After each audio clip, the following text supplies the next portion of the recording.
The Jeff Meacham Network, Multiverse of Media. The Jeff Meacham Network, Multiverse of Media. For over 15 years, the recognized symbol of excellence and the standard bearer in coverage of sports and entertainment.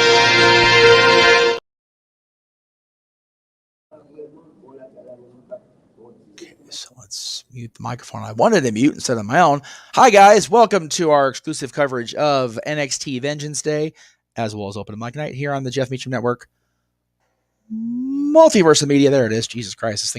This thing's having a day, kids. So I'm glad we started this early. So I am awaiting another delivery from the good folks at Wally World as far as groceries concerned. So I'm going to hop right on off this headset, turn things over to the man, the one, the only, JJ Williams. Hello, hello, hello. Welcome, everybody. Jeff, you left. Okay, you're starting to mute people. Good. It's like I have no control of the studio, so. What is going on, everybody? Welcome to today's coverage of Vengeance Day here on the Jeff Meacham Network and the Multiverse of Media. I am being joined by Josh Mansfield and Dennis. How's it going, everybody? Good to see you. Going good, going good. Dennis, you're muted. Everything's going good. All right. So, let me see here real quick. I think I just got a message from Jeff, unfortunately. This is a little bit clustery here to start because wasn't prepared for this. But welcome, everybody, to our coverage of Vengeance Day. We got a stacked show here for the NXT contingent of the WWE product. Of course, we've got Grayson Waller challenging Bronathan Breakker for the NXT Championship inside the confines of a steel cage. We've got Wes Lee defending his North American Championship against Dijak. We've got the New Day facing not one, not two, but three different challengers defending their NXT Tag Team Championships against Gallus, Pretty Deadly, and Chase U.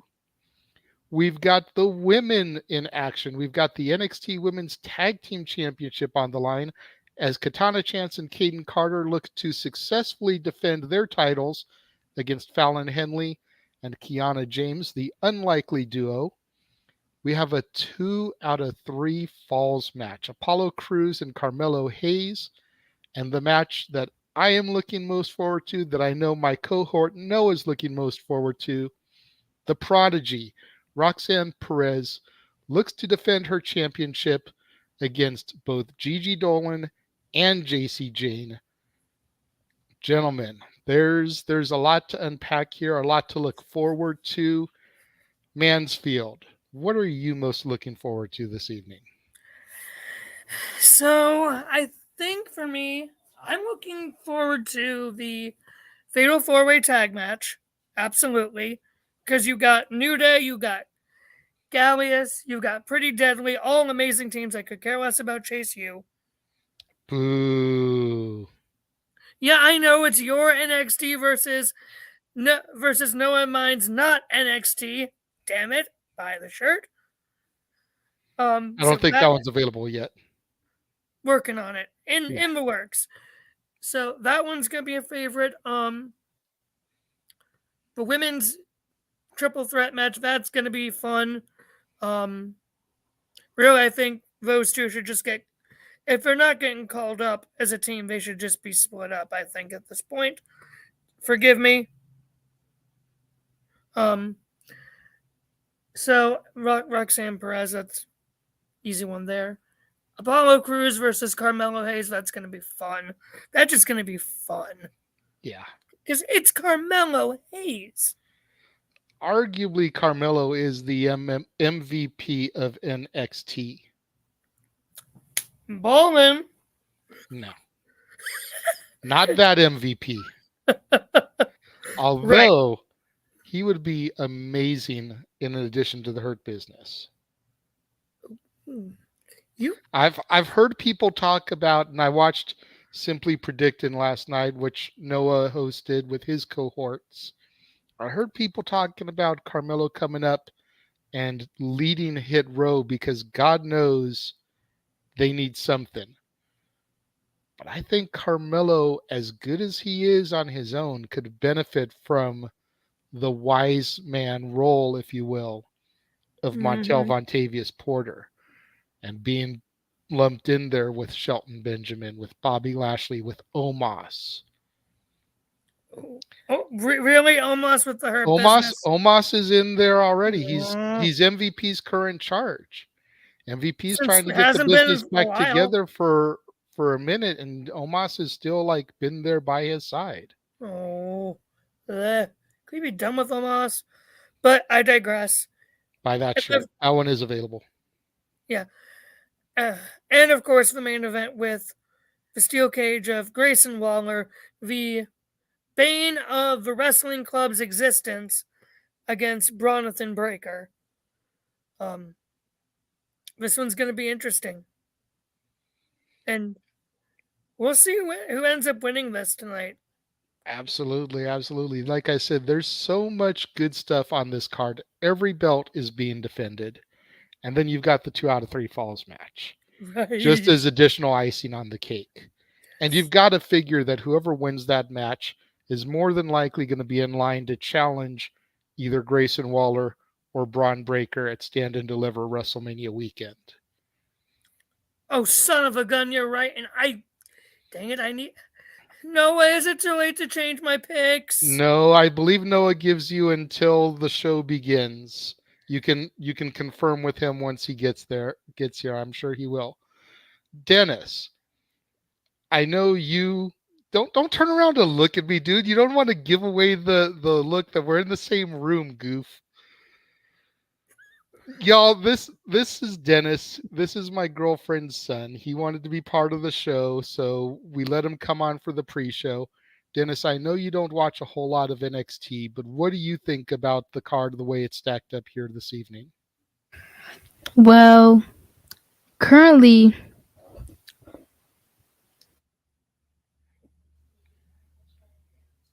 Why did you just mute? Dennis, you're muted.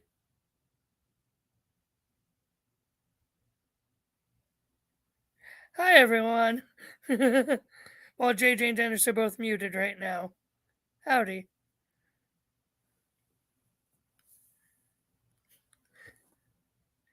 How's everyone in the chat room doing? Good? Oh, Pop's here. Oh, this is going to be fun. How's it going, Pop? Good to see you.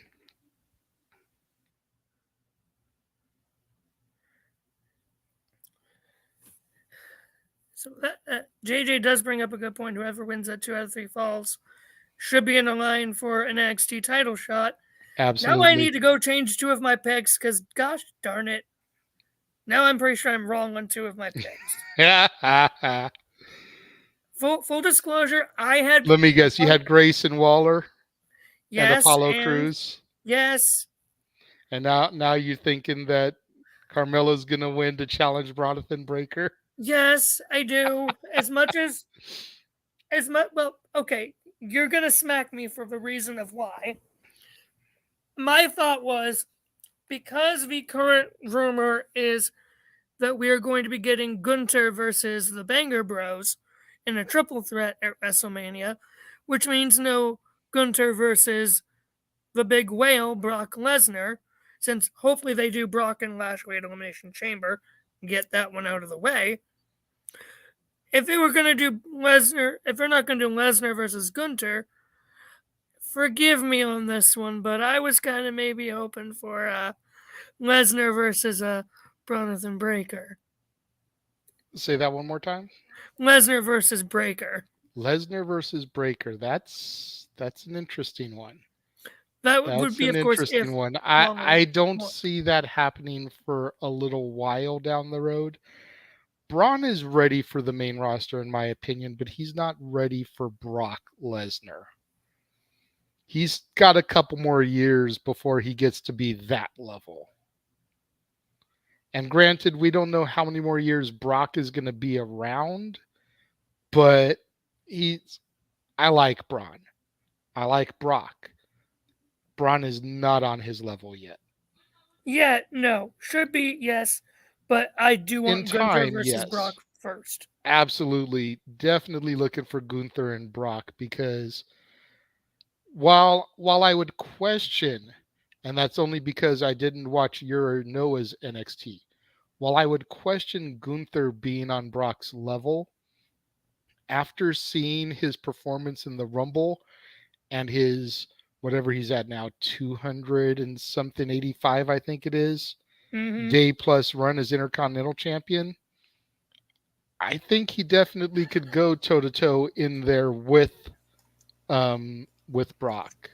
Oh yeah, I think he could beat him. That's a whole other story.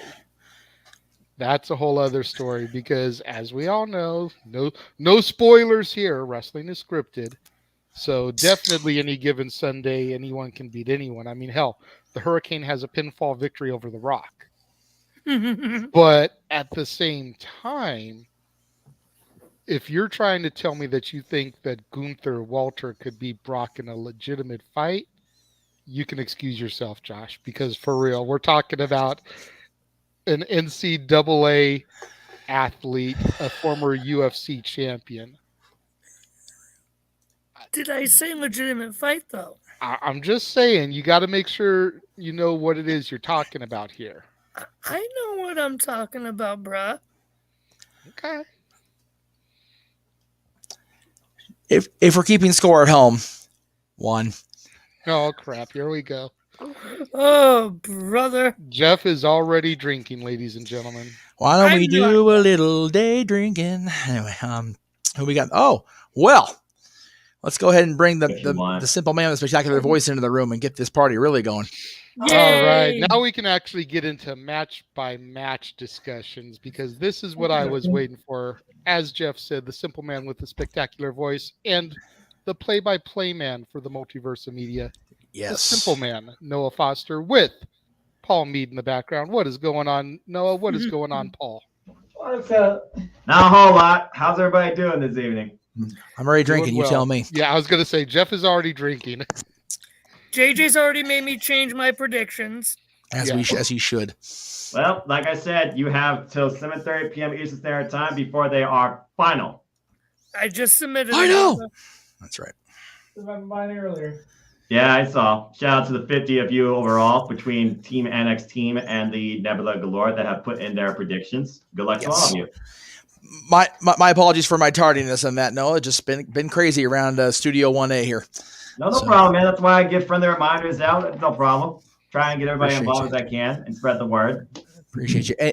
And yes, the wardrobe will get better when I go on Mike Night. As I mentioned in the private chat, I'm trying to preserve my voice as best I can until Mike Night, which is why you're not going to see a whole lot of me during NXT today. But again, even Jerry recognizes the voice way down there in St. Pete. Gotta love it. That's right. You're kind. Thank you. So, I'm going to ask Jerry a question. She's here. Jerry, how close are you in proximity to where the Florida Panthers play? And I asked that because that's where the NHL All-Star game was today. So I'm just a genuine curiosity. It's not a wrestling topic, but I'm genuinely curious on that. And while we wait for that, we'll have Big G come on in and provide a $5 super chat live from Celeb Fest. Have a good show tonight, fellas. I think I might watch NXT Celeb Fest 6 tomorrow, boys. And yes, we did get it. There was a tweet earlier from the Nature Boy, Ric Flair, about being at Celeb Fest tomorrow, along with Pete Rose. Though Pete didn't actually tweet out because Pete has better things to do, I'm sure. I would think so. I'm sure there's a ball game or something he can be betting on. You know. And losing money.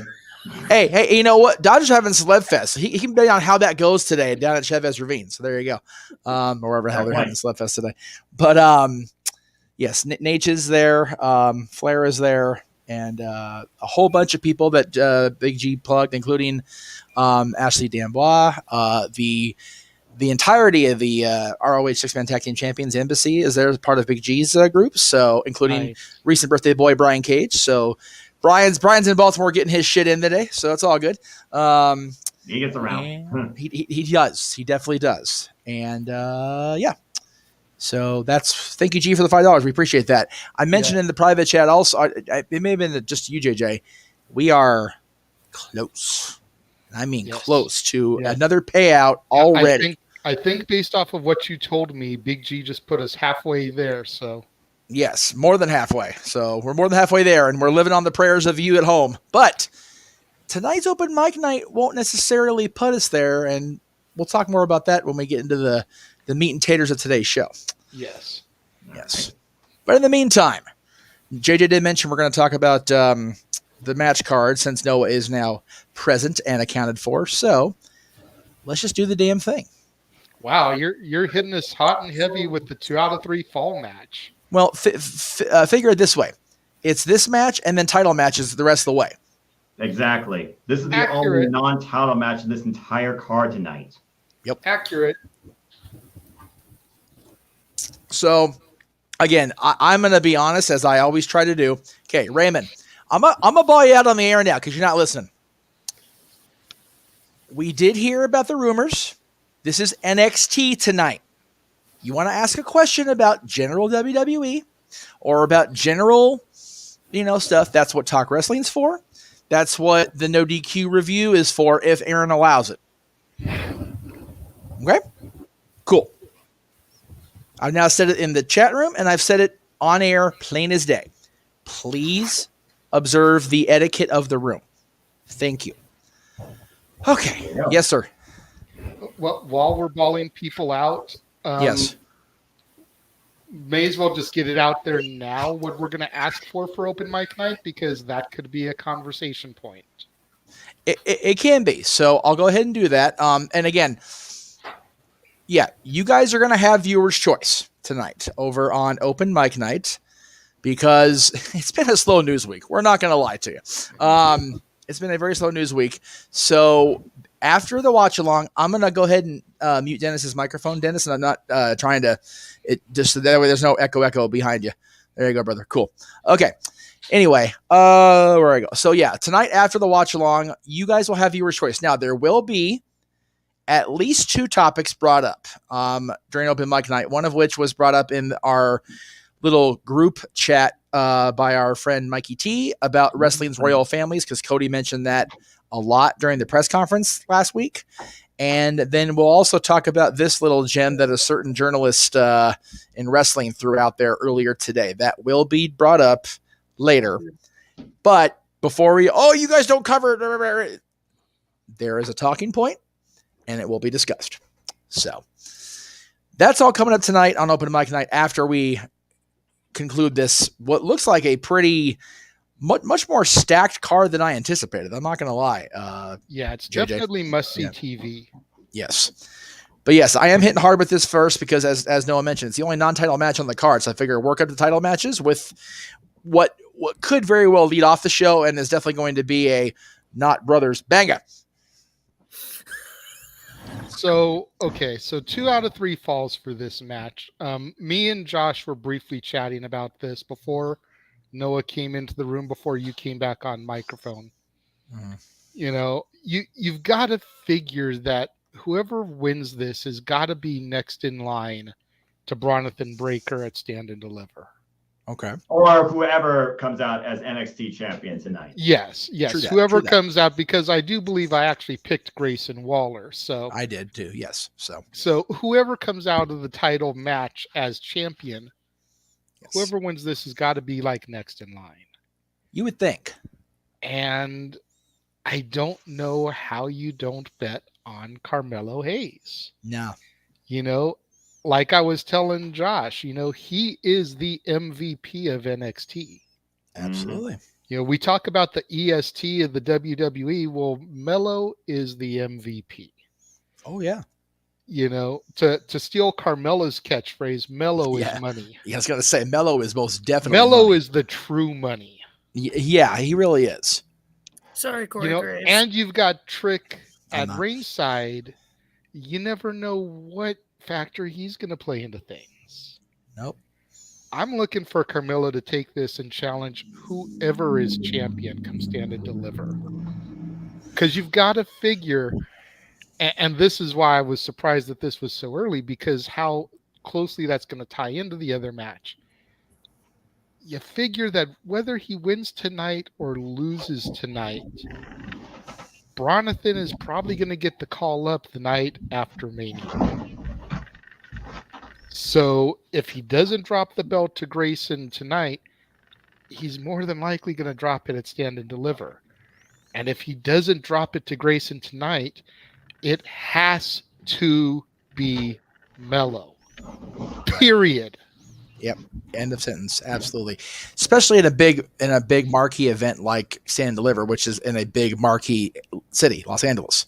Absolutely. It's literally in LA. It's at the Crypto.com Arena. It's in downtown Los Angeles. So it's Hollywood, So that's where I'm looking at this match coming from. All right. Mello is money. Mello takes the match. All right, as does Raymond in the chat room. So chamber predictions. Okay, so Sean, on this channel, we try, and I mean we try, to save our predictions in the group for this portion of the day, the hour leading into the premium live event, the pay-per-view, the super card, whatever. It really depends on how many shows Noah's hosting that particular day. How many for real. So for the chamber, I honestly will not be a part of the chamber presentation. Unfortunately, I will be a slave to the House of Mouse all day. So I will be busy. Literally, I'll be traveling there on property or traveling from property the entirety of that Saturday. So I'm a stucker. Well, I work 9:30 a.m. to 6 p.m. and the transit is what it is on a Sunday or a Saturday. Yeah, absolutely. So it's going to suck, but I would guess chamber predictions for everybody else will probably be sometime between Thursday and Saturday that week. Jerry, I actually met the Florida Panthers, the hockey team, not the Carolina Panthers football team.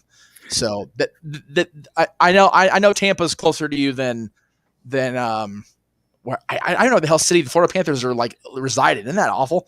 As a hockey fan, but I was just really curious.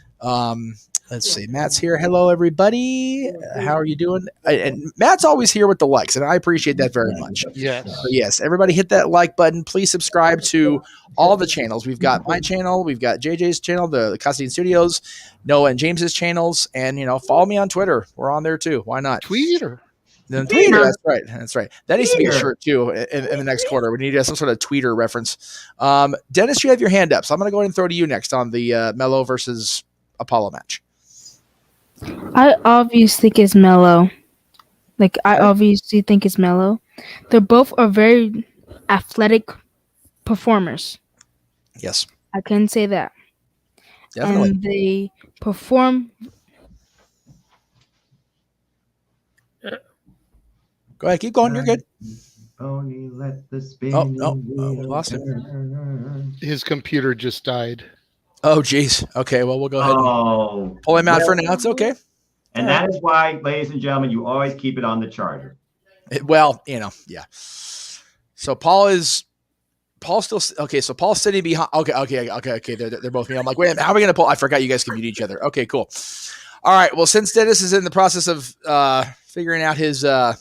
Yeah, he just went to go get the charger. He's plugging in. As soon as he gets back in, hoping he can finish his thought process.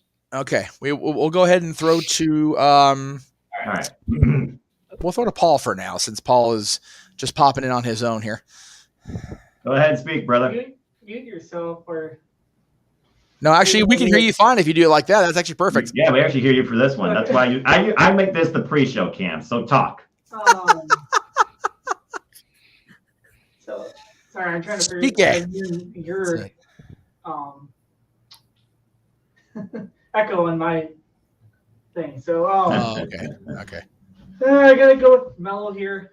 So I don't really watch. All right, that was. NXT. That's a fair take. Yeah. But Mello, so at least you know that. Yeah, I distinctly remember Apollo being the featured attraction, if you will, on the Breaking Ground series. Anybody else remember that? Yes. No. On the old network. Yeah, absolutely. That was during my absenteeism. Yeah. Right. Yeah. When one of the one of the original series on the old network prior to the merger with Peacock was a series called Breaking Ground, narrated by William Shatner, and they were covering a lot of the kids, if you will, at the Performance Center. Apollo was one of them, so he's been around a long time, and he's been on the main roster now for a while too. But he's pulling a Mandy Rose here, coming down and kind of hitting the reset button on his WWE career. Hope he doesn't launch a fan time side like Mandy did, because that'd be kind of awkward. But you know what? I will say Apollo definitely looks like he's trying to reset his career and get another jump off going, and yes, it's been working for him. I don't know if I see him as anything more, unfortunately, than a tag champion in this NXT, because I feel like he needs to be used to help elevate the younger kids that are there, not have the company be built around him. Right. Absolutely. Absolutely. It's why the New Day are down there. There's literally jack diddly shit for them to do on the main roster. So they're in NXT to help elevate Gallus, Chase U, Pretty Deadly. Something in my heart of hearts told me Chase U was going to get that spot too, and I'm so glad they did. We'll get to that when we get to that match. There's still other people that need to talk about this one, but that's why Apollo is there. Yes. All right, just trying to. Let me see what we got here. Okay. Go ahead. No, you're good. I'm just my alarm went off. And predictions are now final. Predictions are final, and it's good timing because we just saw Hulk Slam Andre. We are off and running on the Peacock. So there you go. Well, since the tag team championship match was brought up, I'll go ahead and realize I didn't send that graphic to myself. So we'll go ahead and talk out of my ass for a second about that. All right. We're going to go ahead. I got you if you need it. No. I have the graphic. I just didn't send it to myself to load into the stream here. Okay. So we'll go ahead and talk about the women's tag team match for the moment. And actually, you know what? We didn't get Josh's official prediction on the Melo versus Apollo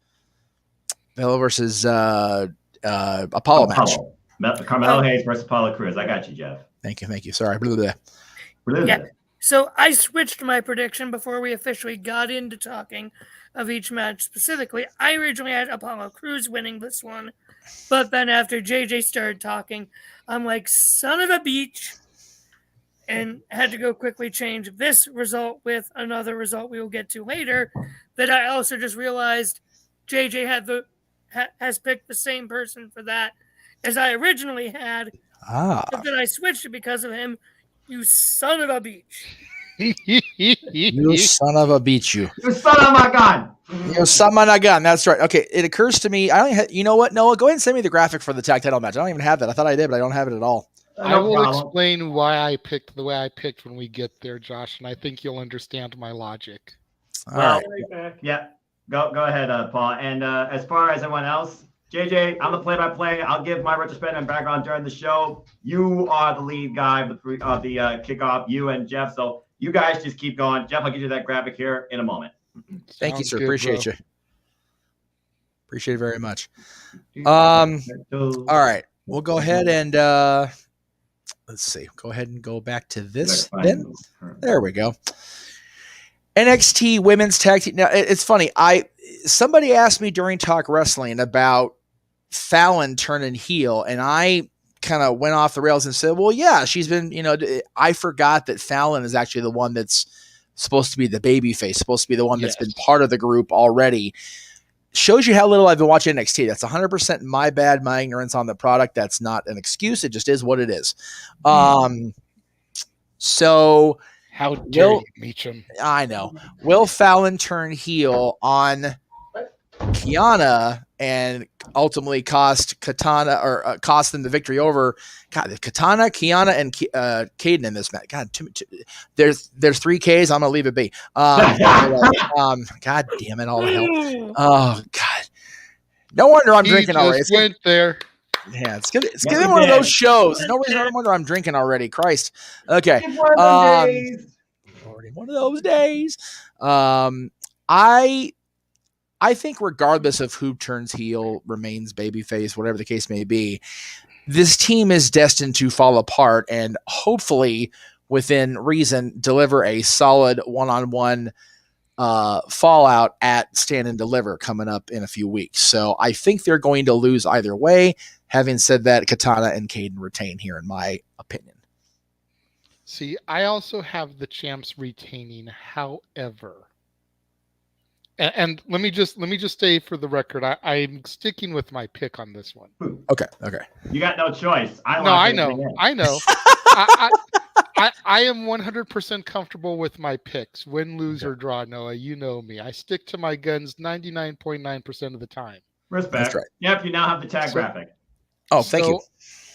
I'm sticking with the champs because at the end of the day, we pick who's going to retain. Yes.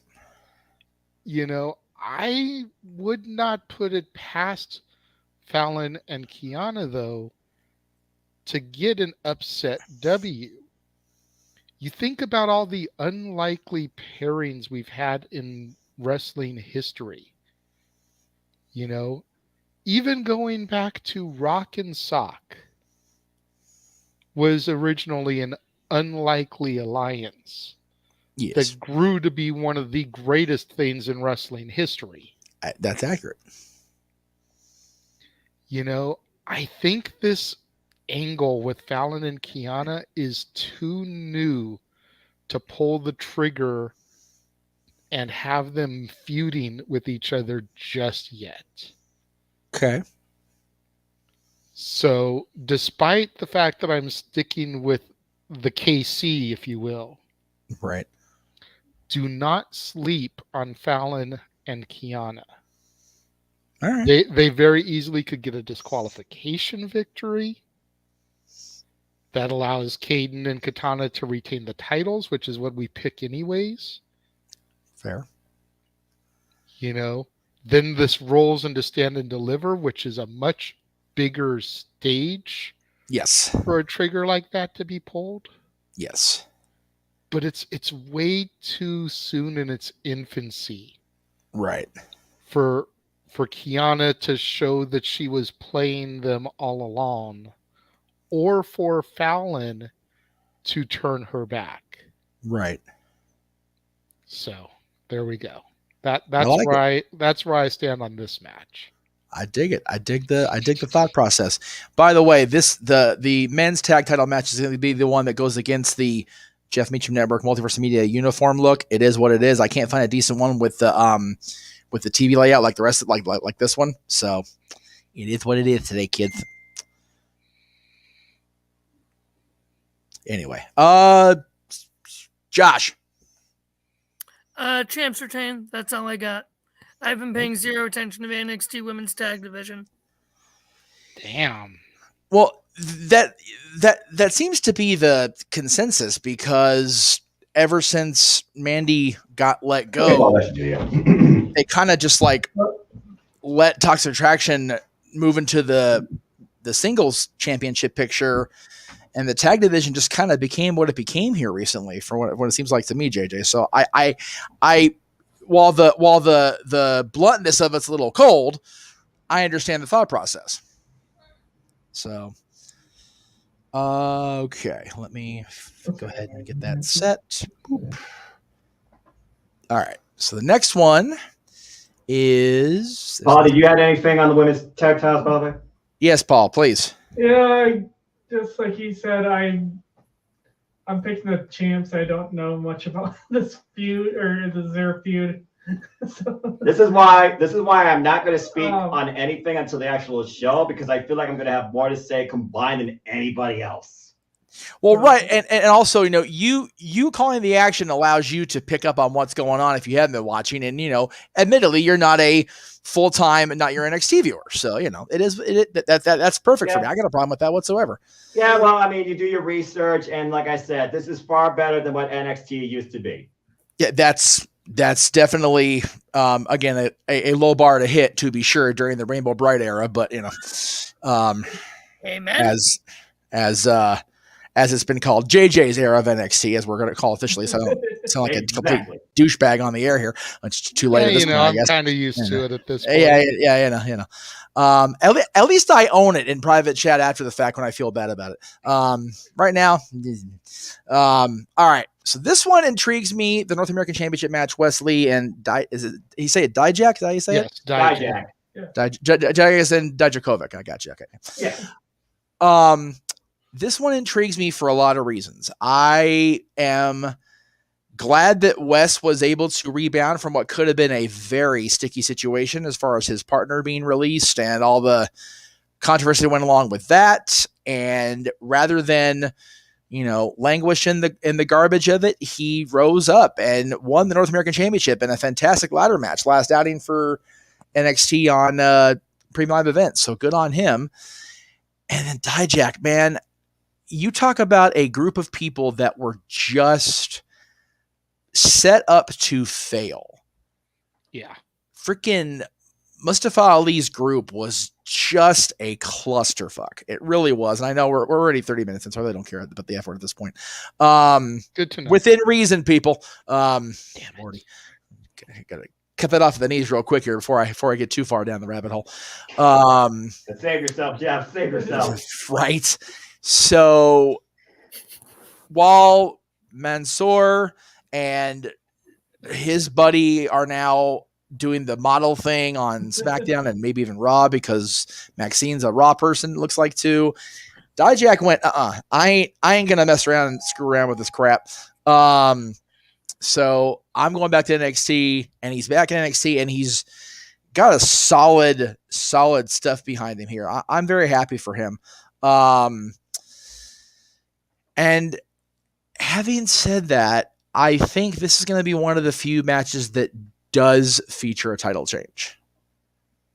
And I say that because if we're going to have what I think is going to happen later in the singles champion, in the world championship, I'm calling it world championship. It's a world title. God damn it. In the world championship match, we've got to have a strong, mid-card champion on the other side of that field, if you will. So Dijak's my guy for this match. That's how I see things going forward with this.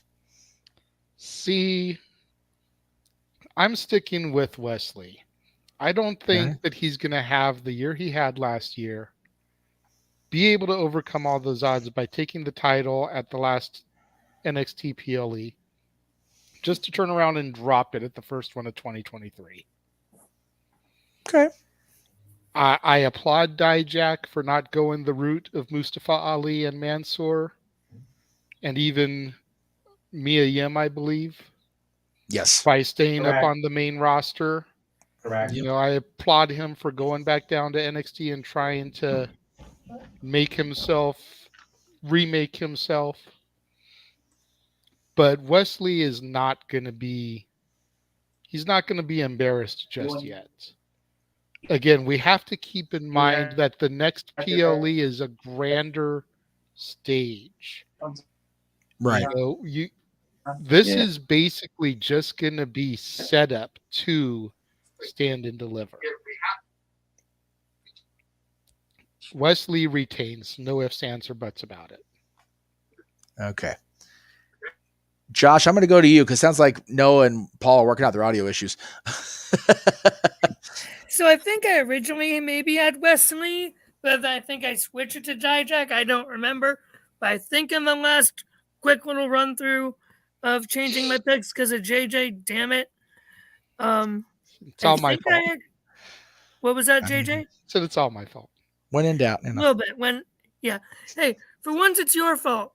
I think I'm going with Dijak here just because I don't see Wesley getting past Dijak. I just don't. Right. So, sometimes the David champion needs to defeat a couple of Goliaths before he's taken seriously. That's valid and point. that's essentially what this is. I mean, it's your standard David and Goliath matchup. True, but here's the thing. Is that really the story they're going with? Or is the reality Wesley was just given the title because of all the blow-up crapola that happened with his now released former tag team partner, and they felt bad for him. Well, think about it this way. To give him the title because of that, they would have done it like the first PLE after all that. They made Wesley earn that shit. And he has proven himself he deserves to be where he is today. Fair enough. I just think if this is Shawn Michaels NXT and if he's taking any cues from the man with the schnoz and the 3 H's in his name, he's going to get... I just have a feeling Dijak's going to win this. And hello to my fellow Ohio brother, the Cleaver Colin Andrew. That's it for me. By the way, remember everybody in the room that isn't aware of this. The plan prior to the release, I forget his partner's name already. God, that's bad. Nash Prior to Carter. the release, I'm sorry. Saying his name, Nash Carter. Yeah, Nash. Thank you. Prior to Nash's release, they were the tag team champions, so he was already supposed to be a champion anyway. So, I don't think it's so much here. We feel bad your partner screwed up. Here's a title to go, along for the ride. It's like, well, you're being champion anyway. But like you just said, he earned the shit out of that. So I got no problem with him being a champion whatsoever. But I feel like if we're going to get into the whole thing of, like I said, well, I'll talk more about it later. But in any event. In any case, if you will. JJ, is this the background you sent me that they're using tonight? Yes. Okay. I only have the background I had because that's actually the arena they're at tonight. Yeah, what I sent you was the stage setup. Okay. That's cool. We can throw that up there too. I got no problem with that. I just got to figure out where I want to go from here because I need to open up the match I want to open up, which is going to be there it is. Okay. We'll figure this out. Like I said, this is the only ones that are not going to look uniform with the other ones because I took the TV clippings, but can't find a decent one with Chase U thrown in there. So, NXT Tag Team Championships. Is Dennis ready to go for sure? Yes, he's given me a thumbs up, so I believe he's ready. Okay. We'll go ahead and bring him on in. Dennis, hello again, sir. All right. Tag team titles are on the line. My goodness. This is probably my favorite match of the night because I loved having everybody in this match. Even Pretty Deadly, gosh darn it. Pretty Deadly. Gallus, who Noah and I are just like, yes, they're back on TV, thank God. Boys on top. That's right.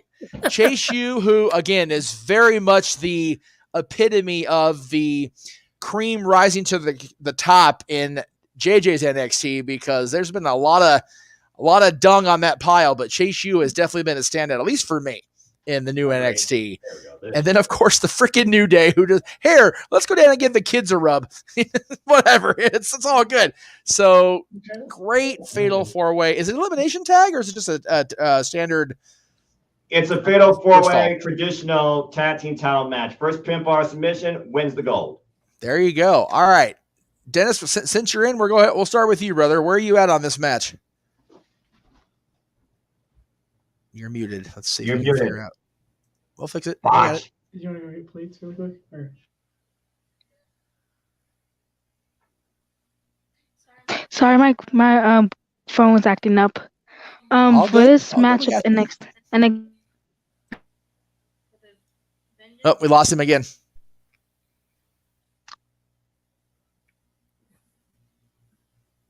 you got me.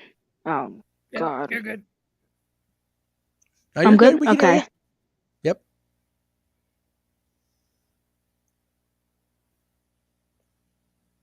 He keeps going in and out quite a bit. Now he's frozen, JJ. You're fruit.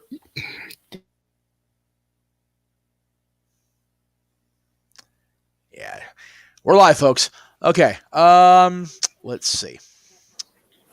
Sorry about that, guys. It's okay. He said his phone's acting up, so he's not going to try to come back. It's just frustrating him too much. Oh no, absolutely, Uh-huh.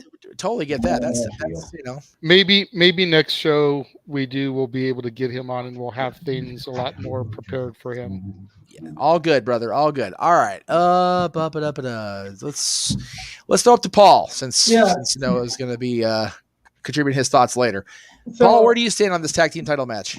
I love Chase U. Doggone you.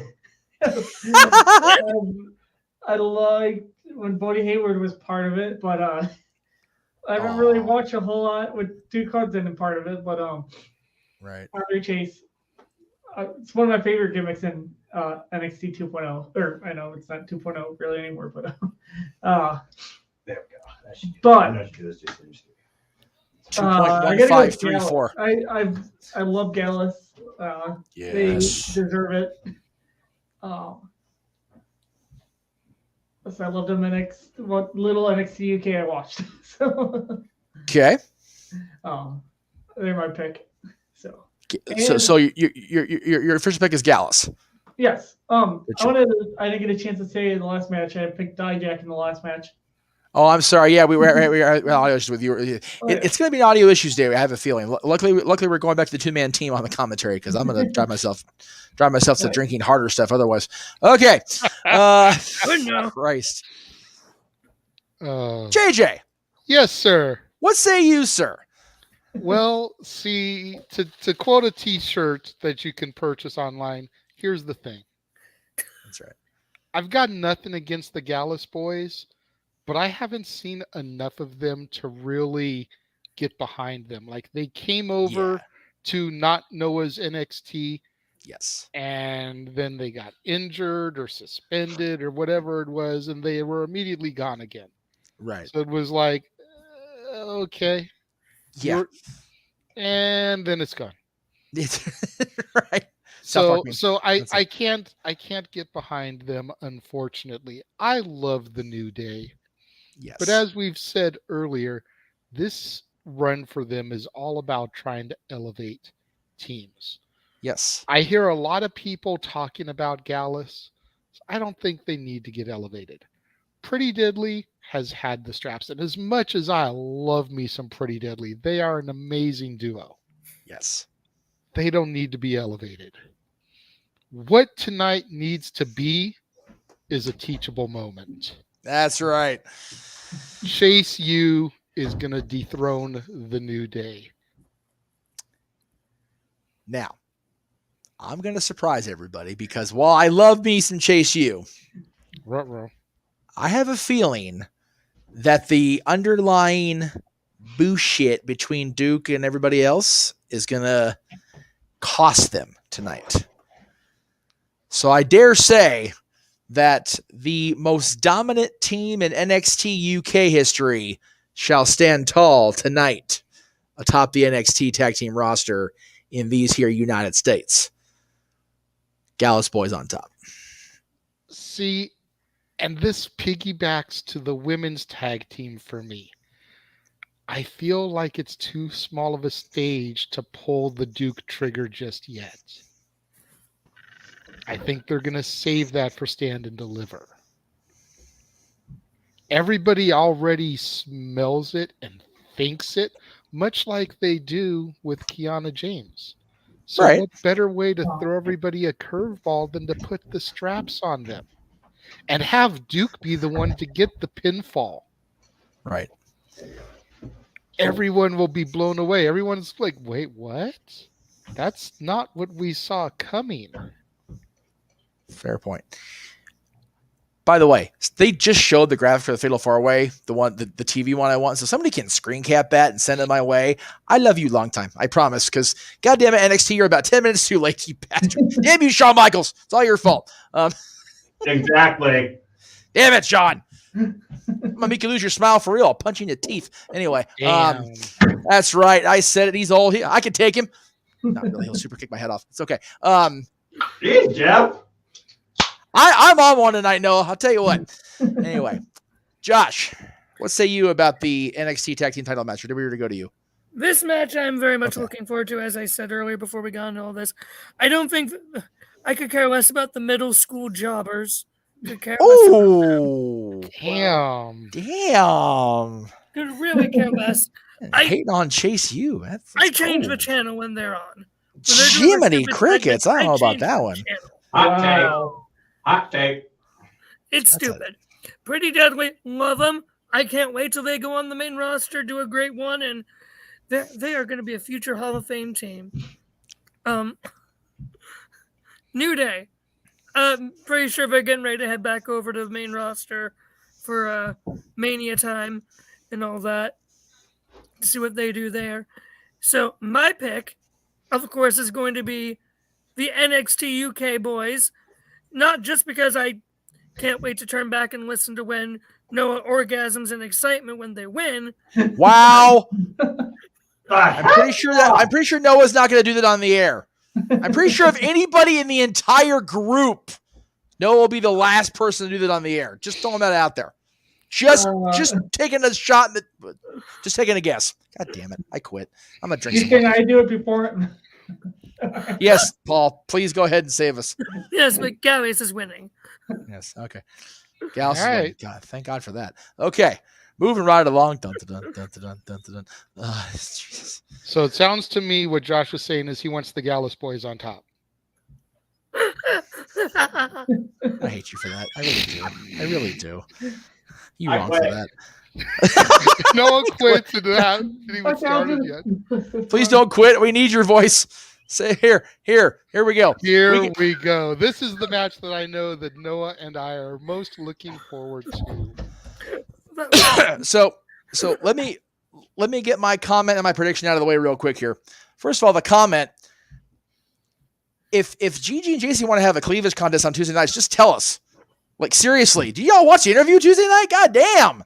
Sweet Lord. Great googly moogly. Anyway, Go from orgasm to cleavage contest. okay, that is a banned word now. You're not allowed to say that word anymore, Josh. I'm gonna kick you off the air next time you use that word. I promise you. It's just sounds wrong. God. Anyway, I literally got a shiver for real. I literally got a chill up my spine just then. Golly. See, normally I'd say God has nothing to do with it, but I'm pretty sure he has everything to do with that. I'm pretty sure. Pretty sure. Love you, Jeff. Yeah, I know you do. I know you do. Prediction. Yeah, hi. Okay. Yeah. So I just lost my train of thought because We got Josh 4 minutes and 2 matches, Jeff. Stay Oh, focused. All right. Roxanne retains, and I still say Toxic Attraction will have a what do you call it? A momentary falling out here during this match, but they will reconcile and they will finally go to the main roster. If not after this show, then definitely after Stand and Deliver. Jesus. As much as I love my girls, and you see that I had to bring some toxicity to That's right. the multiverse of media. That's right. How do you go and bet against Roxy at this Right. point? Yeah, you can't.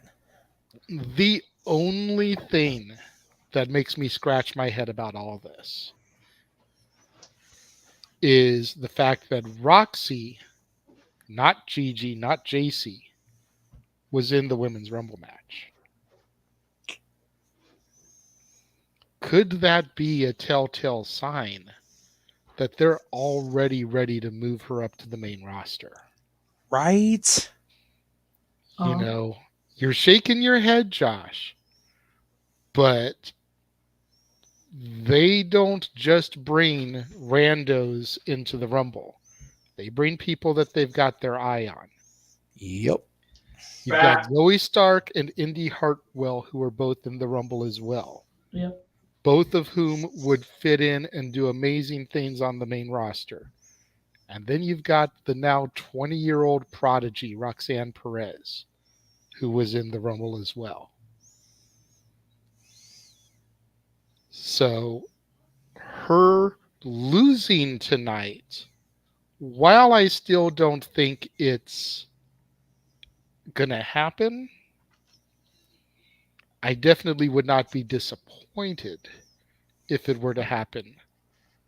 Because the other thing you have to factor in is the untimely firing of one Mandy Rose. Right. She was on a roll. She had defeated everybody. Yes. Was this supposed to be Mandy versus Gigi versus JC? That's a good question. Valid at that. The only people that she hadn't had to beat yet were her own teammates. That's true. Was the plan to move it from Mandy to one of her girls so that Mandy could go back to the main roster? You got to think about the time she put into NXT, and she had done her job. She had elevated everybody, including her crew. If she passed the belt from herself to one of her girls and then went back up to the roster, leave things better than the way you found it. That's what you're supposed And to do. Toxic Attraction is still dominating NXT. Little Good food point. for thought. Absolutely.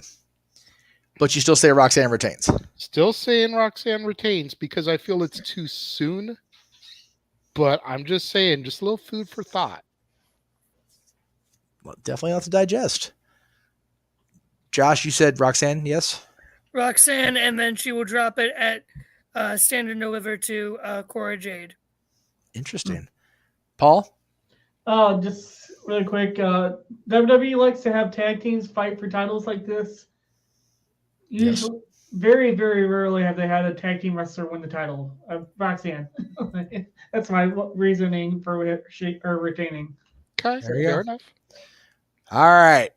As they're talking about this match on the pre-show, we'll go ahead and wrap this up quickly as I possibly can here. Steel Cage, NXT Championship, Grayson Waller against Braun Breaker. In Noah's predictions group, the chart, I picked Grayson to win the title. On the air, I'm picking Braun to retain because of what I said about Dijak earlier. Okay. I think we need Braun to carry it into April and be the champion that leads the charge for that god awful early in the friggin' morning show. 'Cause God, 11 o'clock in the goddamn morning on a Saturday.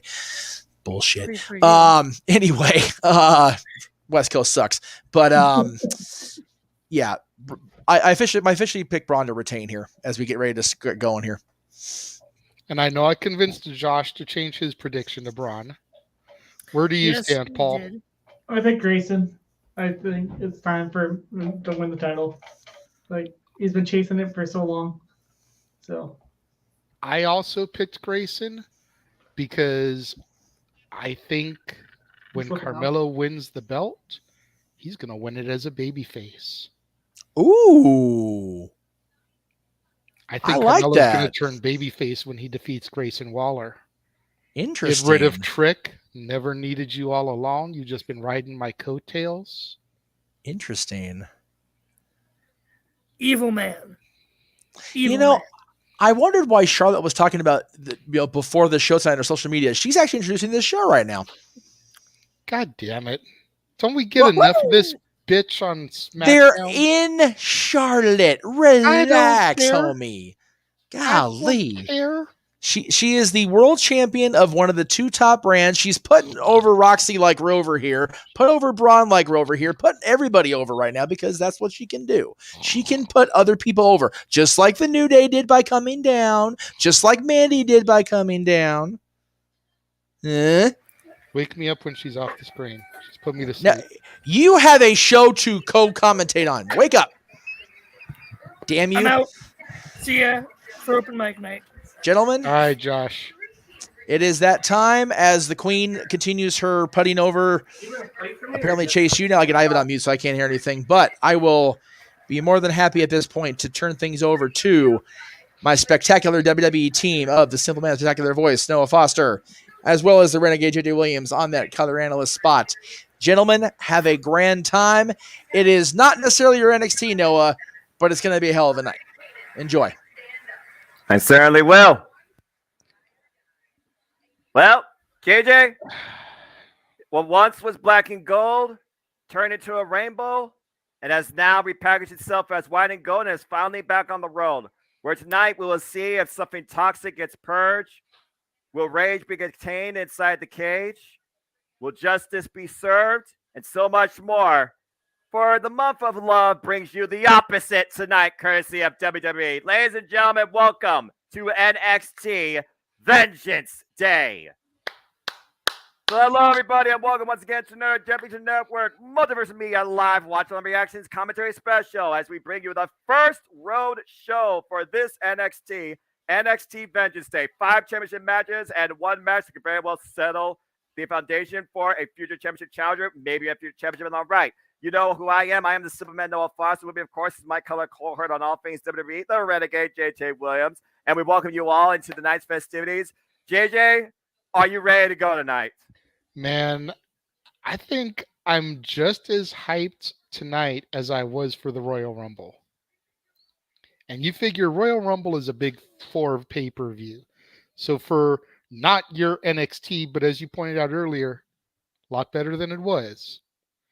To be able to present a card like this that has me that hyped, that genuinely has you intrigued and excited for at least a couple of matches, I think is a good sign. Very fair point. Again, we have seen what this brand has tried to develop itself as over the course of 2 to 3 years, and they are finally back live in front of a ruckus arena in Charlotte, North Carolina. Pat House tonight, Booker T, Vic Joseph at ringside. Vic Joseph looking more amped than I've ever seen before. This should be a very fun night. And hello to everybody in the chat. Appreciate you all for coming along. Please like, subscribe, comment, tell a friend. Again, we will acknowledge you during intermissions because, of course, we'll have moments between matches. But I'm ready to go, man. This crowd's ready. JJ's ready. And in a long time since I've said this for NXT, I am most certainly ready. Let's kick this thing off. There we go. What are we starting with tonight? Well, JJ, we're about to find out if you walk on the west side of things as Wesley opens up tonight's festivities defending the NXT North American Championship. It's definitely a David versus Goliath style match here, Noah, with the much smaller Wesley going up against the dominant force that is Dijak.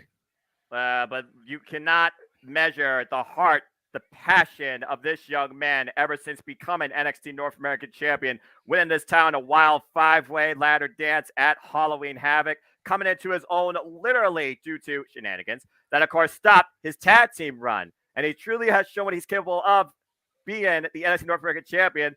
Currently already have defended successfully against Carmelo Hayes. He's been champion now for, looks like, let's see here, 106 days. But you're right. The size and the strength advantage will definitely go to his opponent tonight, who looks to deliver his own brand of justice. Question is it Judgment Day for Leslie? Or will he once again overcome and come out on the brighter side of things, still as NXT North American Champion? I definitely think Wesley is going to overcome the odds. You know, we discussed it a few moments ago on the pre-show. In my heart of hearts, I think that Sean and Paul pulled him to the side once things went down earlier last year with his tag team partner and was like, look, kid, keep your nose clean, stay the course, you'll be back on top. And that is where Wesley finds himself going into the first PLE for NXT in 2023. On top is the North American Champion. Well, you can say the same thing about this man that's looking to feast your eyes on a whole different brand of justice, the newly repackaged Dominik Dijakovic, a.k.a. Dijak. Why he's looking for what he calls justice, I think he's looking finally for clearance. He has been bound and determined to become NXT North American Champion since April 2019, having classics on this stage and more against the likes of Limitless, Keith Lee. And this will be, I believe, his, good grief, I think 4th or 5th time going after this championship. Can he get it done tonight? We saw him make his attentions, we know, when he came back to this NXT November 22nd and laid out the champ. And he became a contender at New Year's Eve, beating the family and Tony D'Angelo. He offered a plea bargain for Wesley to just willingly give him the title. Now he looks to take it by force. And that's all the more reason why I think Wes is going to retain here tonight. I think he's got a lot to prove, not just to Dijak, but to the WWE Universe, and more importantly, to himself. Say the same thing for both. Bell reigns were underway. The NXT North American Championship does seem to be a proving ground when it really comes to how far you can go and rise in NXT. Again, speed is on Wesley's advantage, but power and strength are on Dijak's side. We'll see what takes the opening here tonight. Right now, need a man caught double tie up as we go lock in. And just throw him off. Dominic Dijakovic has been involved in triple threat matches with the likes of Damian Priest and Keith Lee. Once challenged Keith Lee in a banger of an opener at NXT TakeOver Portland. I love the fact that the NXT North American Championship is setting the pace and really the stage tonight. And what I feel like could be, honestly, a renaissance of this NXT. A lot could change, but honestly, the champions might stay the same. But I feel like after tonight, the presentation and the outlook will definitely be a different reach. Well, considering that Shawn Michaels is the main one that books this, you got to figure that he's trying to position the North American title to be the NXT equivalent to the Intercontinental Championship or even the United States Championship. That workhorse belt that goes on the waist of that reliable individual that you see promise and future in. And that is what Wesley is promise in the future. Wesley, again, the 17th NXT North American Champion. This title first established in NXT Black and Gold. Won by Adam Cole in a ladder match. That was a bit of a fake out there, exploiting the anger of Dijak. Woo.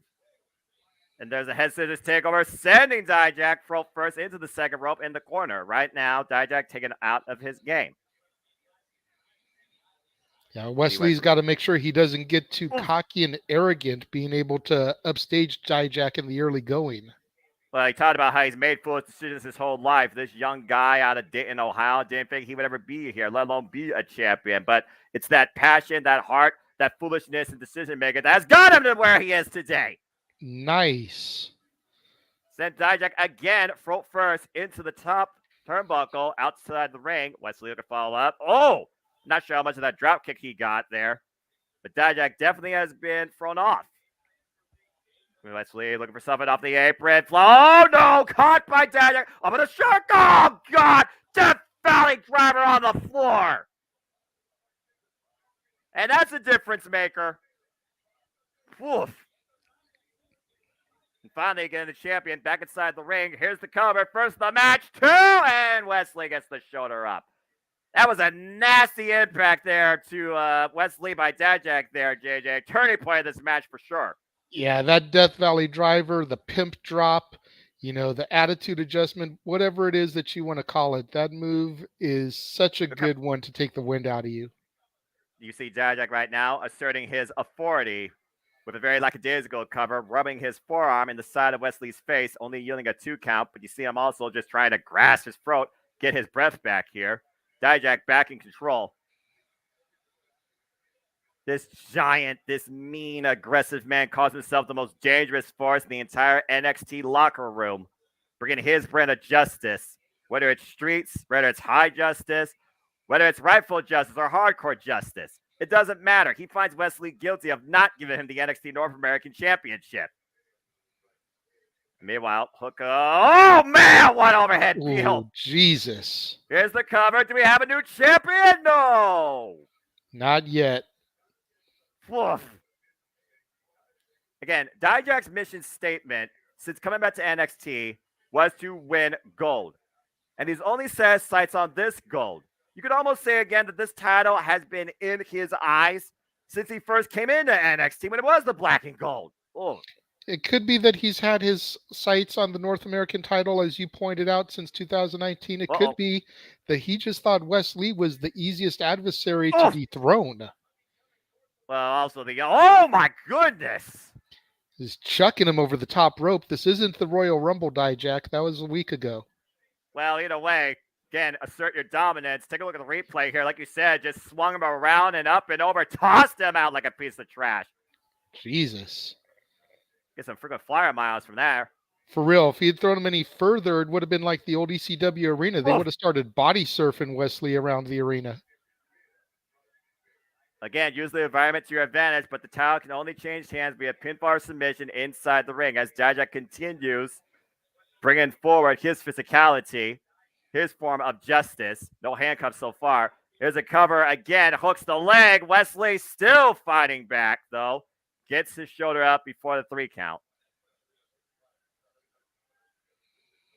At You this see point, Dijak Wesley. shaking his hand there, trying to get the circulation back to his wrist and his fingers. Yeah, I mean, you could stinger effect. You could probably tell there was a stinger effect still from the early going. And right now, Dijak again, just laying the boots into Wesley. Ever since he took Wesley off his feet, Dijak has been in control. He took the speed out. You can see Wesley there straining, trying to get his breath as Dijak pulls him back up in the corner. Wesley only 5'9", 189 pounds. Dijak 6'7", 260 pounds.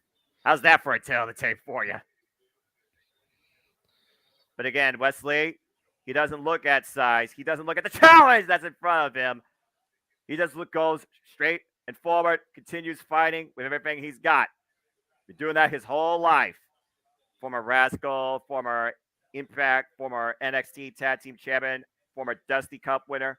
Oh, and Dijak sent over the top of his own momentum, hard landed to the floor. And that is exactly what Wesley needs to try to get a little bit of a breather, get a little bit of space between him and Dijak. The crowd, again, he talked about how this wild crowd rode up behind him, got him to where he is today. He has a whole arena right now. I just don't know how many of them are on the west side of things. And now you see Wesley going after the midsection. Oh, it's a clubbing forearm. Trying to fight back. Spinning Soba. Bends Dijak over. I'm not sure how strong Wesley is in the striking game, but so far he's definitely trying to take advantage. Driving Dijak in the corner. Again, got to admonish the referee's 5 count here. Up, Irish whip reversal. Wesley up. There you go. Took him out the leg. Drop him at the knee. And once again, Dijak dropped. There's a kick to the side of the head. No way. No way. No way. Again, passionate heart makes men do foolish things. Doesn't make you do superhuman things. And meanwhile, off that Insiguri, looking for the deadlift. German suplex. The break. Holy hell. Two. Oh. Almost had him there, Noah. Wesley was able to chop the tree down temporarily and then strong-armed Dijak over for that German suplex. Incredible feat of strength there by the smaller individual. Well, again, you talk about working for it. I mean, even a lumberjack has to use more than one axe at a time to hack through a trunk, and he literally did just that. Beautiful Northern Light Bridge, by the way. Took everything he got. Still not enough, though, for the 3 count. But once again, Wesley back in control. Both men fighting on the apron. And again, Dijak and Wesley both right now fighting at the same height. Again, though, apron. Dangerous things can happen here. Of course, that is the hardest part of the ring. Braced up by that steel beam. Might be looking for a deathfly driver. Down over here. Wesley fighting back, though. Good counter. And meanwhile, Dijak and Wesley. Oh, my God. Oh! Ooh. That was a very awkward backdrop overhead on the apron. Yeah, that could have been very, very dangerous. Couple inches the other direction. Dijak's neck could have hit that turnbuckle, the apron there. What the hell you call that? Friggin' Wesley showing us what he was capable to do in gymnastics class. Crazy over-the-top antics, wiping out Dijak on the floor, finally bringing him back in the ring. Wesley's got to capitalize, stay on top. Don't give the big man a chance to get his strength and get back to a vertical base. And meanwhile, Dijak caught him. I've been looking to make him feast your eyes. Are we going to see a new IC North American champion tonight? Wesley trying to fight back. Up the electric chair. Poison Rana takeover. Holy crap. Spiked him. Lee looking to turn things up. Fisherman. Go! Mitsunoku driver, hold the toe! Oh my God, how was that not it, Noah? Wesley should have had it there. What the hell, Wesley, are you capable of? Again, his back did not fall on the apron. His arm did. And then Wesley literally turning his body inside out over the top rope, wiping out Dijak, bringing him back inside the ring, fisherman in the leg, turning him up and over. Into what you gotta imagine is like a package Mitsunoku driver. What the hell you want to call it? Still not enough for a 3 count. And Wesley's got to be wondering, what is it going to take to put the giant away at this point? He's given it everything that he can. This is the testament of being a champion. How far are you willing to go? How far does your opponent push you to be better? 450 splash, roll through, Dijak out of the way though. Meanwhile, wait for the discus, runs into a boot. And Wesley off the second rope now, looking to follow up. Bit of hesitation, caught in the grip of Dijak. And, uh-oh. Oh, God, high justice. What a choke bomb, too. And no. Wow. What Look an at the opening eyes. contest here, Noah. Wesley is fired up. You got a hammer lock, sleeper hold here. As you say that, JD, he might be fired up, but Dijak looking to extinguish that flame. Can he snuff the passion? Can he wear down the champion? Wesley might be going out. Center of the ring. Trying to grab anything. But what's left? What's left inside Wesley? Dijak again, keeping Wesley distance away from the rope. Almost Look like at the he's arm. teasing him, Noah. Like he's letting him get within inches and then pulling him back. And he rode through, pulled him back in the middle. Dijak has it firmly in place here. The referee's in per position. Wesley might pass out before he tap out. That vision is fading, DJ. Dijak has to be feeling it. Wesley's out. I think Wesley's out. Is he out? Wait. Nope. Wesley still has some fight in him, Noah. Maybe. Do not count Wesley out just yet. Dijak can't believe it, though. The heart. Wesley basically telling Dijak, you're going to have to kill me to get this title. He literally said that when he said that you want to take this from me, you got to stop my heart. And you see him fingertips away from the ropes. Can't get closer than that. Dijak aware of it, looks to change position, has him up on the shoulders. Face jump! Wait, what? The rope through the cover! Two! Almost got it! Oh my God, Noah. Oh, wait a minute. Got him hooked again, looking for it. Up and oh! Wesley rode out of it! The super kick! That is incredible balance by the champion. Again, how you take a bigger man down, you do something like that. Dijak, feast your eyes on that feat of agility. But Dijak, you see his face, though. It's almost like he's laughing at this. He's like, that all you got? I want this. Bring me more. This has been a hell of a hot opener. And again, what a knee strike. But Dijak back up on his feet. Wesley looking to follow. Oh, God, what a boot. Jesus. That Big might be boot to the it. face. Cover. Two. Do you have a new champion? No. Wesley still has the fight in him, Noah. I The thought eyes, the lights were out. facial expression. He is determined and hell-bent. Super kick to the champion. Dijak will not be denied. What a clothesline. Turns the champion inside out. Cover to become finally no. What the hell, JJ? Is it going to take for Dijak to finally claim so he's been chasing for over 3 years? Like I said earlier, Noah, it's going to take killing Wesley, like literally. You mentioned it yourself. He said you're going to have to stop my heart. Wesley has got way too much fight for Dijak, and I don't think Dijak was prepared for this. I think he underestimated Wesley, and he's being shown now the errors of his way. I think also Dijak's out to prove a point of how much he deserves to be a champion. We have not seen this sort of effort by the challenger in a long time here in WWE. Not since becoming in NXT to find what his justice is that he wishes to serve. And what the hell is he looking for here? Dijak perched on the top turnbuckle on the second rope, bringing up the champion. Well, I mean, oh God. Well, high risk, high reward. The final verdict, up and over. God! Oh, Jesus. That looked like he spiked Dijak's head with that counter.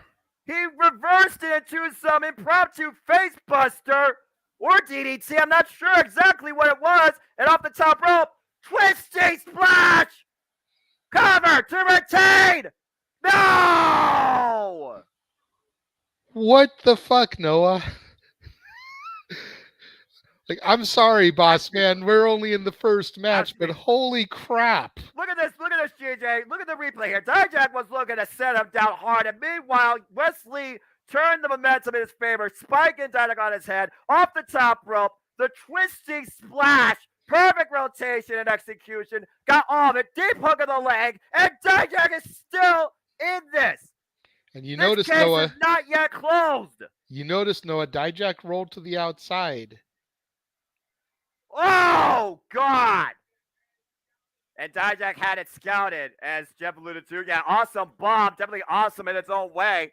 Freaking Hurricane Rana damn near fatally wrong. Again, high risk, high reward on instant. What the hell? I think Dijak might be a little bit frustrated. Bringing out the... Okay. Again, JJ, like you said, this is the first match. We are saying the pace of tonight, and we are also saying the pace of what very well could be NXT going forward. And what the hell is Dijak looking for here? A broom. Okay. Okay, well, wait a minute. He's looking to arrest Wesley inside the chair with a broom. Wesley can't move. Oh, God. Super kick underneath the jaw. But again, the title cannot change hands on the outside of the ring. Yeah, I'm not sure how much Dijak thought this through because he can't win with this. Yeah, well, I mean, right now, Dijak might be looking for something else to make us feast our eyes upon, JJ. Go for broke here. Is he taking too long, though? He's trying to gather his breath and admonishing the referee. He's yelling at the ref. And meanwhile, good Lord! Moves it off the top, and the family takes the shot. Tony D'Angelo and Stacks. And remember, it was Tony D'Angelo who lost to Dijak. It's how Dijak got this number one contendership match in the first place. Just enough, though, to distract him, I think. Wesley is in the ring. Springboard. Oh! He's buckled for Dijak, as you say that, JJ. Wesley catches him with a super kick. Looking to up and over. Overhead parallel kick. That's got to be at the cover. 2. Wesley retains. Nice. Wow. Holy crap. That's all I can say right now. Like, for real. Holy shit, Noah. And how good must it feel for Wesley and the entire west side of things to support him here tonight as he successfully defends the NXT North American Championship. Let's take a look at the replay here. This was a hell of a match. Justice served, but it wasn't by Dijak. Again, that freaking Cyclone boot. I thought we had a new freaking champion. And then Dijak with a follow up with that ridiculous fresh kick clothesline combination. But like you said, he could not stop the heart. But Wesley goes in between the second and middle rope, gets caught, driven into the barricade. And as Dijak was looking for a citizen's arrest, there was a break in the courtroom by the family who saved the champion. Again, saving. And then Dijak going to follow up the spring up the top rope, eats a thrust kick. Then Wesley finally falls up out of the corner, flipping into the overhead parallel kick. And Dijak, the only thing he was seeing was the west side of things, and Wesley retaining. Wow. Incredible effort. You know, Noah, I'm going to be 100% honest with you. This was the match I was the least interested in on the card. And they just shut me the fuck up and told everybody else in the locker room to follow that. Feast your eyes on that, NXT universe. Holy hell. And that's what happens when you set NXT to be what it used to be, live on the road in front of an arena of fans. Woo! Holy hell. Okay, if the green room and the producer wants to come back in here for a brief moment and talk, you are more than welcome to. Just for everyone in the green room and chat room, since it's a light topic on my mind now, we're going to hold off and bring in between matches to get reactions during the free. You know what? That probably could have worked better as we have a showcase piece here for Cora Jade. But again, Dijak denied. But I got to wonder, Tony D'Angelo, did he come in here with the right intentions, or was this more so revenge? Again, don't ever mess with the family. He messed with the family, and somehow he got a vendetta. So I'm curious where this goes from here, but bottom line is this. Wesley is still our NXT North American champion. As he should be. Well, I admit, that was a hell of a hot start, and I'm curious now who might come and face him. As again, folks, we are on a intermission because this is what WWE does because, well, I mean, to just go like this would be too much like right. But, you know, a little bit of foreshadowing as we look back here at a video package for one Cora Jade. who used to be everyone's favorite skater girl, now the punk rock bully of the NXT Women's Division, taking her rage out on anybody she can with that Kendall stick. I still Ever love since me turning some her back Cora on her Jade. friend. I'm not even going to front. Look, you know what? I know you aren't. Shoot, I know you aren't. I'm not going to hold it against you. Who am I going to say? Cough. Plug graphics approaching. Cough. Okay, I got you. I didn't even need that in my headset because I'm also verbal. And again, folks, as we have intermission, I encourage you to follow Cassidy 18 Studios for all your video and movie review needs. JJ, take it away, man. Looks like you have a quadruple series here.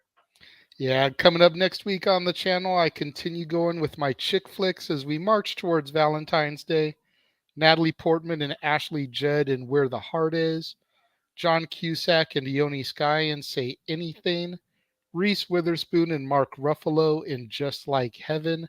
And new release Saturday, Jennifer Lopez and Josh Duhamel, Shotgun Wedding.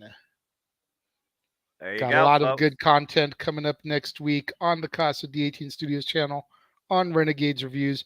Make sure you like, subscribe, and all that good stuff so that you stay up to date on the videos.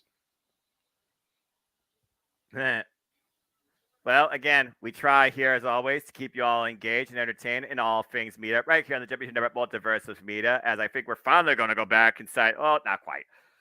Well, yeah, and again, JJ, he's got the movies and video reviews, the dads, not always on wrestling, got you covered for all other things, too. And you definitely have a very unique topic coming up here, JJ. Yes, on Monday, Jeff and I are going to be discussing the top 10 musicians that we lost too soon. Yesterday was the anniversary of the day the music died, the tragic plane crash that took the lives of Buddy Holly, the Big Bopper, and Richie Valens.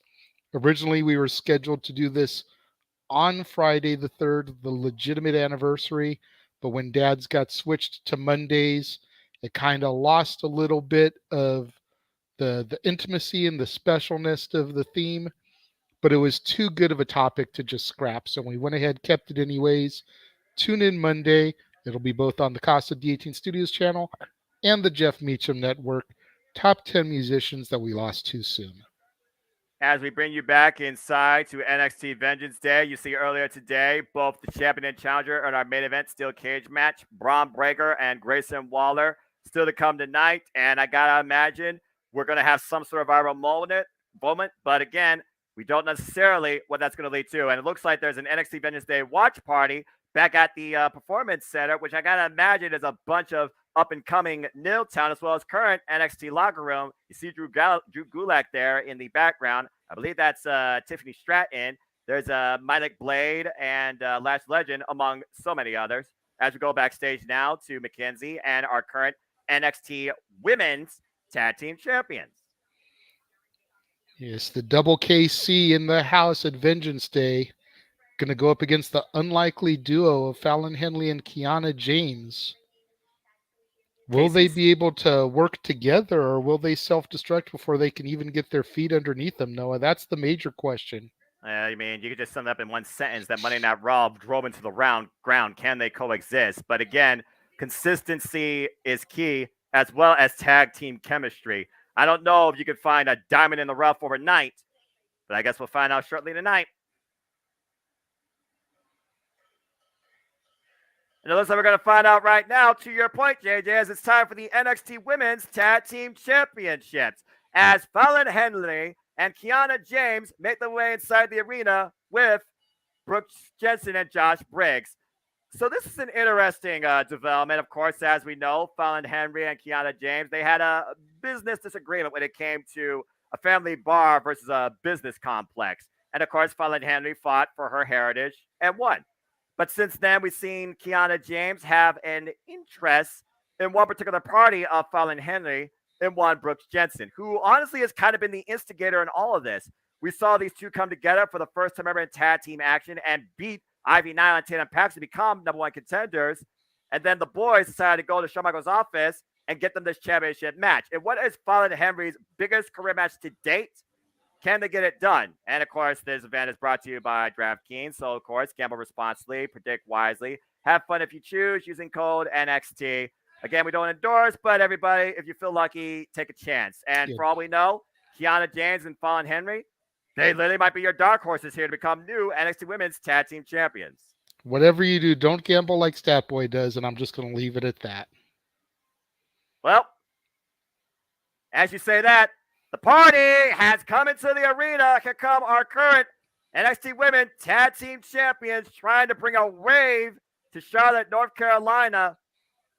Kaden Carter and Katana Chance, the longest reigning, might I add, current NXT Women's Tag Team Champions in NXT Tag Team Championship history under a single reign, surpassing Toxic Attraction's single great reign of 158 days, despite the fact that Toxic Attraction had them for a combined 249 days.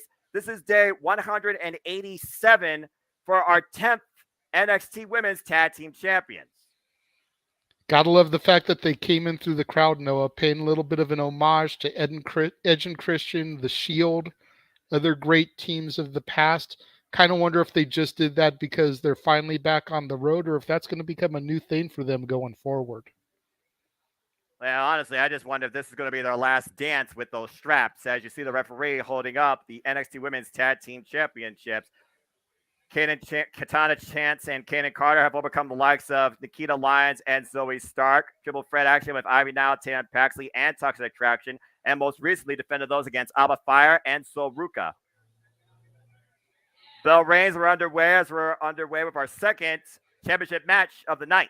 And it looks like we're going to kick things off with Kiana James, former participant in the Women's Iron Survivor Challenge with a score of 0, going up against Kaden Carter. You see the waist lock.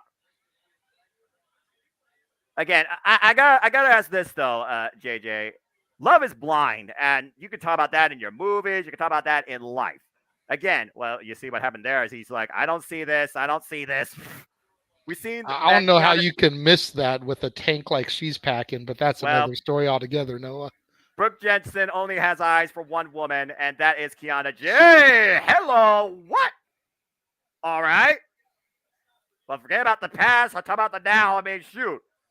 Brooke Jensen got more game than I thought. Oh! Nice dropkick out of the corner. There's a tag to the former Casey Canzaro, for those that don't know. The current Katana Chance. Up and over the top rope. Nice senton. There's a cover. Hooks in their leg. Gets a 1 count. Some great teamwork early on by the double KCs here, Noah. Again, hashtag NXT Vengeance Day if you want to be a part of the conversation. Tag made now. We got Fallon Henry in here, the former Tessa Price. For those that don't know, with AEW, a little bit of a tag team miscommunication here. Looking for the shot. Whoa, whoa, whoa, whoa, whoa, whoa. All right, well, you saw it right there. A moment of hesitation. You see the tag champs taking advantage. Again, tag team cohesion and chemistry is going to be key here. Whoa. There's a synergy there. Nice. Short range clotheslines there. Cover. Crucifix.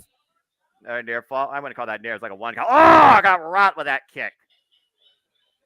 Again, Fallon Henry is one of those that fights fair. Kiana James, she's a shrewd businesswoman, one of the most dangerous things you could deal with in general. And she will do what she has to and pull all the loopholes she can to come out tonight as NXT Women's Champion.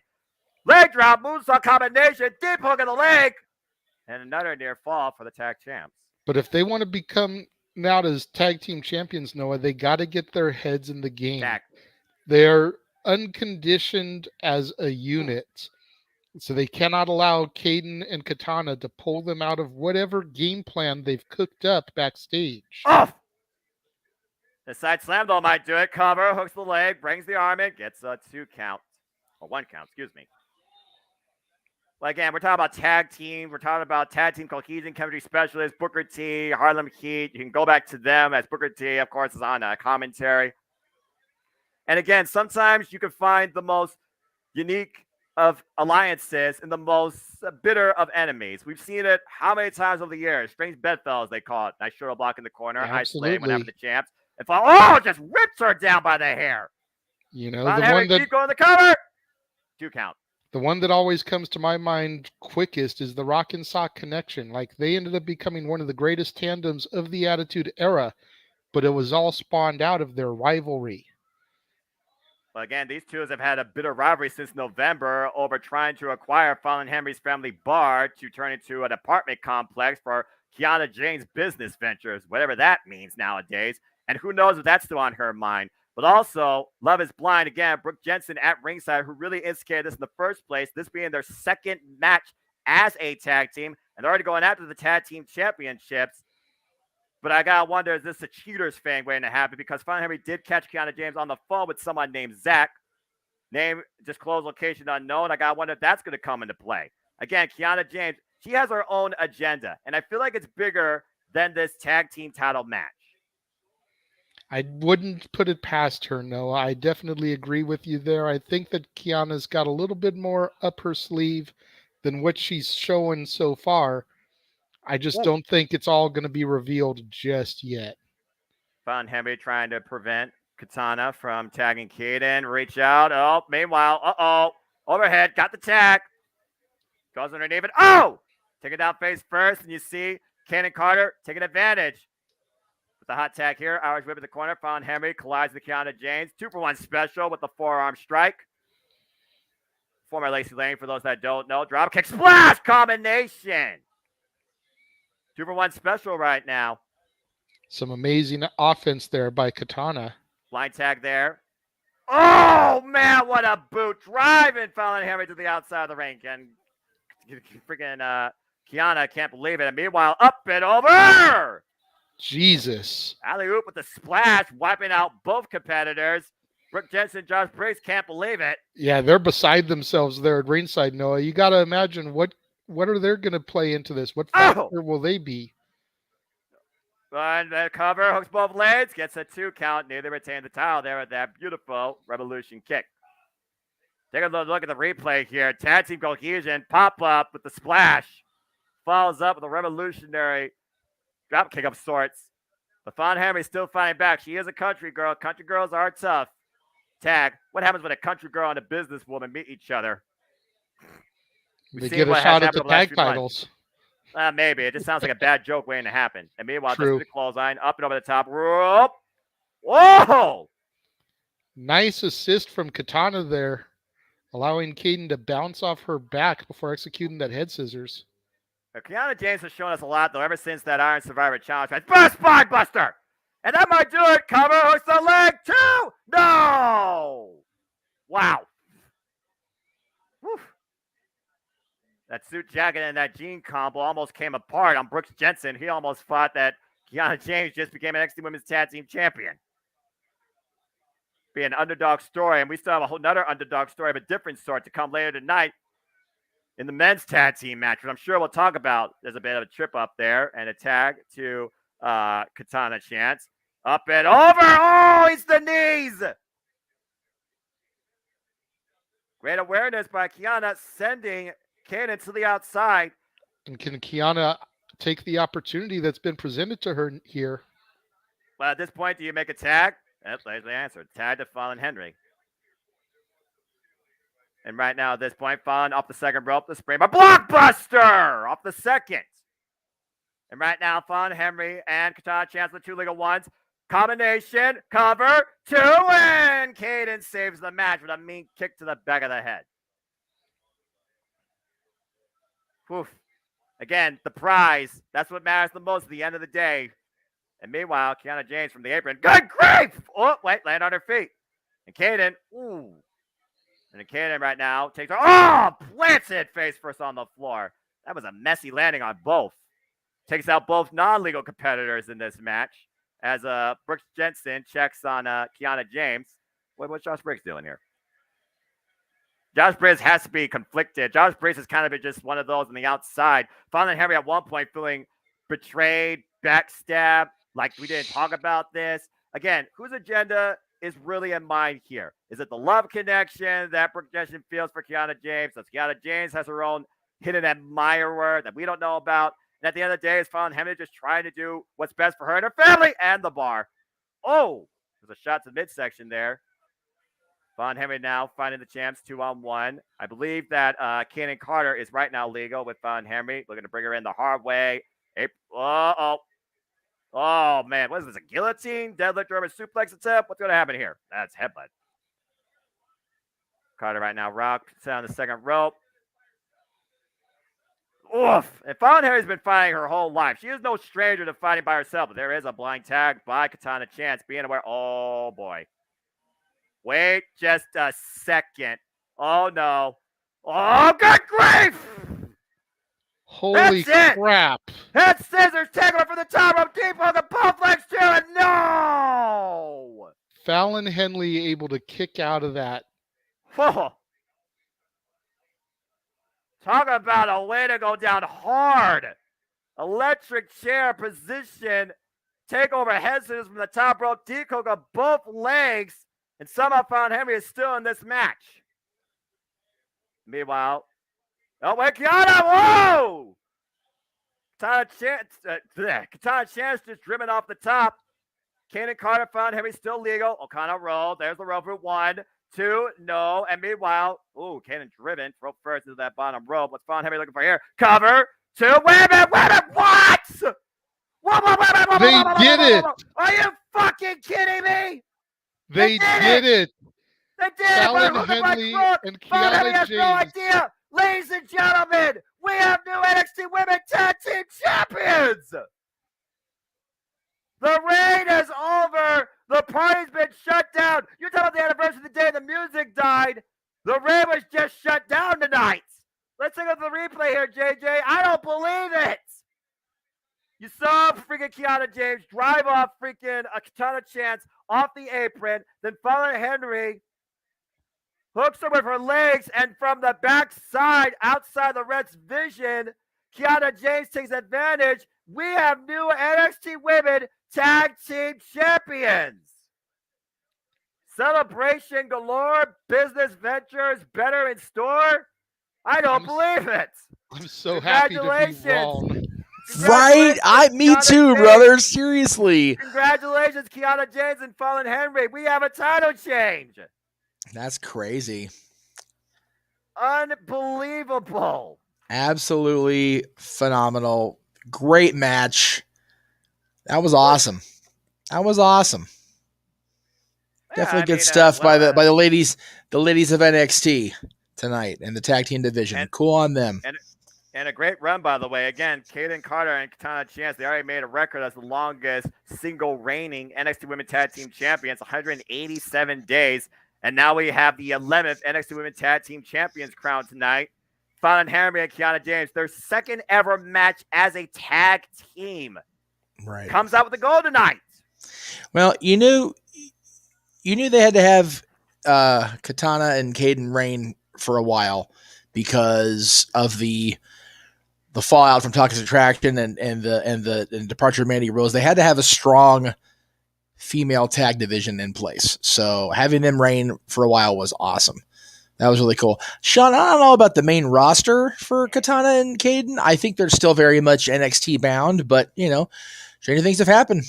So, and yes, Fred says yes, hail title change. Hey, I'm always happy to see a title change, especially happy to hear my boys call a title change. That's always cool to see and hear.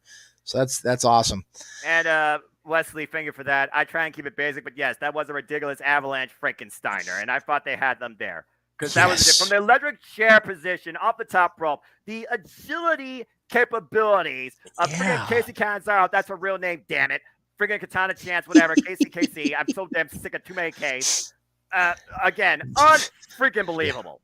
Yeah. So we had I had this train of thought just went completely away. So they're doing a promo for Nikita Lyons here. We saw she had surgery. She's going to be out for a minute. Her knee is just completely, unfortunately, torn to bits. So she'll be out for a while. Dang. Yeah, it's rough when something like this when an injury like that happens. So K Prayer, I did star your comment you just put back up there. I'll post it during the title match, and we'll address it there. I promise, guys, we're trying to keep this show flowing. We're trying to keep it as uniform and as free flowing as possible. We're not just stopping midstream for other things, but I do want to since I'm in here filling in while our color commentator does his dinner thing. I'm gonna go back to what he was doing, and we'll do shameless plugs because that's what we do on this show. So again, of course, we talked about Monday, Tuesday, Stat Boy Sports Bar, of course, featuring Doria Liu at 7:00 Eastern, 4 Pacific on Tuesday. Super Bowl preview. Yes, the big game is 1 week from tomorrow. it occurred to me in my agreeing to go on this excursion. Let me see if I put those. I think about the graphics in there already. If I didn't, I will. I did. So in agreeing to go on this excursion with our buddy Kalea into Phoenix, I forgot Super Bowl's in Phoenix this weekend, which is coming weekend, which is why the Bellas are having their podcast there on Wednesday, and then the live meet and greet on Thursday over at the Gila River Hotel and Casino, because it's all part of the Super Bowl hype. So that'll be coming up Tuesday, and that'll be the last live show that I'm going to be producing and directing this week until NWA pay-per-view goes live on Saturday next week, and we'll talk more about that later. Of course, Talk Wrestling will be at 7:05 Pacific, 10:05 after Not Noah's NXT on the East Coast anyway, because we'll be going live at whatever time that's over. I usually hit about 5 after, just because there's a little bit overrun, and Aaron always used to give his audience 5 minutes after NXT ended to have the NXT review. I figured, okay, well, if you're going to give me that slot, I'll go ahead and use that slot as it was intended. So 5 minutes after, off we go. But yeah, that's what's coming up for Tuesday over on the Jeff Meacham Network Multiverse of Media side of things. I'll ask James this if he pops in open mic night later. I would love to have either graphics or at least information for the stuff you have on your channel every week, as well as James's. That way I can put it in the ticker during open mic night each week and have graphics. That way we can promote everybody. It's this entire ticker here is pretty much just JJ and me with one Greg show. So it's like, woo. That's fair. I mean, I'm trying to I did do a Cinema predicting one. I've been working on that. I see what you are doing. I'm trying, so I'll work on that. All I need is really the information as far as down here at the bottom. Graphics, we can get going, as we move along here. Matter of fact, it's funny. They're actually promoting basically a friend of a friend is having a kind of like a fire sale, if you will, as WrestleMania approaches. $40 for graphic work to bring into like WrestleCon and things like that. So that was pretty cool. Actually, 10:05 was not. If it was later on, because it was always 6:05 for WCW Saturday Night Cape Rare. But 6:05 on a Saturday night, baby, the mothership, if you will. All the roads lead down the way to victory, and we'll find out truly if that's the case when WrestleMania goes Hollywood. I cannot again, whether I get to be there or not, it is on my birthday wish list, because my mom said make a wish list. I'm like, okay, so it's not gonna be a cheap one, but I will. Right. Just saying, I'm turning 40 for Christ's sakes. So God bless you. Thank you, appreciate you. But whether I'm in the stadium or not, or whether I get to be here as part of it with you guys, man, Cody being back means so much to me, and Dusty meant so much to me and to the No DQ channel all those years ago, and has meant so much to the industry. And he never became champion, and Dustin never became champion as far as the world champion. So for Cody to not only already be a multi-time world champion, you figure NWA champion, Ring of Honor champion, for him to have an opportunity to win the prize on the stage, my God, I will. Wherever I am, you will hear the pop where you be. I promise you. If Cody becomes champion, I guarantee I will. I mean, I'm gonna be like, I feel what some would call a disturbance, but this is normal for me. It's a ginger snap. That's what it will be. You'll hear it all across the world, because Cody will realize the dream, and it'll be awesome. But talk about a dream here. This one that's coming up right now is as we see the high package for it.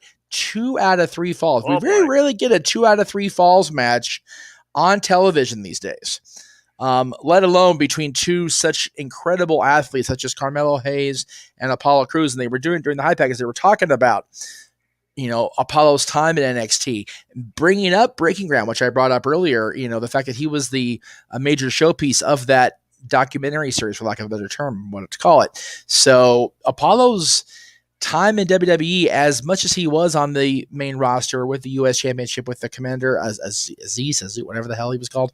That guy. Yeah, that guy. NXT has very much been where Apollo has been allowed to be himself and to really make his presence felt within the WWE universe and the WWE corporate umbrella. So and God, Carmelo, how often do we talk about the awesomeness of this Carmelo Hayes on our watch-alongs, during our open mic nights, during everything we talk about when it revolves around JJ's Not Your NXT? It's Carmelo is just so, pardon me, but he's so fucking good. He is the he one. just is. He is the one of one, Jeff. There is nobody like him, and Melo don't miss. He doesn't miss. And as JJ brought up earlier, we'll go ahead and bring the Renegade back into the studio here. JJ very much hit and I've said this from the beginning about Melo, because I happen to like Carmelo. I know a lot of people don't, but Melo is most definitely money. And this match is going to go a long way to showing exactly how much money he's worth to Shawn Michaels, to Triple H, and to WWE. Gentlemen, enjoy the hell out of this one. My God. I definitely will. Thank you, Jeff, for covering for me. Uh-oh. Trick Williams. Look at this hype man. Hey, you know, Alberto Del Rio had Ricardo Rodriguez. Carmelo Hayes has Trick Williams. Oh, they're going to talk about his accolades here, man. This could take a moment. Longest combined North American Championship reign, 2021 Breakout Star, NXT War Games winner, unified NXT Cruiserweight and North American Champion. I almost forgot about that. It's him. The one of one. And he don't miss. Nope, he Carmelo is I is him. Hayes. With the tilted brim. What's my motherfucking name? Carmelo Hayes. This guy screams. This guy screams superstar. Period. Absolutely. You see what he's wearing, by the way, JJ. Apollo Crews X out. There's not going to be a Jersey, excuse me. Jersey, boy. Not from Jersey, okay? Yeah. Jersey. There's not going to be, acknowledging the past. This will be extinguishing it. Melo has called Apollo the past, and tonight he's going to prove to Apollo why he's him, the one of one, because Melo don't miss. Carmelo Hayes has made his intentions be known. He wants to go after the NXT championship. Apollo Crews recently had his chance to claim that title back at NXT deadline, but fell short. But he felt like he proved a lot to himself there and feels he can get it done again if given another chance. And you don't want to count Apollo Crews out, but as we said in the pre-show, Melo is money. And you bring up an interesting point. You know, you think that Wesley defeated Apollo Crews, and now he's defeated Dijak. He's going after those bigger, badder individuals to prove his point. But Wesley was the past. That was the last match. It is about the future, and Carmelo Hayes is the future.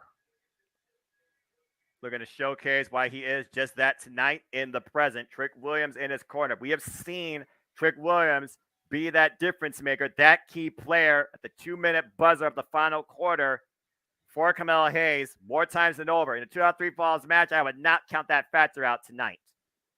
Yeah, absolutely.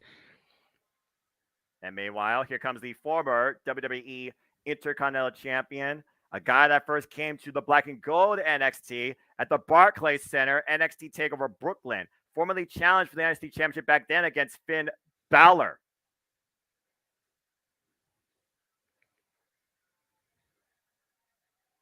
Again, you see the history of Apollo Crews tonight.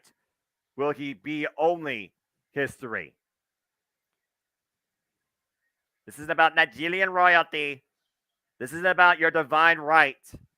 This is about if you truly prove you deserve it. Who's the better man? Who's the best of the best? Who deserves to put their name on the line up against the NXT champion? We're about to find that out. Of course, you've seen Apollo Crews. He's survived the likes of Grayson Waller, who we'll talk about later, of course, in a coffin match. And as I said, he competed for the NXT championship at deadline, took the champ to the limit. Oh, Apollo taking a moment, kind of breathe it in. It's a big stage for him, JJ. Again, the pressure is on both of these men. Carmelo Hayes looks very poised and composed. But again, when you call your shot, and you say you don't miss, that's basically an all or nothing right there, that you just put yourself out there. And they are out in front of over 15,000 people tonight. It doesn't get more high stakes than this. No, This absolutely. is the biggest match, respectively, in my opinion, for both Apollo Crews and Carmelo Hayes. And Apollo Crews before the WrestleMania. That's a fair assessment there, Noah. Like you said, when you call your shot, it comes down to put up or shut up. And Apollo Crews is looking to shut Carmelo Hayes up, but will he be able to do it? Look at the look on Carmelo's face. He is not impressed. No. If anything, he looks insulted. But honestly, this is a real test for Carmelo Hayes. We saw him hang with the likes of Ricochet, and if it wasn't for Trick Williams, that match could have gone the other way, JJ. Absolutely. And Trick is there at ringside. Will he play a factor into this? Well, bell rings are underway, and as we know in a 2 out of 3 falls match, decisions can be rendered via pinfall, submission, or disqualification. So Trick Williams has also played his part, but he also has to play his part smart. Absolutely. I'm surprised, Noah, that they don't have stipulations on the 3 falls. It's just going to be 3 standard pinfall or submission, normal rules. There's no DQ. There's no handicap rules. There's no hardcore, any of that type of stuff. Steel cage. There's none of that going on in this. It's just who truly is the better man. I remember back at NXT TakeOver Toronto, too, it was Adam Cole and Johnny Gargano. To go at your point, the 2 out of 3 falls had a different stipulation each time. What started off with a street fight turned into an additional match, and then Regal, brainchild that he is, came up with a No Way Out-esque steel cage covered in weapons and a barbed wire roof. None of that's going to come into play tonight. This is just going to be pure athletic capability and truly who wants it more and proves that they are worthy. And right now we're at the mat game here. Both men just trying to keep the other down. I got to imagine this is going to be a match of endurance. They're going to fill each other out for a good process of this because that first fall is going to be key. Yeah, absolutely. And I watched your Simply Predicting panel last night. A lot of people think that the pinfalls are going to be split. One get the first, one get the second, then the other person get the third. Exactly. I'm not so sure about that, Noah. I go back to the Steve Austin Triple H 2 out of 3 falls. Oh, yeah. Where Austin took the first fall, but Triple H got the next 2 in a row. I almost wouldn't be surprised to see Apollo Crews take the first fall and then Carmelo Hayes have to play catch up.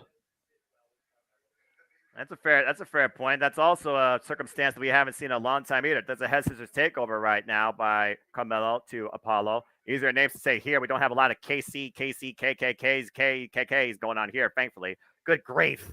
And what if, Noah, what if Carmelo can end it 2-0 and we don't even need that third fall? You could call him. You could call him your next NXT champion as far as I'm concerned if he literally sweeps Apollo. That's another factor we're not taking into consideration here is that whoever wins could take it 2 falls to 0. I honestly can't think of a time in history where that has happened. I'm sure it has, but it just doesn't pop to your brain immediately like some of the other matches in the past. Yeah, I've looked at how many Iron Man matches, how many 2 out of 3 fall stipulations, normal and wild circumstances, and honestly, I can't think of one where it's like, okay, we never even got to the third because it's like, you want to see what happens in that third fall because that's truly what's going to show who wants it more and who could outsmart the other, not just out-wrestle the other. Meanwhile, the speed game, the agility by Carmelo Hayes being put on here. Apollo Crews, especially the clothesline. Carmelo off the ropes, up and over. Carmelo. Oh, and paint brushes Apollo's face off that exchange. Again. Macking the taste out of his mouth, Noah. Just the disrespect. Exactly. I would think there would be like some subtle respect here. Oh, there was none behind that one. That's your receipt, youngster. You talk about youngster. Again, Apollo Crews, much more experienced than Carmelo Hayes. Again, Carmelo Hayes came into the Black and Gold NXT, won the breakout tourney. He also unified the Cruiserweight and North American championships at one point. And also, he is a 2-time NXT North American champion, holding that title a combined 273 days. Oh, he scouted that drop kick. It's definitely an impressive feat. Oh, and meanwhile, Apollo captures both feet. I don't know what he's looking for here. Pulling him into the corner. Uh-oh, catapult. And Carmelo scouted it. And meanwhile, Apollo going to go back again. Springboard off the top. Oh! Caught with a drop kick out of midair. Ball in North Carolina. Apollo Crews shoots and hits the hoop. Apollo Crews only 7 years older than Carmelo Hayes, Noah. But that 7 years can be a lifetime in experience. It's also a lot of wear and tear, but also with that comes experience, JJ.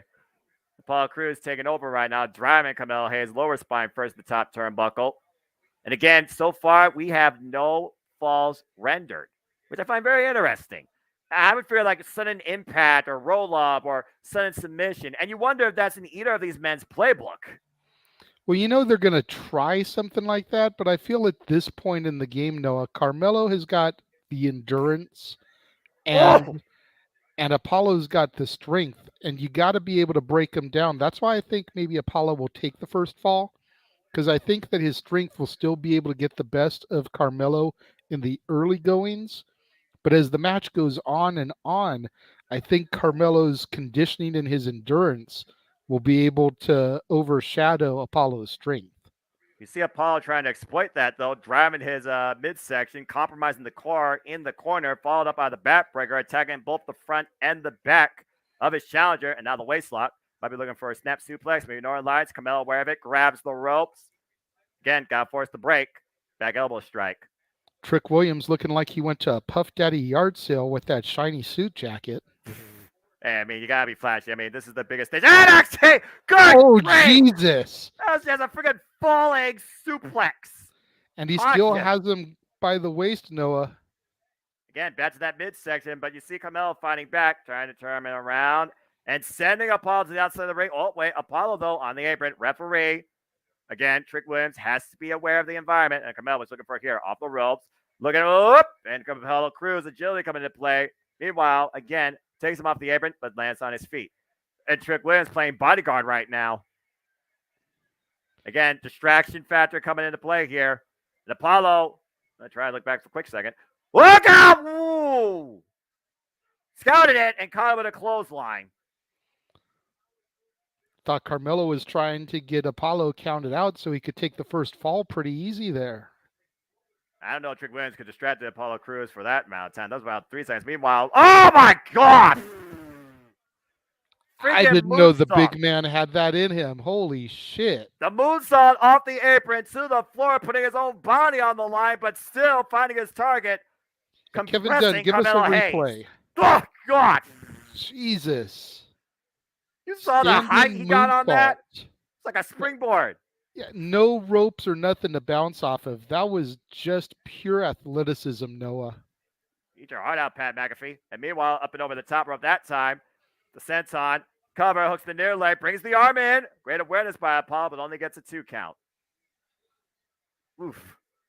And Raymond, since they turned white and gold, the answer is yes. The last time they're outside that little arena was last year's WrestleMania under the Skittles. Stand and deliver. And you see Trick Williams grabbing a chair. Just taking a seat. A better, And meanwhile, brainbuster. Vertical drop suplex. How long can he hold him up for? Making him think long and hard. The blood rushing to Carmelo Hayes' head and drop down hard. Cover hooks the leg for the first 4. Does not get it yet. You got to think about all the blood they're rushing to Carmelo's head, Noah. Apollo's got to stay on top of him. He's got a golden opportunity right now. Yeah, Apollo Crews firmly in control here, and you see how close he is getting to that first decision. And you see how dazed Carmelo is trying to get his whereabouts about him after all the blood rushing to his head. Oh, great awareness, though, hanging Apollo Crews up to dry across the top rope, compromising his larynx. And that might be the difference maker there for Carmelo Hayes in rendering this first decision. You can see it on his face. Take a look at the replay here, JJ. Lifting them up, and yep, he tricked him, pun intended. Little fake out. Apollo on the outside. Ref should be counting. Looks like he is counting. Well, I guess looks Carmelo like Hayes he just started, but he's been out there for a little bit. Well, it's one of those frames where the ref has to make sure, can you continue? And if you can't continue, then I have to imagine that renders a fall. I'm not sure who's worse for wear right now. You see right now Carmelo Hayes bringing himself back in the fight, literally wearing down Apollo Crews, clubbing the man, dribbling his head off the mat. A little bit of frustration. Here's the cover and gets only a 1 count. Carmelo has to be frustrated at this point. He probably feel like he already should be up a fall. You would think so. You would think with his sly and his slick and his conniving as Carmelo Hayes is, especially with Trick at ringside there, you got to think that he figured he would already have this match well on its way to being over. Again, Apollo Crews, though, a former Intercontinental Champion, former United States Champion, has been around the NXT brand originally, back at NXT TakeOver Brooklyn in the Barclays Center long ago. Came back last year, though, to once again find himself and remind others why his name is Apollo and he is the now. Why Carmelo Hayes is looking to make sure he was then, because it's him. And meanwhile, wearing down Apollo Crews. See his body weight all on the back, on the upper body. And just knows the incorrect year on the title. Please feel free to insert your ruthless aggression jokes here in the chat. Wait. Oh! Botch! I didn't notice that till he said, oh, yeah, 2003. 2003 was an interesting year. I will say that. And meanwhile, just needs a clothesline and lifts him up again. Oh, man, and his arm got caught that time. And throat, arm and throat. Carmelo immediately the cover, hooks the leg for the first decision, and gets a 2 count again. Again, the first fall is going to be pinnacle in this match, JJ. Cover, 2, and again, Hayes only gets a 2 count. But each time you see him grasping his midsection, why Apollo is just trying to get his breath.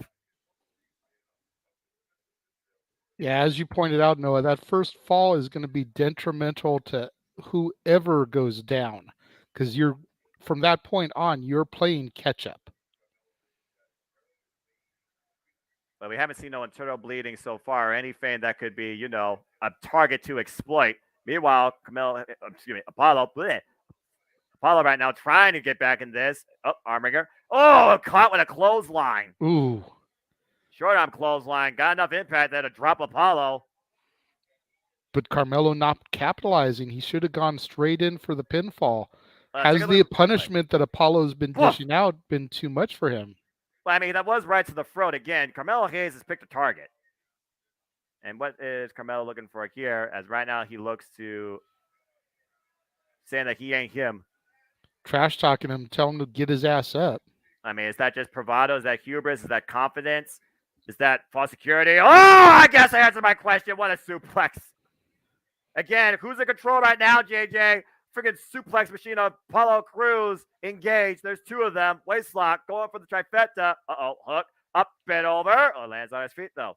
And now Carmelo, what's he looking for here? Catching him. Oh, encounter, reversal. Over the top. Back body drop. Yeesh. Both men down, looking worse for wear. Whoever can get to their feet first, I think, will be able to have the best opportunity for a fall here, Noah.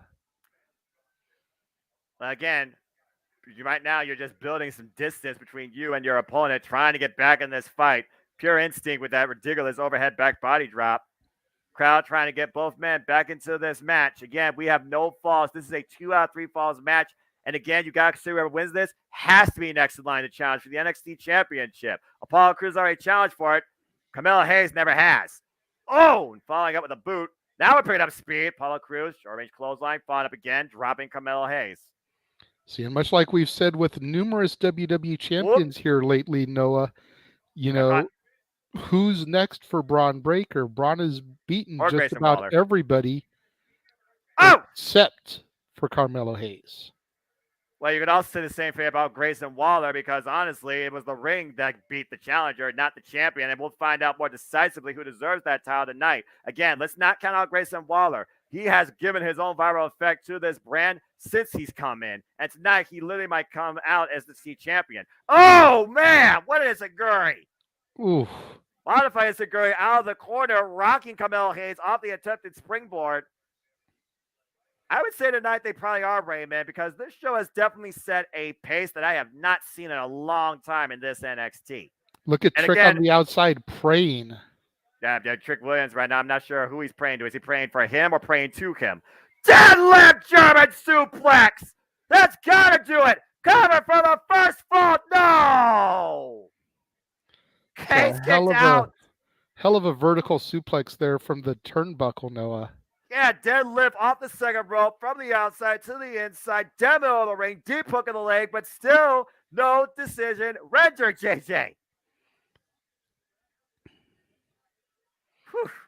Paulo looks like he's calling for something there, raising the roof. As long as it's not something ultimate. We all know how that worked out. Getting the people in the match. Lend me your energy, maybe. Do you feel me? I definitely feel you, Noah. Hassan, welcome to the chat. We appreciate you being here and joining us this fine Saturday evening. Oof. Just driving his knees into Carmelo Hayes' face. I don't think Hayes appreciate that. But yes, thank you, everybody, of course. We see you all in the chat. We acknowledge you as always. Thank you for your support across the Championship Multiverse of Media for these live watch-alongs. We love doing these for you. And meanwhile, looking for the Russian leg sweep, maybe. Apollo Crews, counter. Hayes counter. Deep arm drag. Up and over. Reversal. Trapping the arm. Wait a minute. Cover. Shoulders down. Shoulders. Whoa, almost got caught there. Wow. Pump kick. And meanwhile, up and oh! Jesus. Merry-go-round takedown. That might be it. 1, 2, no! And now Hayes beside himself. Can't believe it. But immediately following up, JJ, hooking Apollo Crews up. Ooh, nice. It's like an edge crusher there. Deep hook of the leg. 2, all body weight. No! And to the submission. Rolls into the submission. Crippler crossface. Center of the ring. Now, again, the first fall here. Do you immediately tap out or do you fight back? What's better here? And he took enough. He tapped out. Hayes is up a fall via submission. 1-0 in favor of Carmelo Hayes. Can he get another immediate submission and just end this, Noah? That's what I would do. You've already got the one-arm grapevine. Go back to the neck and start wrenching again. Yeah, I don't. Or is there a hold period, a rest period here? Well, we've seen mixed rules for the breaks when it comes to these type of environments and matches, JJ. At this point, I think the refs just checking on both men to see if they can continue. I think Carmelo Hayes is a bit surprised by that. You saw it was constant move for move for move for move till he finally ground Apollo enough to render a decision. And it was constant pinfall he was going for. In the end, he went after a submission. But Crews has been in this position before. He's fought from adversity. He's fought from underneath, and he has come back. But now he has to come back 2 falls in a row. Both men in the corner. Referee says both men can continue. Hayes looking to follow up, and you see Paul grasping his neck. Ooh, shot to the midsection, though. Body shot almost. But look at what it took out of him. He went to a knee immediately following the one shot.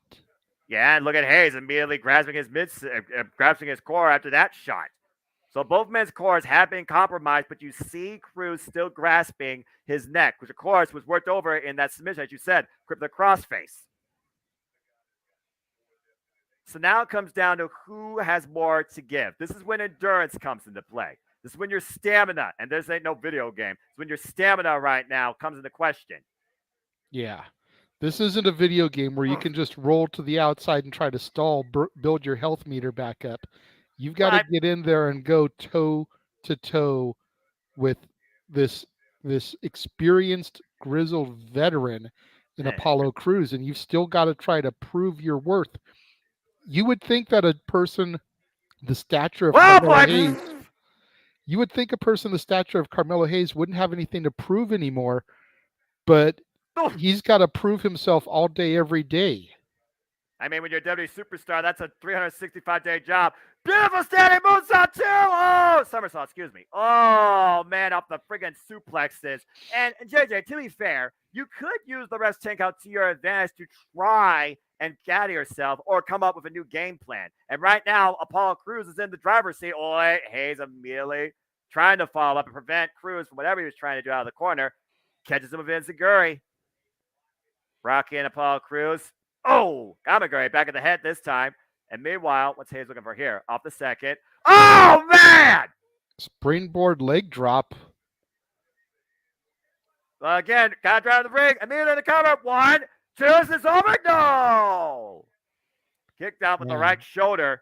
And notice how he went off the ropes back first. He didn't turn his body in midair to change the momentum. That was most of his body weight coming down, not just the leg. On draping Apollo Crews in the second and top rope. What the hell? Whoa! Holy crap! What was that, Noah? 1, 2, I don't know. Oh man, I almost want to say a standing Spanish fly, but it wasn't like he went body on body impact.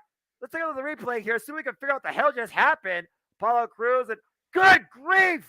That was like a Revolution DDT destroyer of sorts. Modified destroyer, maybe. Still not enough. Whatever it was not enough for Apollo Crews to gain a pinfall onto Carmelo Hayes there. And you see Trick on the outside. He's up. He's got his chair folded. I got to wonder if he's looking to play a factor here in this next pinfall, Noah. Well, you can't call it timeout, JJ. As you know, there are no timeouts in professional wrestling, damn it. But also, again, you do want to, there's a sense of urgency, even though Carmelo Hayes is up a fall. Carmelo Hayes technically is in the driver's seat, even if he doesn't have the match in his favor. Oh, what the hell is this? This doesn't look good. Off the second rope. Is he trying for that twisting power slam? Trick Williams right now, you see him looking with daggers in his eyes. Oh, jeez. I don't think that's what Edelman had in mind there, JJ. Bad landing for both. Yeah, absolutely. Got to be careful because you don't want to end up taking yourself out there, Noah.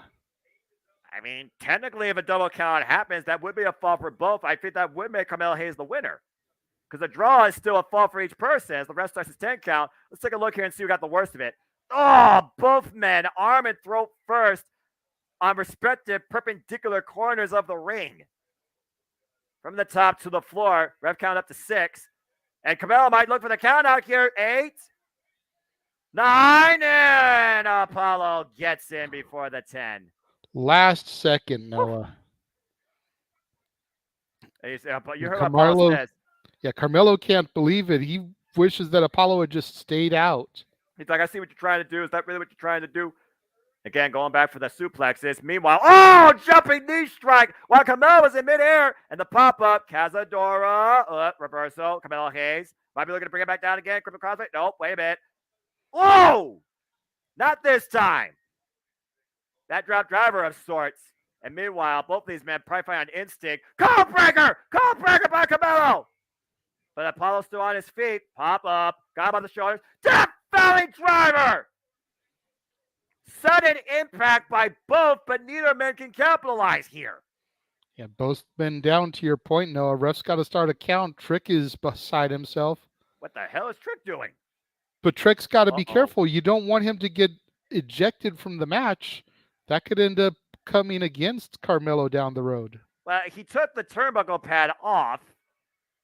It's almost like right now he's trying to instigate a game plan, but we've also seen how many times I've said this before with you, JJ. You become a victim of your own weapon. What you think could be the playmaker could be the game changer for your opponent. And the official has no idea right now that there is an exposed turnbuckle right now in play. Yeah, if professional wrestling has taught me anything, Noah, it's usually whoever sets a weapon up ends up being the one to get subjected to it. 9 out of 10. Exposed the turnbuckle. Oh! And Carmelo just ate it. You called it before it happened. You foretold it. And I freaking also spectated on it.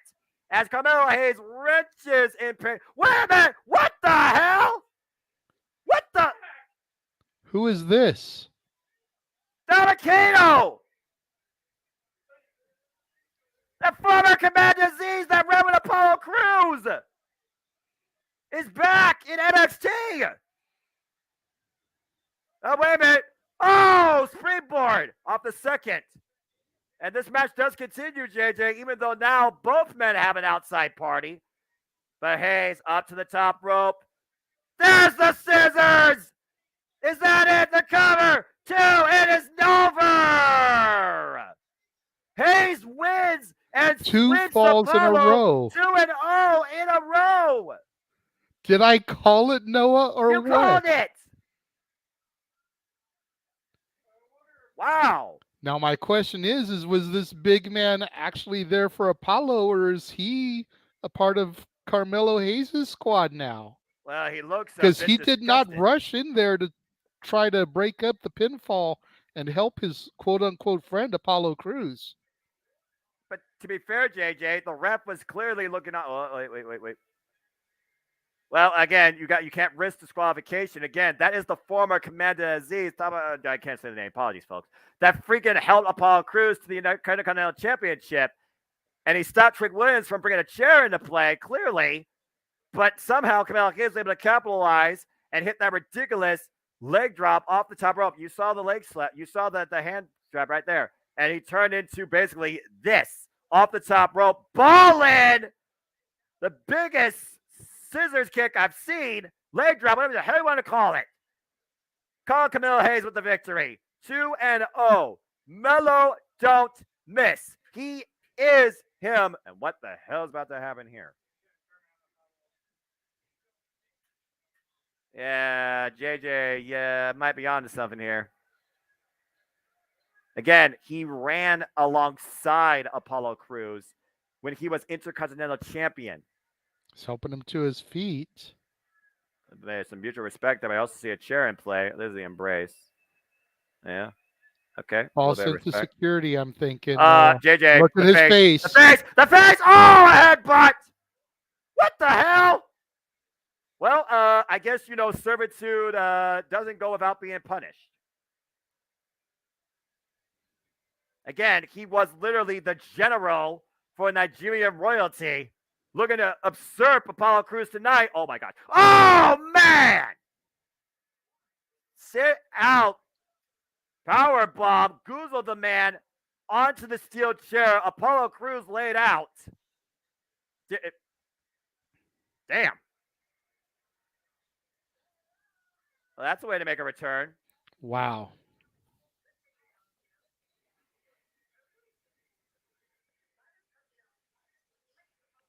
I smell a match for Stand and Deliver. Valentina Feroz and Wendy Chu respectfully together, and it looks like a challenge has been made for Lyra Valkyria. And meanwhile, we go backstage to our new NXT Women's Tag Team Champions. I still can't believe I'm saying that. On their second match ever as a tag team. Wow. Yeah, I'm a little dumbfounded myself.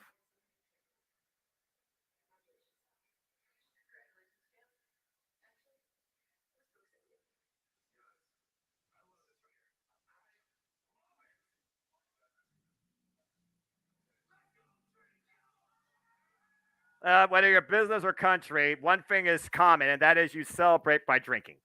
Absolutely.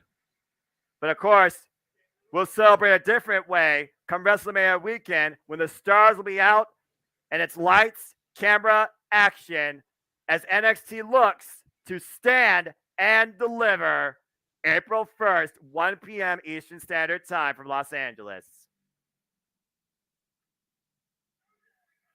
Well, we are back here, and once again, JJ, we talked about Braun Breaker, but again, will we see a viral moment? Will Grayson Waller come out tonight as the new NXT champion? Our steel cage match is still to come in what truly could be Braun Breaker's last stand. All right, as we got a short intermission here, again, Jeff said it perfectly, no good deed goes unpunished. And Moonlight Mirage saw that. Jeff got busted. Botch. Shout out to Moonlight Mirage. Please follow her content, folks. She was the color cohort with me and James Hebert on the Raw is Triple X special. She did a great job. Jeff, welcome back. So, Jeff, what's your thoughts? He did it 2-0. I'm a little shocked. I'm not going to lie. But I was expecting seriously 3 falls. Yeah, it's just one of those things, Noah. You don't know. I'm surprised to see Aziz be put back into the stories. I realize my TV's on, so you can hear the WWE audio, and I'll get pinged. Don't get paid. That's Watch number 2, already 2 in. Here we go. Start the count. Right, and seriously, there's the botch count. Well, that's okay. It is what it is. And yes, Moonlight. Yes, I realized during it's like, oh God. So for everybody on YouTube, Noah, you and James and JJ can edit the title in your studio later. Yeah, I'm not worried about it. Dumbass. Well, please worry about it after. Please fix it. Exactly. It's gonna look Oh, stupid good otherwise. grief almighty. Hey, speaking of stupid, as far as Noah's concerned, but yeah, baby, Chase U, throw it up. Chase U wins this tonight. You know what? Fudge it. I've done crazy bets. I don't have hair right now because I did the ball shave. I'll tell you what. If Chase U actually pulls off a Rudy-esque story tonight, I'll personally buy a Chase U shirt and wear it on the next NXT watch along. Nice. I love that.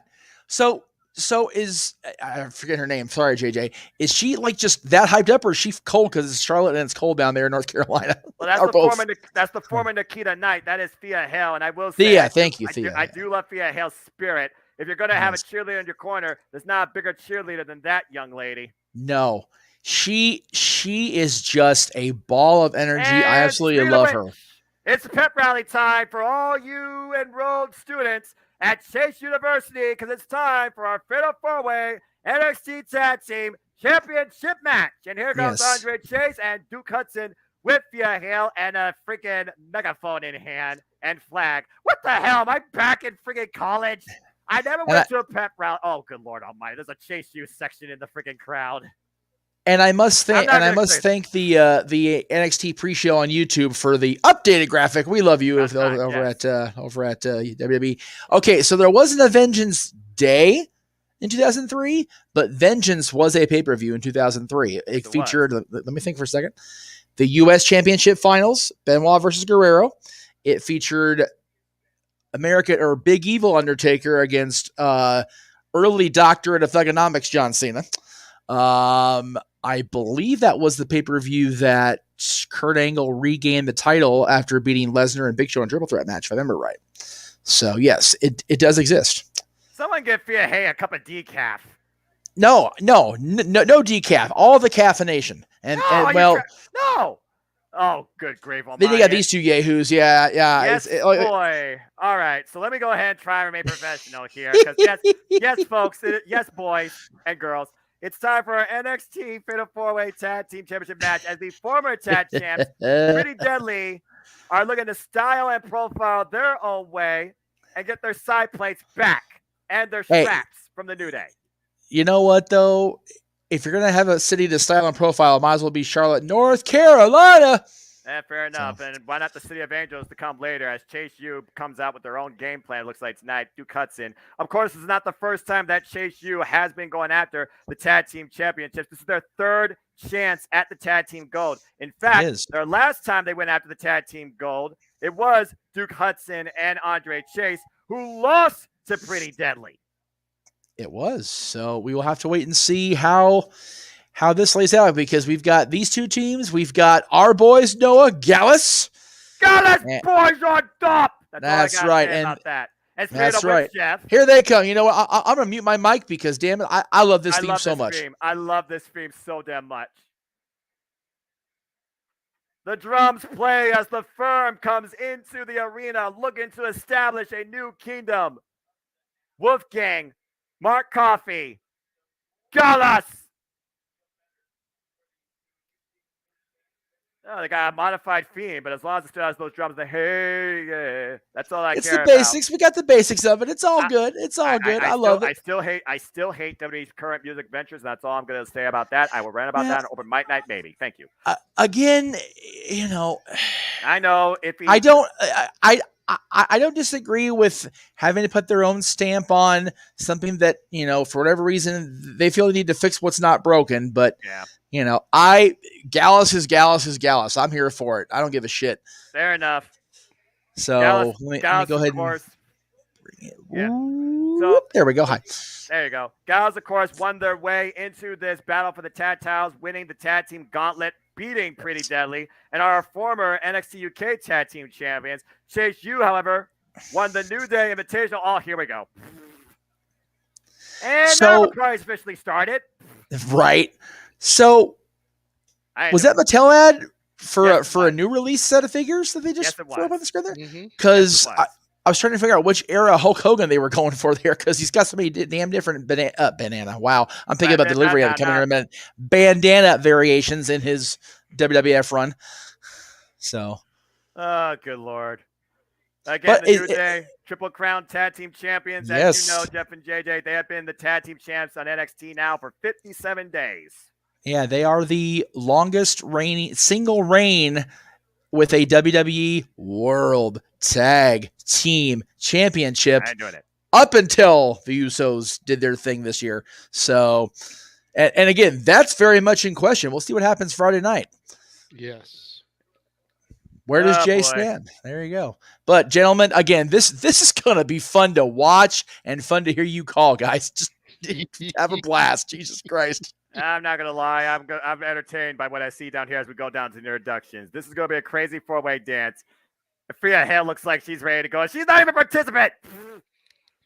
I love Thea Hale. She is such a spitfire, as Jeff was saying earlier while I was off camera. All right.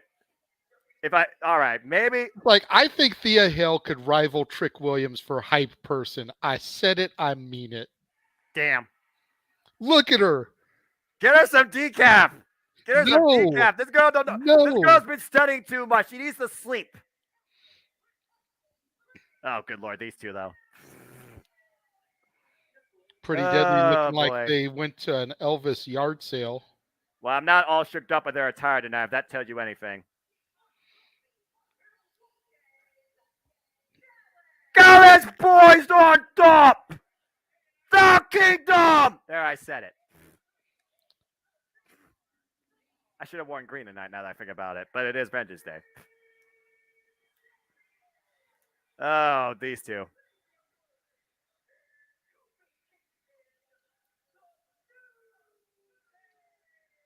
Well, will it be a new day on the NXT Tag Team Division, and will we have new NXT Tag Team Champions? This is a fatal 4-way. First pinfall submission wins the match and wins the gold.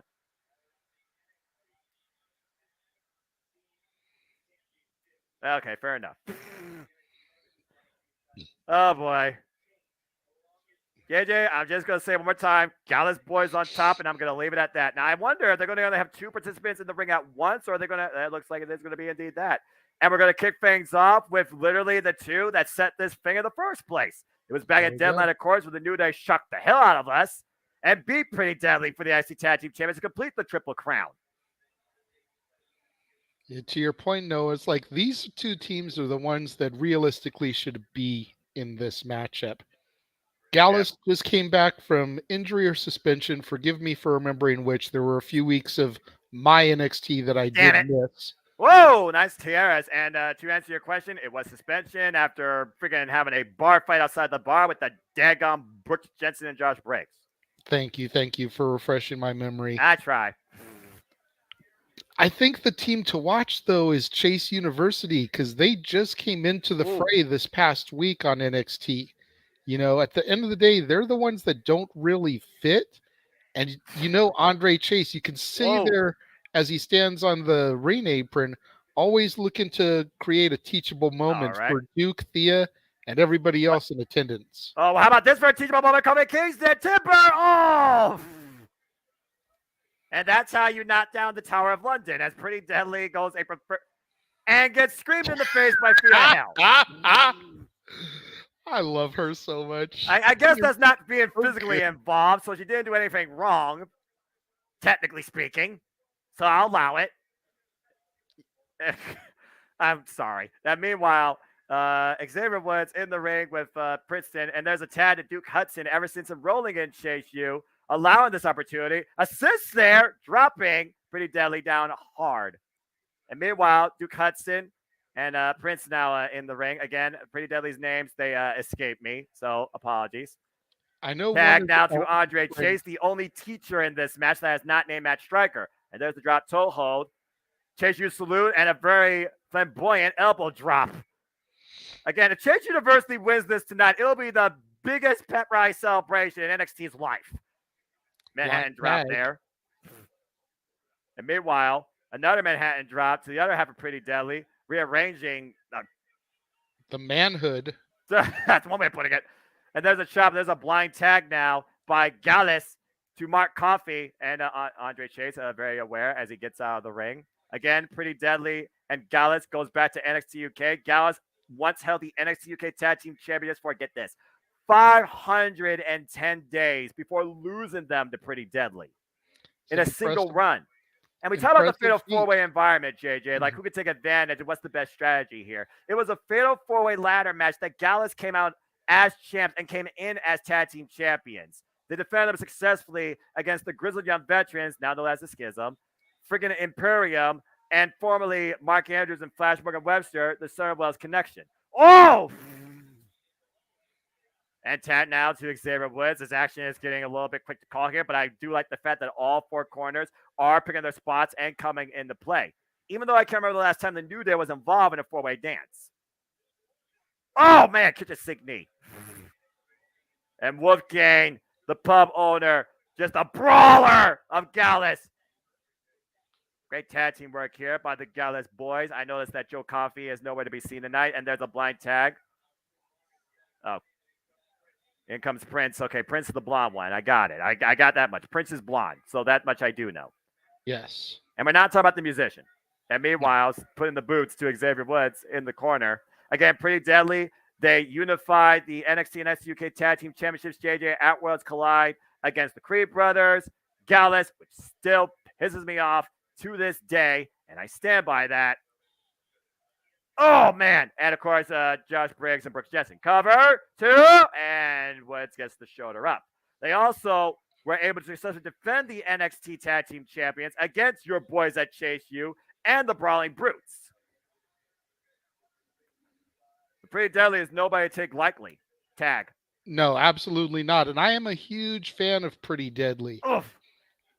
Honestly, the only team in this match that I don't really have a stake in is Gallus, and that's just because I haven't been exposed to them as much.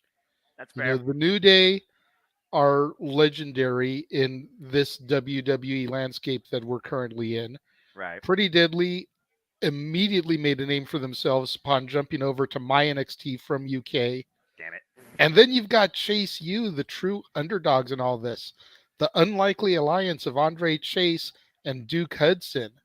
And much like Kiana and Fallon earlier in the evening, are they going to be able to overcome their differences to be able to work as a cohesive unit and claim the gold? And meanwhile, you see Pretty Deadly dropping the elbows on Xavier Woods, keeping away from his corner and all the other corners for that matter. We've seen multiple times in this match now how another corner has been able to pick their spot and tag themselves in as only two men are legal at once. It's not Lucha rules. Oh, big shot drops Woods to his knees. And the back of the head follow up as Prince is legal for Pretty Deadly. Stop to the hand. All right, that was just weird. I'm not sure if he's trying to put a hex on everybody else, but you're not Ladon, and Thea Hale looks like she's about to bust a blood vessel. For real, Thea Hale wants to tag herself to get in there with Elton Prince. What are you doing? What are you doing? Oh, and there is a maniacal laugh. She almost reminds me of the bunny from AEW, if I'm going to be honest with you. And there's a match for you, Noah. Don't put that out in the universe, JJ. Also, yay, Allie. I cannot wait for her for What the hell? Let's throw Jamie Hayter in there and make it a three-way. Stop it! You stop it! You stop opening every minute door that will break my sanity. You stop that. That meanwhile, Kofi Kingston and Prince are the two legal men as this match is going into another gear. Kofi Kingston, former WWE World Champion. And Kofi Kingston, one of the longest tenures, I might add, still in this company. And now Mark Coffey coming to play. Doesn't the clothesline. Mark Coffey, former Heritage Cup winner. Kofi Kingston dropping everybody. No way. You got to be kidding me. I think we're going to see a big old New Day boom drop, JJ, on three people. Well, he wasn't able to have his normal high spot in the Rumble last week. Yeah, okay. But man, boom drop on three people at once. Whoop. Went for the Trouble in Paradise.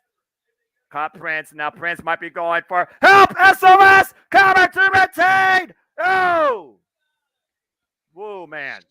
Pretty Deadly saving the matchup. And now Andre Chase coming in with a disciplinary chop. And now Wolf came with the uppercut. And then Duke just throwing his body into play. Now Prince dropping Duke. Now Woods coming in with a discus forearm. And Mark Coffey coming in with his own freaking axe hammer. And then Kobe with the jumping knee. Everybody's dropped. Kobe and Prince are legal. Pretty Deadly looking to take advantage. What the hell is this? Shenanigans aplenty here, Noah. Yeah, no kidding. And that might do it right there. Prince with the cover. Hooks the leg too. No. Not enough. Golly. The only one that didn't come into play during that was Fia Hell and her friggin' mega horn. All right. As we finally got some order here, Pretty Deadly isolate one half of the New Day. Again, they feel like that they should already just be challenging them, contractually obligated traditional tag team title match. New Day putting them through hoops, hurdles, and all sorts of trials through the holiday season. Whoa! Damn, that was a hard landing. Tag to Woods. And right now, this is coming into a two-team effort. Uh-oh. Has the clock struck midnight? Kofi with the double stomp. Woods assist over the knee, the cover. 2, and everybody breaks it up. And wow. That's just a mosh pit right there. Everybody but Thea Hale in the ring right now. If she could, I guarantee you she would have. Thank God this isn't a ladder match. Take a look at the replay here. Once again, this is how they claim the championships at deadline, JJ. Look at the height of Kofi Kingston. The double stomp over the knee of Woods to freaking Prince. But everybody comes in and stops the decision.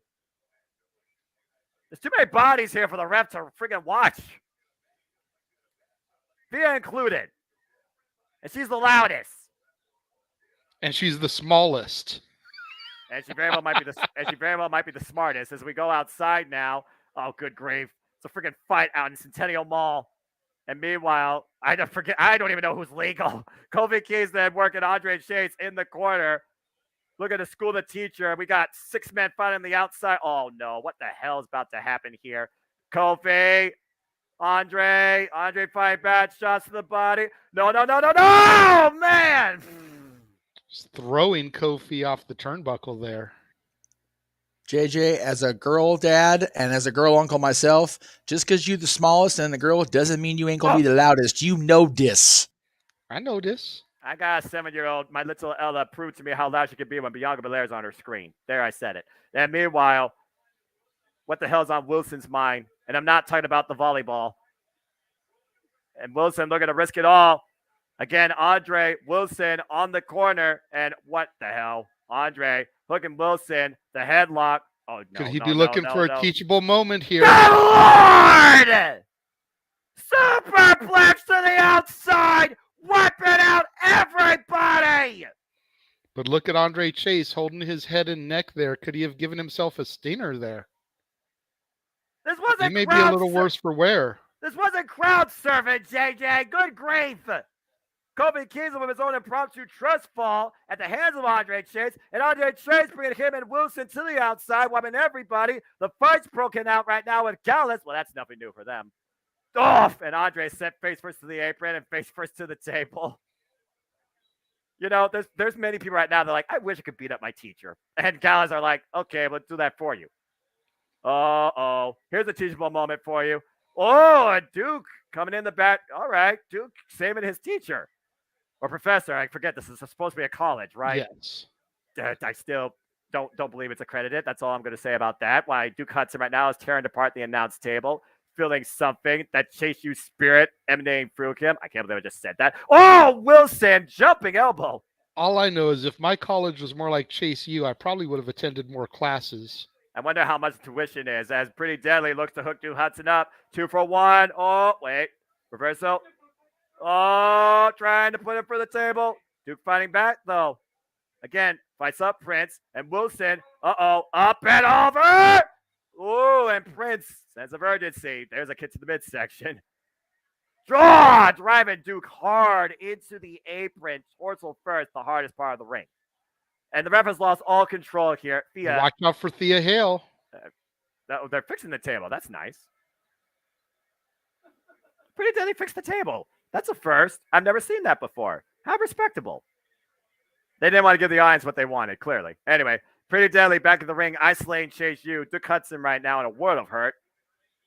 And meanwhile, again, the titles can only change place inside the ring. Duke Hudson breaks the banner, double clothesline with one of his own. And right now, throwing the jabs, the little flip-flop and fly. Chase Shades U of Dusty style. Rhodes. Bionic elbow to Wilson and a senton drop. You have got to be kidding me here. This is a spirit I did not expect to see tonight. Overhead belly toss.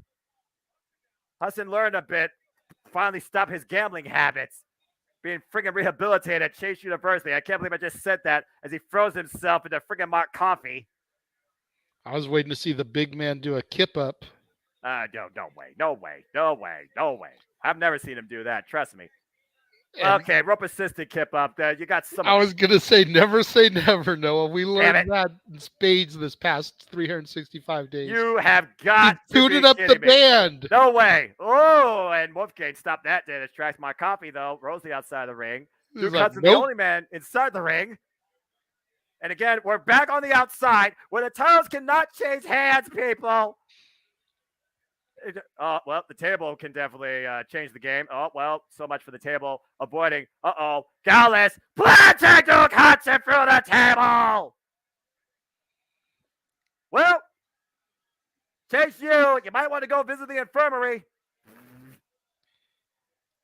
In the words of the late, great Don West, you have got to be kidding me. Gallus boys on top of Chase University, driving their star pupil through the announce table.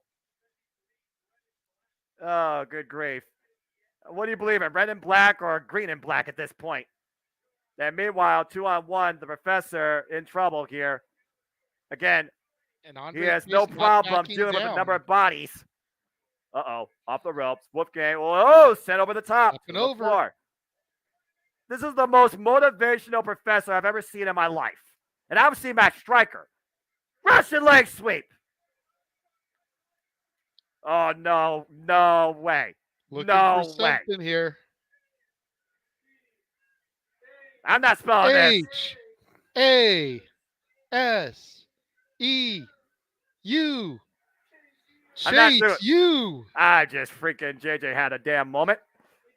That freaking spirit. Meanwhile, Chase you off the top of the crossbody by freaking Andre the cover too. Oh my God! Andre Chase almost had it there, Noah. Hell no! A figure four in Charlotte by Andre Chase, the professor and educated pupil of the game, locking Mark Coffey in the middle of the ring. Mark Coffey has to reverse the press. Oh my God! Swanton off screen out of midair by Wolfgang. And now Andre, hook up. There's the head kick. The power slam. Cover the man. 1, 2, damn it. Andre kicks out. Kicks out. Wolfgang is beside himself. I'm beside myself. Damn it. Then meanwhile, looking for it again. Andre on the shoulder. Kobe Kingsville blindside over the top. Wipes out Mark Coffey. I'm not going to have a voice after this. Then meanwhile, Wolfgang sent to the outside of the ring. Kofi and Andre Chase, I believe, are legal. What the hell is Kofi looking for here off the top rope? Trust fall to pretty deadly. Caught Kofi. Oh, man. Xavier Woods just tagged Andre Chase. He is now legal. Spilled milk on the outside. Kofi Kingston, Bootio's blow ran dry. And meanwhile, Xavier Woods, I think now is legal with Mark Coffey. Standing switch reversal. Mark Coffey off the ropes. Eats a forearm. And it's dropped. And again, the New Day are looking to continue their triumphant run as NXT Tag Team Champions. Woods walking the ropes. Wolfgang intercepting. Hook and Woods up. Double up. Power slam. The cover. 1, 2.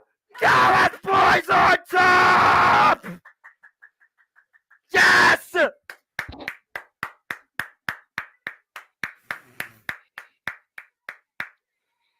The firm establishes a new kingdom in NXT. Gallus are your new NXT Tag Team Champions.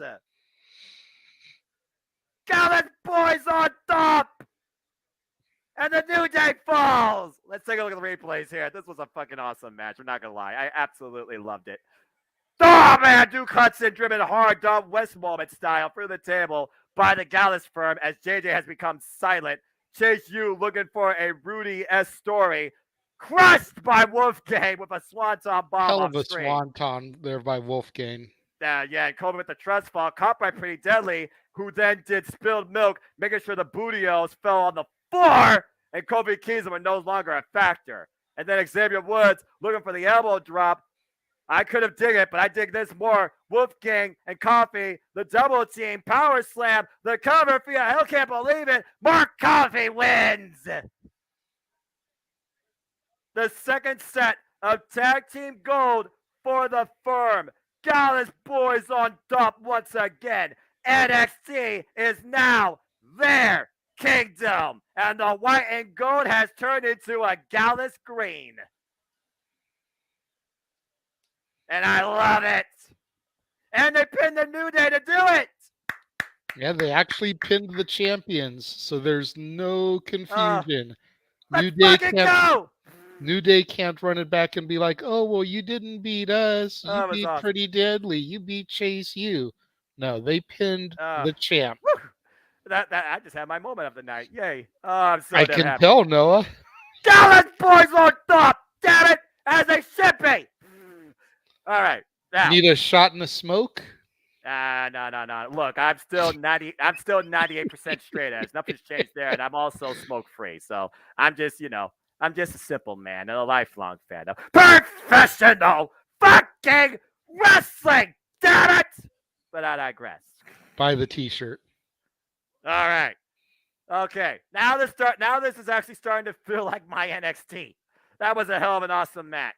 What's not awesome though is this ongoing case that was reported by McKenzie, not McKenzie, McKenzie Mitchell.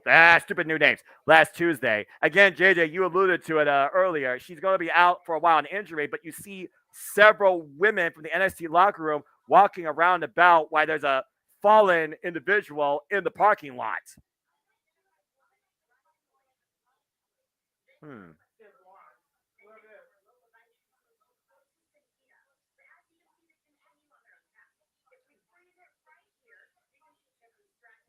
Tiffany Stratton, I would not rule out. That Barbie doll has bad intentions for this NXT Women's Division.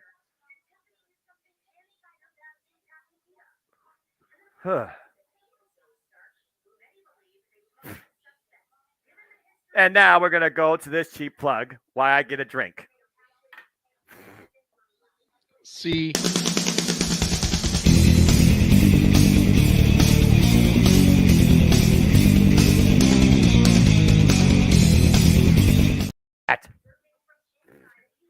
Botch.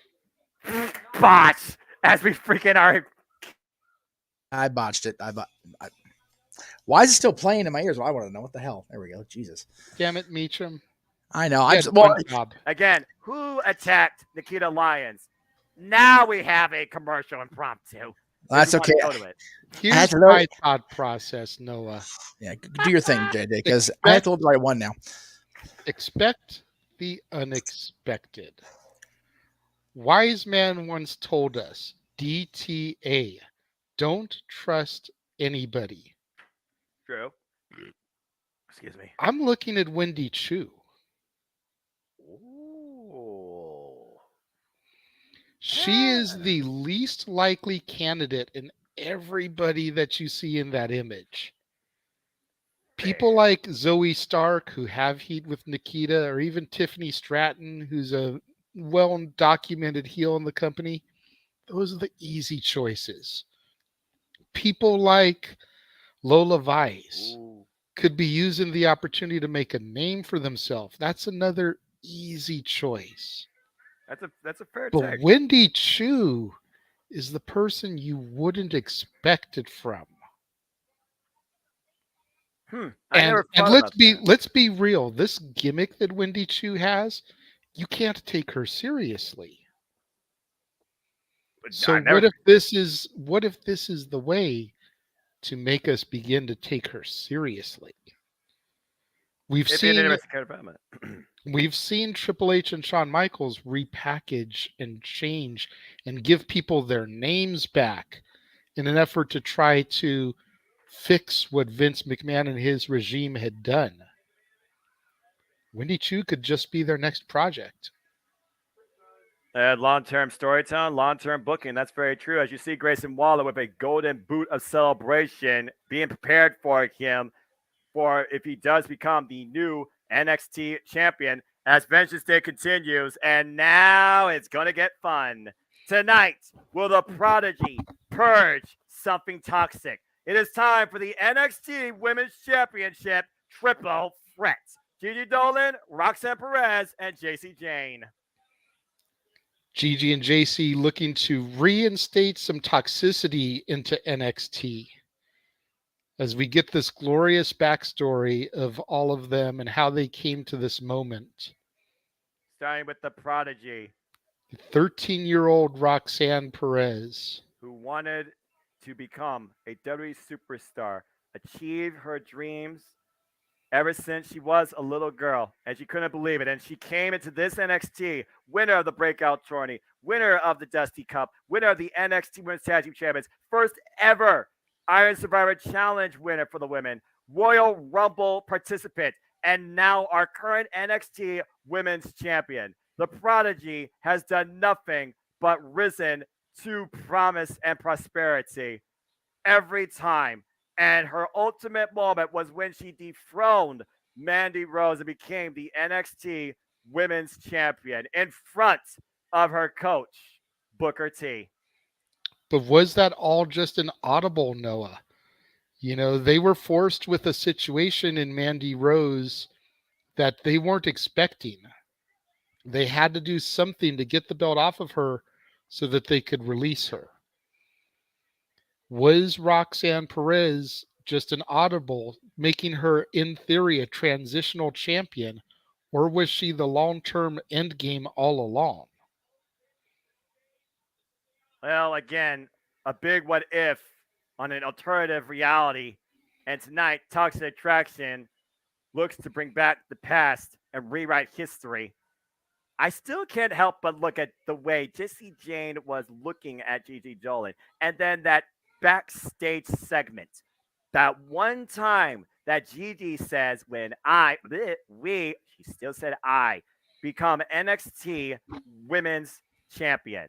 You could say what you want about Toxic Attraction running together, roughshod over this brand, but at the end of the day, there are no friends. There are checks and championships, and it is lonely at the top. There can only be one. I've seen it time and time and time again. Not even something flawless can hold up to that.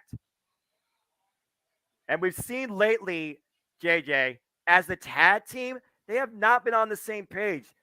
They've had miscommunications, particularly in matches against Roxanne Perez and alternative partners. Truth be told, it seemed like they did pull a ruse, but was that just a moment where they didn't want to give face to the champ where it mattered? Who really is in control? And we saw what happened when they tried to downplay everything that Roxanne has done and wants to be. Oh my! I'll say it for James because he's not here. Get fight! And then we saw them plant Roxanne through the table at the summit. While both of them held the title in a hand, will tonight be Toxic Attraction's end? Time to find out here at Vengeance Day. Man, I am so looking forward to this match. Will Roxanne Perez retain her gold and come out on top, or will we have a new Le Cool of sorts? Well, as you say that, Toxic Attraction make their way in the ring first, together in their entrance. Mm-hmm. Now, I'm just going to say this because I do not think... Sorry. Oh, JJ's got a little hot under the collar. Gee, I wonder why. Meanwhile, I do not think that's going to hold up when the bell rings. But to Toxic Attraction's credit, Gigi Dolan, 7 years of experience. She has been a former top singles champion in Shine. And again, I still go back to during that backstage segment when she said, the former Priscilla Carey, for those that don't know. Jessie Jane, she has been a former singles champion at her promotion in Australia, Australian Combat Wrestling, and has been trained by the likes of the franchise of Ring of Honor, Jay Lethal. But everyone right now, I figure, is just taking in what they're seeing on their screens. Absolutely. I mean, I can only imagine. I'm sorry if I'm being quiet right now, Noah. You had your moment with the Gallus boys Fair enough. coming out on top. Damn right. I've got mine right now on my screen. Again, I go back to my open mic night segment when I said, Mommy, is this what I can look at when I turn 18? I'm sure little girls are thinking about that right now, but would they rather be something toxic or something that is a prodigy still rising with so much promise? And again, tonight's event being brought to you by the WWF Multiverse of Media. Please like, subscribe, comment, tell friends. Stay tuned for all continued coverages of all your wrestling events across all brands and all things wrestling. Shout out to the ATW family on the Twitter. And of course, after tonight's festivities for Vengeance Day, we will come to you shortly with Open Mic Night following. Meanwhile, game on for Roxanne Perez's first defense as the NXT Women's Champion. The Prodigy has arrived. This is the epitome, Noah, of sugar versus spice. And in between, there may be nothing nice. Roxanne Perez, 59 days as NXT Women's Champion, the 15th NXT Women's Champion. By the way, congrats to Gallus becoming the 58th NXT Tag Team Champions. Again, she has only been in the game for 6 years, and at 21 years of age, she has been Ring of Honor Women's World Champion. She was Booker T Academy Reality of Wrestling Champion for 315 days. Ring of Honor Women's Champion for 119 days. And ever since coming into the WWE, she has done, achieved, and excelled at everything. But tonight, the champion does not be involved in the decision as we go down to the introductions.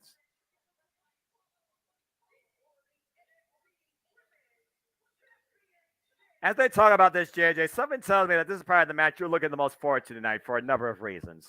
Absolutely. I mean, as I said in the pre-show, if I'm being 100%, I was looking forward to pretty much every match on this card, except for the Wesley Dijak match. Yeah. That was the one match that I was the least interested in going in. Every other match on this card looked like it was going to be banger after banger after banger. There you and go. They have not disappointed me in the least this evening. And it all started with that Wesley Dijak match. They set the stage for everything that has come here this evening. Yes, this is the match I was looking forward to the most, because I really want to see if Roxanne Perez can hold up to the toxicity that the two ladies still representing Toxic Attraction can bring to this matchup. Or is she a fluke, a transitional champion? Is she not ready for the spotlight?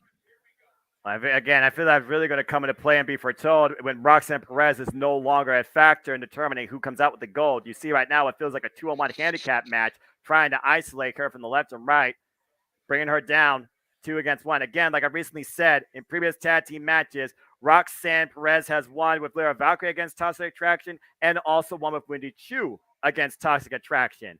But Toxic Attraction, once again, wants to remind us that they are the ones that run this brand and have for over 2 years. But I gotta imagine deep in one of these two's toxic conscious, they have to consider what it would mean for them to be the NXT Women's Champion. Again, you can't share the top spot. There can only be one. Oh, backbreaker. Oh, the boot. And Roxanne immediately rolling to the outside of the ring, and Gigi Dolan looking to follow up. Lay Cool says, remember us? They shared the top spot. Yeah, no one's done it since. I wonder why.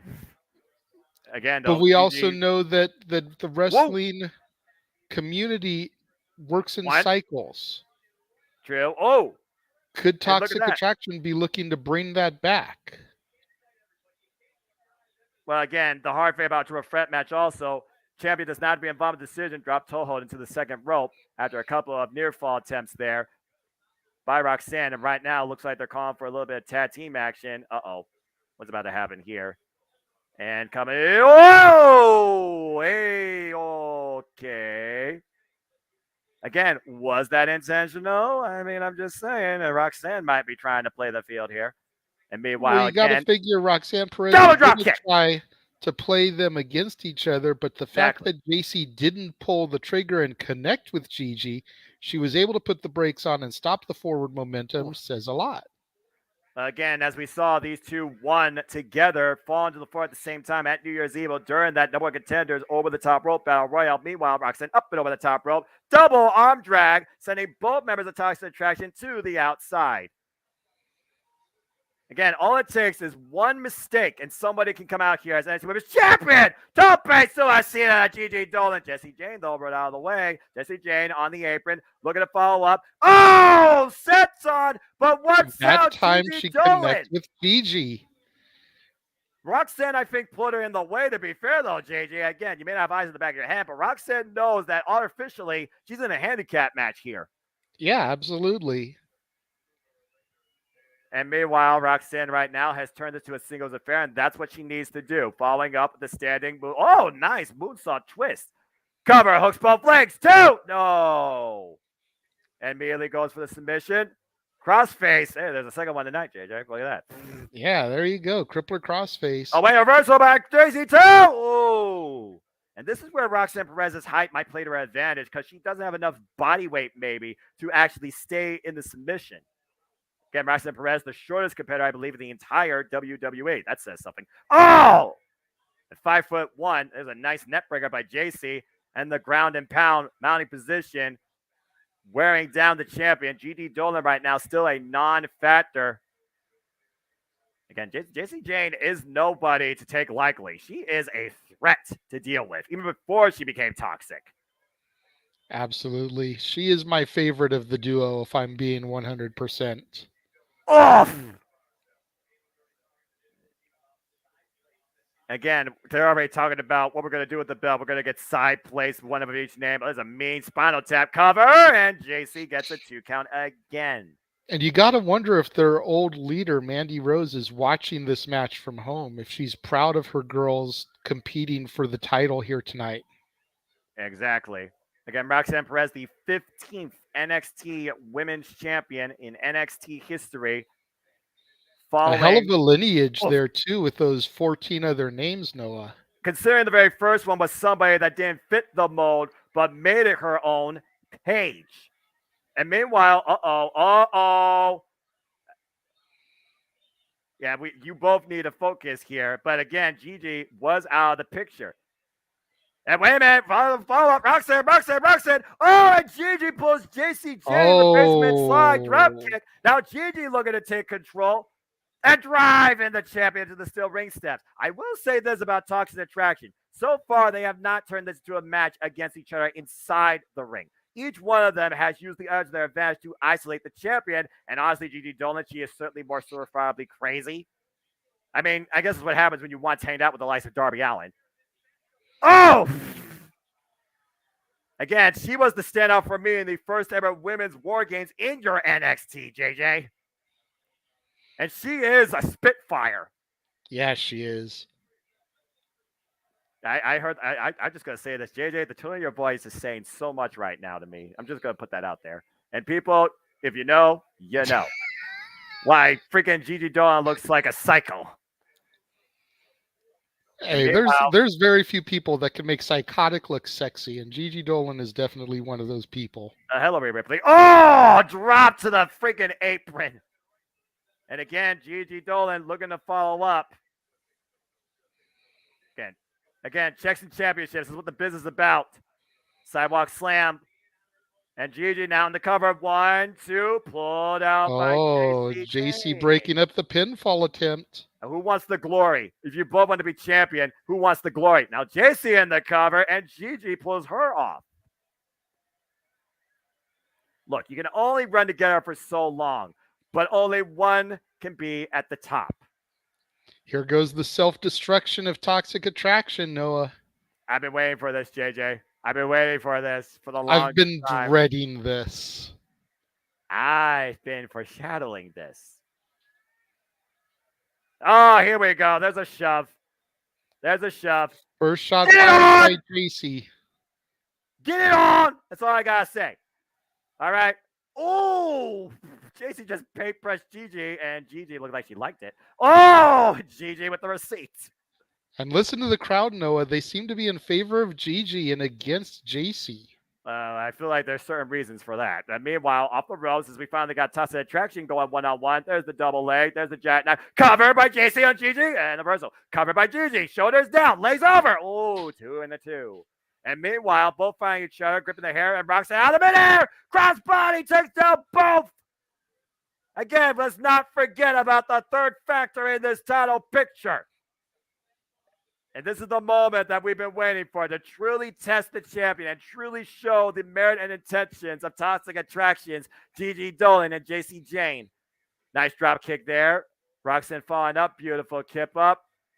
Roxanne's been looking to finally purge something toxic from this NXT. The Prodigy, once again, looking to rise to prominence and bring a prosperous era under her reign as NXT Women's Champion, following up in the corners right now to both Jessie Jane and Gigi Dolan. And meanwhile, Russian leg. Oh, wait a minute. Russian leg sweep to Jessie Jane. There's the front hook.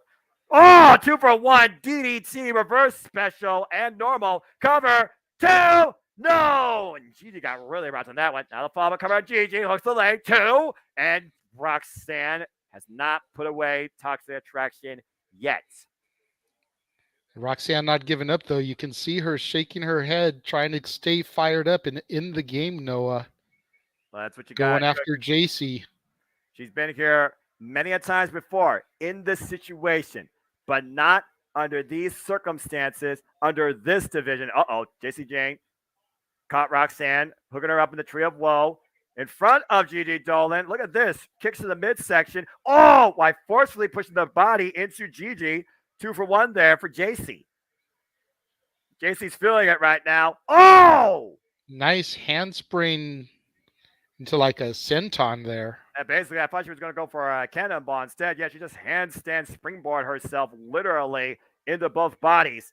Again, this is the biggest opportunity in both Jessie Jane and Gigi Dolan's careers. Oh, what a knee! That might be it! Cover! Do we have a new champion? Gigi breaks it up. Ooh. Again, look at that face.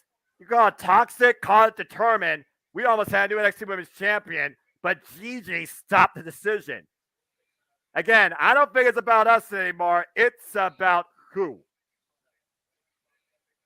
Now, JC and Gigi, your worst nightmare coming true, and probably the fantasy of everybody in that arena fighting against each other. And there you go. Who said opposites? Who says that freaking same polarities don't work together? Oh, man, what a discus. And a circuit from JC. That's the wrong type of freaking thing to do. Okay, I'm just going to leave that alone. A small package, too. Oh, Roxanne nearly got it. Oh, following up again. The crucifix, 2. And again, JC survives. Oh, knee bends over the champion. Whew. Again, right now, everybody is picking their spots, trying to take the moment. Jessie Jane, once again, looking to take over. Put that in perspective. Off the ropes, feeling it. Discus, dusting the knee. Roxanne. Oh! Conquer, and meanwhile, over the top rope for Pop Rocks. Nope, counter. Gigi falls in with a clothesline, drops the champion. And now Gigi rocks JC. Good God almighty. And for the first time, Gigi taking out the champ. Norman Light, 2. Oh, senton drop by Jason to Gigi to break up the fall. Wow, JJ. How are you feeling right now seeing this unfold? I'm honestly nervous, Noah. I know I picked Roxy to retain her title, despite the fact that I'm sitting here in toxic gear. I do not care who walks out of this match the winner, but I am literally on pins and needles over here for all 3 of these women. You hear the audience, by the way. We got Roxy and Gigi chance, number for JC. It's almost like JC right now is out to prove something to herself more than anybody else. I feel like, honestly, JJ, when I first saw Toxic Attraction on my screen, just because I knew the history of Priscilla Kelly, not just because I like redheads, that Gigi was probably the one they saw more potential in out of the 2. We see what these 2 can do together right now. You're seeing what both of them can bring separately when it comes to the richest prize. But Roxanne, again, will not be denied. We know how much Roxanne will fight. Oh, man! Good night! Good freaking night. Oh, double headbutt. And Gigi and JC both on the cover. Are you kidding me? Oh, my God. Wow. Imagine if they had both pinned her right there, Noah. What? Well, I guess you would have had basically a situation there, but call it intentional or not, Roxanne nearly lost the title to both Gigi Dolan and Jessie Jane after they headbutted each other into the decision.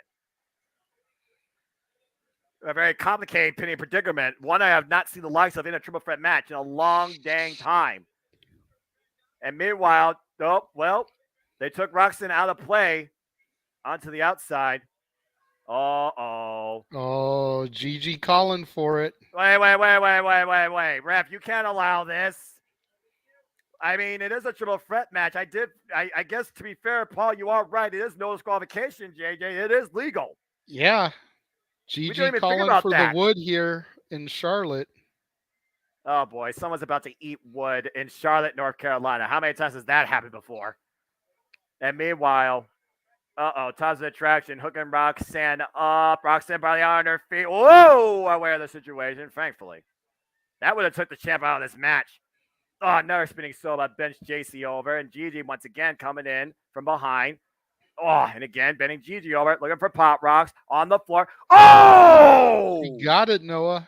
Damn! Well, that might take Folded Gigi her up out like of play. an accordion. Yeah, no kidding. Freaking code red. And the outside of the ring, JC now driven into the apron. It's Roxanne against the world. Toxic attraction right now in a world of hurt. And right now, what's Roxanne thinking here? Again, this is Roxanne's first defense as the NXT Women's Champion. And she's taking on two competitors here in Toxic Attraction, trying to purge the entire unit from her division. Oh, no. No. I don't like the looks of this, JJ. We have JC Jane and Roxanne on the set. Oh, no. This might be a disastrous superplex spot. Oh, thank goodness. Roxanne is blocking it, fighting with all of her might. No way. I don't know if you saw, though, Noah. Yeah, there she is. Gigi was getting back to her feet on the outside there. And meanwhile, ready to Gigi through the table. Well, Roxanne, do something. Capitalize on this. Jessie Jane is vulnerable. Avalanche pop rocks. Cover, back block, deep stack, 2. Roxanne Perez retains. Pinning Jessie Jane. Consider Toxic Attraction purged from the Prodigy's NXT. Roxanne retains.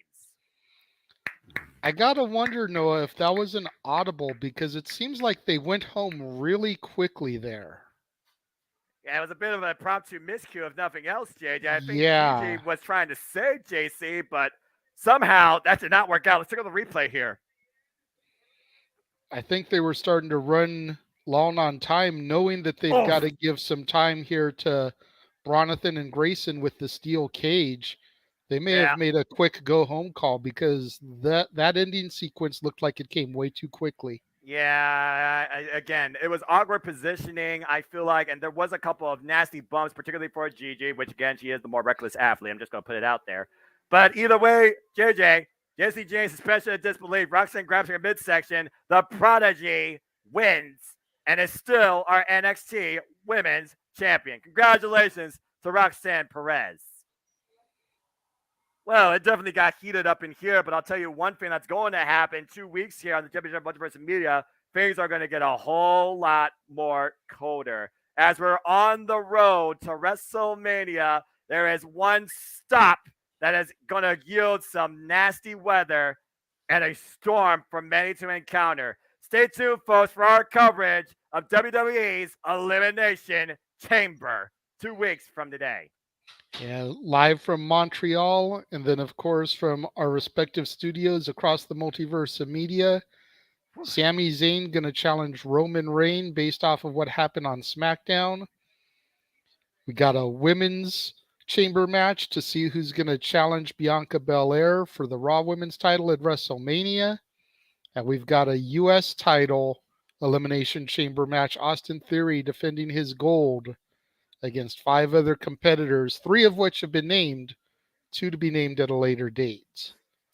Well, they got 2 weeks to figure that out. And again, at this point, you got to consider will a home field advantage play in the psyche of Roman Reigns, who basically is coming into Montreal as of right now with a broken bloodline, a broken family, as Jey Uso's been nowhere to be found. But will there be another screw job inside of Montreal? That's another thing As that I'm the worried about too. Canadian, the hometown boy, Sami Yep. Zayn, Yep. looks to try and dethrone the bloodline and Roman Reigns, the tribal chief. Yep. Again, we talked about it a minute ago. History has a way of repeating itself. The wrestling business works in cycles. I would not be surprised to see a screw job to Sami Zayn inside of Montreal. It's going to be a nuclear atmosphere if that's the case, JJ. I'm just going to put that out there as we're waiting, of course, for getting back into what I believe all that's left is our main event, as you alluded to. I think all that's left is our steel cage match for the NXT Championship. And so far, we have seen 2 titles change hands tonight to retain. So it's dead even. Both of the tag titles have changed hands. The singles titles have remained with their champions. Does that make a good sign here for Bronathan Breakker? Or does Grayson Waller have Braun's number? Well, again, there hasn't been a match under 4-star. Josh, I'm going to put this out there right now, and I want you to take this to the grave. Ratings don't mean jack shit. Thank you. Now, as we get back to our main event match, because this has been a heck of a show. I'm sorry. I was incorrect. We still have to talk about, of course, other stuff to come. As, of course, Monday Night Raw, Bayley and Becky look to finally settle NXT hostilities when it comes to who's better inside a steel cage. Why do I feel like this won't be the end game? And speaking of end games and other games to come, you see before you the graphic of so many quality professional wrestling, matches. Jesus. Fatal 4-way qualifying match. We got Angelo Dawes versus Damian Priest, Montez Ford versus Elias to qualify for the United States Elimination Chamber, the Garcia Guevara Gauntlet, Kanutsuki Kenta versus MJF, Bruce versus Bryan Danielson, the Elite defend the gold against Top Line AR Fox, the SmackDown Tag Team Championships around the line between the Bloodline and Braun Strowman and Ricochet, and the Continental Championship #1 contender will be determined in a fatal 4-way between Madcap Moss, Rey Mysterio, freaking Karrion Kross, Killer Kross, what the hell you want to call him, and Silas Escobar. And we'll be right back here next week, Saturday, for NWA coverage for NWA's first pay-per-view of 2023. Enough said. But in the meantime, we are still here at NXT Vengeance Day, and it is time for our main event as Braun Breakker defends the NXT Championship against Grayson Waller inside a steel cage. You know, Noah, I don't want to set you off on a rant here, or maybe subconsciously I do. But did the booking team not just fuck up the booking by giving Braun Strowman and his mini-me the tag title shot out of nowhere instead of Imperium, who clawed their way through that tournament bracket? Tranquilo. Yes, the answer is yes, because at the end of the day, the formula remains the same. That in WWE, tag team wrestling doesn't fucking matter, damn it! But I digress. Buy the t-shirt. What may matter, though, is if we finally are going to have the viral moment that Grayson Waller has been looking for since winning the first ever men's Iron Survivor Challenge and coming this close at New Year's Evil. Environmental hazards being the difference maker. There will be no excuses. There will be no more jaw-jacking. There will be no turning back. Tonight, it gets settled inside a steel cage. Grayson Waller might be the one obstacle Braun Breakker can't overcome. What some JJ called the knee strike heard around the world. Everybody, including James and me, thought we had a new NXT champion. And again, it was due to a circumstance with the ring that allowed Braun to escape with the title via countout. And neither man wanted that. It's been a long time since I've seen a steel cage match for the NXT Championship. I will tell you that much. Shoot, this feels like the end game for these two. I'm talking about the likes of what I saw at one point with Samoa Joe and the Demon Finn Balor back in my NXT. But Well, there's this one thing I has can to s- be Go this ahead. has to be the end game, Noah. It's like, where do you go from here? If you can't settle it inside of a cage, the only thing left really is Hell in a Cell. And are they going to give a Hell in a Cell match to not your NXT? I don't I think they will. Not even at Stand and Deliver on the Grand WrestleMania stage. Nah. I mean, honestly, the only other thing I can think of at this point is Last Man Standing. Because each time Grayson Waller's been able to exploit Braun Breaker, he's left Braun Breaker off his feet. You saw him literally spear himself through a barricade. You saw him spear Grayson Waller wearing a steel chest plate. Every time that Braun Breaker's emotions have been exploited by Grayson Waller has come out on top. But tonight, Braun Breaker doesn't have to be restrained. He doesn't have to try to restrain himself. He can rage all he wants inside the steel cage. So who's more dangerous here? Who's the predator inside this match, inside this structure? Is it the champion or the challenger? Well, under normal circumstances, you would have to say that somebody like Braun Breaker would have the advantage inside the cage. But as you pointed out, every time Grayson Waller has gotten in there with Breaker, he's had his number.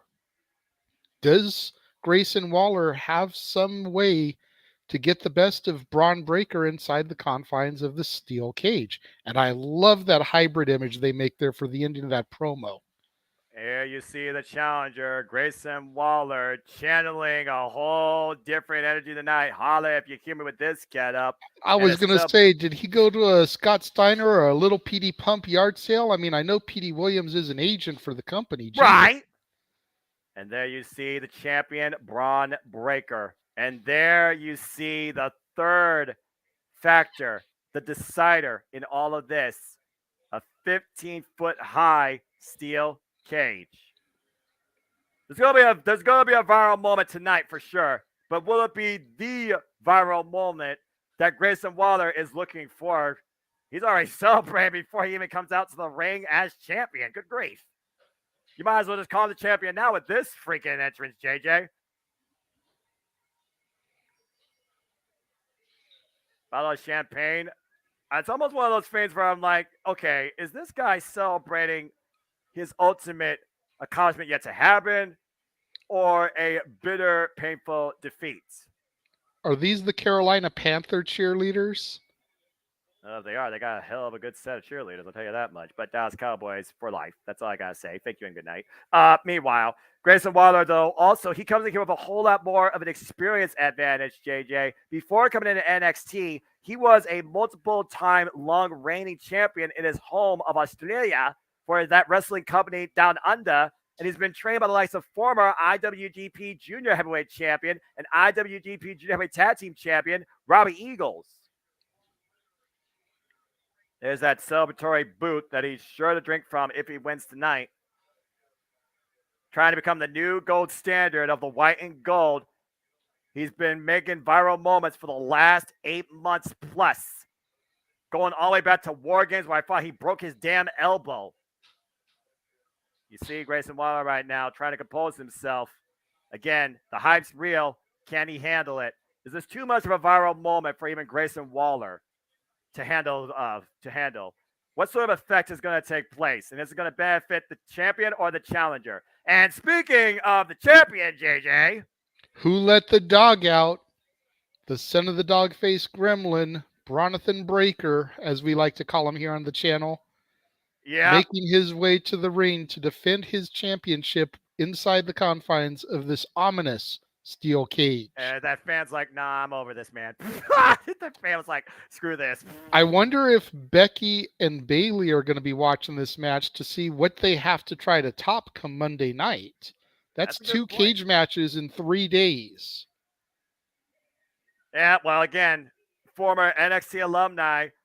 Again, one is a former NXT Women's Champion. The other never became NXT Women's Champion, became sure as hell close. Again, if you're not able to escape the cage, how does that change things? Last time I checked, this is a normal steel cage match. Pinfall, submission, or escape, and we have our champion. And Braun Breaker, you talk about who let the dog out. This dog's about to be caged. And you don't want a caged animal. Oh! Well, hold on a second, JJ. The match will officially begin until both are inside the steel cage. Grayson Waller taking advantage before the bell even rings, before the man even enters. Smart move by the challenger here. We've seen this in the past, how it has helped people, but it's also cost people. Off, and Braun Breaker, again, immediately followed up, looking for the spear. Spear! Ooh, stopped himself this time. Did not let history repeat. And Waller thought he had him again. Remember, like I said, he speared himself through a barricade in that freaking studio in Orlando. I can't believe he actually did that, by the way. That was ridiculous. Clenching his neck. And Grayson Waller right now, be like, fool me once, shame on you. Fool me twice, shame on me. Oh, Jesus. Slamming the door of the cage into Grayson Waller's face. Again, this match has not officially begun because neither men have entered the ring or entered the cage as Grayson Waller is tossed back in and Braun Breaker finally makes his ascent inside. Oh boy, and Braun has entered in and closed the door. This match is officially underway now, Noah. We don't even need Adam Pearce to come out and make it official. No, we don't. NXT Championship on the line. You see Grayson Waller immediately trying to go for the escape.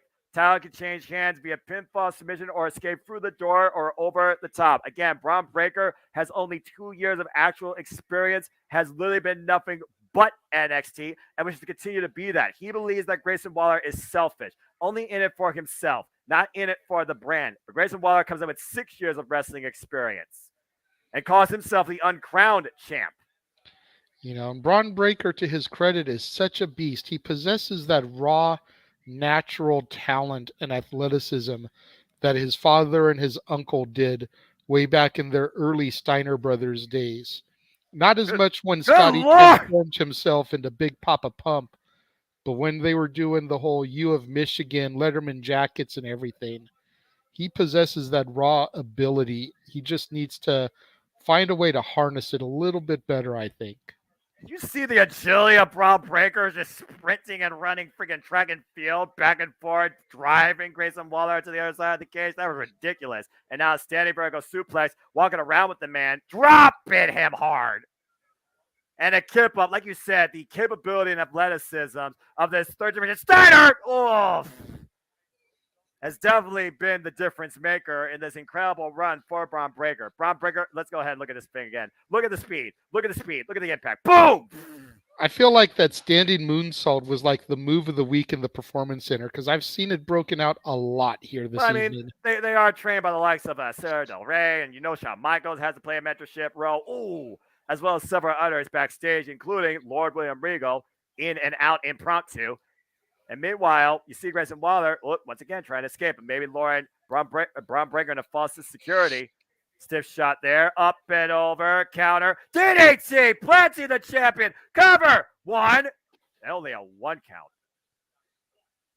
Remember, ladies and gentlemen, immediately following this will be open mic night, and it is a fan-suggested evening, viewer's choice. Submit your topics, and Jeff will star them for us to discuss as soon as this goes off the air and we take a brief intermission. Why did Grayson Waller sound like a chihuahua just then at that moment? I'm just saying. Meanwhile, again, Grayson Waller, he's been trying to make another viral moment happen, but this time with the NXT Gold, call himself an uncrowned champion. Braun Breaker is the 27th NXT champion in this brand's history and has held this title now for 307 days across 12 successful defenses. Covered by Grayson, gets a 1 count again. He almost is nearly surpassed the longest reigning singles run of the NXT champion. You all might remember him as Adam Cole, baby. Adam Cole held the title for 396 days. It's a hell of a class to be with right there. Yeah, absolutely. I don't know if we'll get to 398 for Braun to break it, but I do see him holding it until Stand and Deliver, probably, despite my pick of Grayson Waller here this evening. Well, the thing is, JJ, we've been talking about Braun Breaker this, Braun Breaker that, Braun Breaker this, as far as who challenges him next for the title. Ooh, we forget how close Grayson Waller came at New Year's Eve to claim the championship. Again, if that ring rope didn't explode and he pulled off that second rope springboard elbow, we very well could have a new champion. Everybody fought to that knee strike. Oh, catching him out midair with that power slam. Even Braun Breaker said, yeah, he knocked my lights out. He knocked me out next week. It took everything freaking possible for me to kick out. But that's how much it means for me to be the NXT champion. And meanwhile, Braun Breaker off the top looking for the starter Bulldog. And again, he's not going for the fall right now. And again, Braun Breaker by the door, but not looking to escape. Scouting, looking for his point. Might be looking for the spear. Grayson Waller trying to roll away, but again, there is no escape. Yeah, there's only so far Grayson Waller can go, and I think he just remembered that. Whoa! Or did he just lure Braun Breaker in again in a false sense of security? I have to pose this question to you, as I heard it mentioned briefly on Simply Predictin'. What do they do if they break through the cage, and as a result, both men hit the outside at the same time?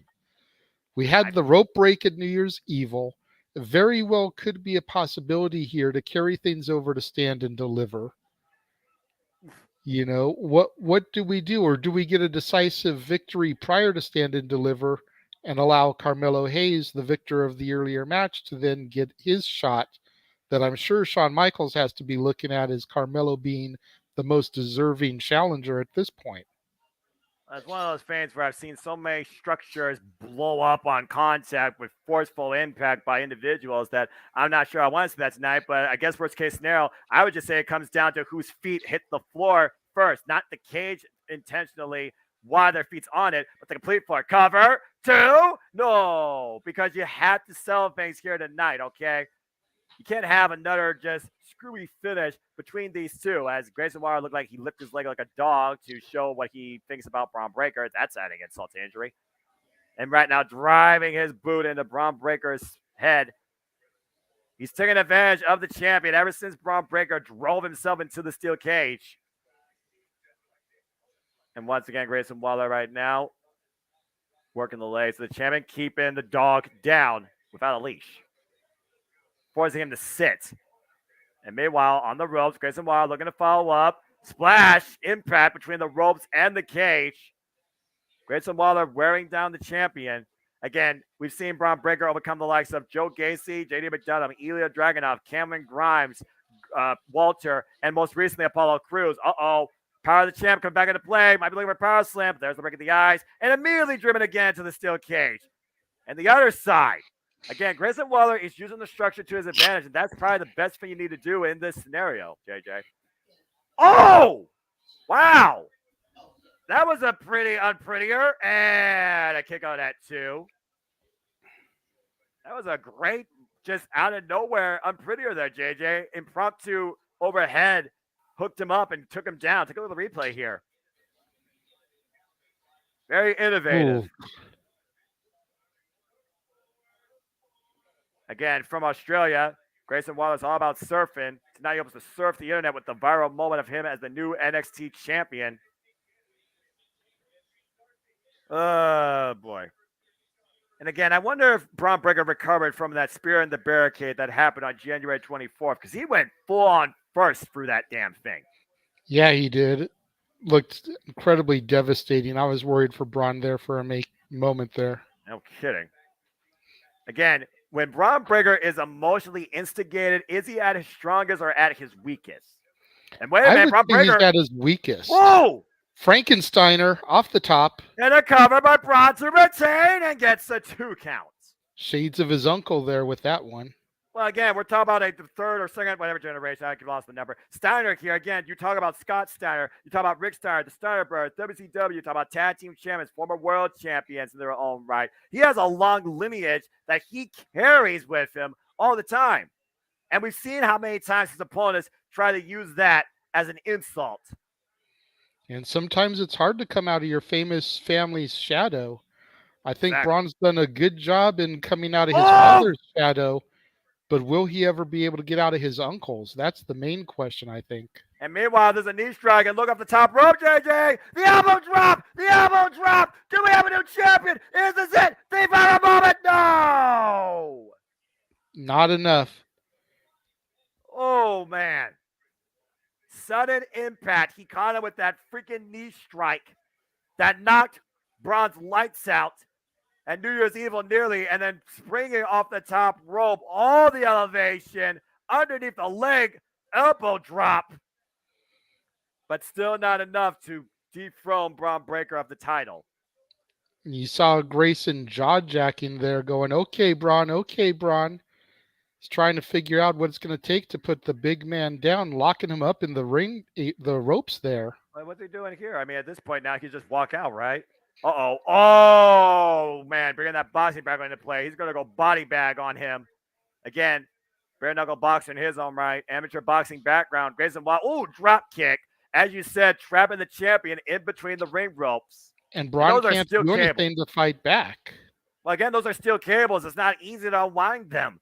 And the referee can't do nothing about this because technically there are no rules inside a steel cage match except pinfall, submission, or escape. But I still have to wonder if Grayson Waller is instigating the champion, and is he just taking his time, too much time, and it's going to cost him as he just mocked Braun Breaker. Oh, boy. I don't think this is wise. And look at the three-point stance. Oh! The spear of his own right there. Again, Braun Breaker right now, he is a proud man, but he's also a very proud NXT champion. Uh-oh. Oh, boy. I think he angered the dog. And Grayson Waller can't believe it. Braun Breaker reversing the hold in the ropes, breaking himself free, and he looks pissed. Oh, yeah. This dog is looking to bite now. And meanwhile, oh, man, just ripped down from the top rope to the mat. And now Breaker's returning the favor after that insult. And Braun Breaker Grayson going Waller. Cujo on Grayson Waller instead of being more like Beethoven. Exactly. He wished this was Beethoven. And meanwhile, up in the military press might be, oh! I thought he was just going to try and do the power slam. Instead, just froze the man into the steel cage. Grayson Waller wipes out hard. Dogs are out tonight in Charlotte, North Carolina. Take a look at this, JJ. That was a nasty landing.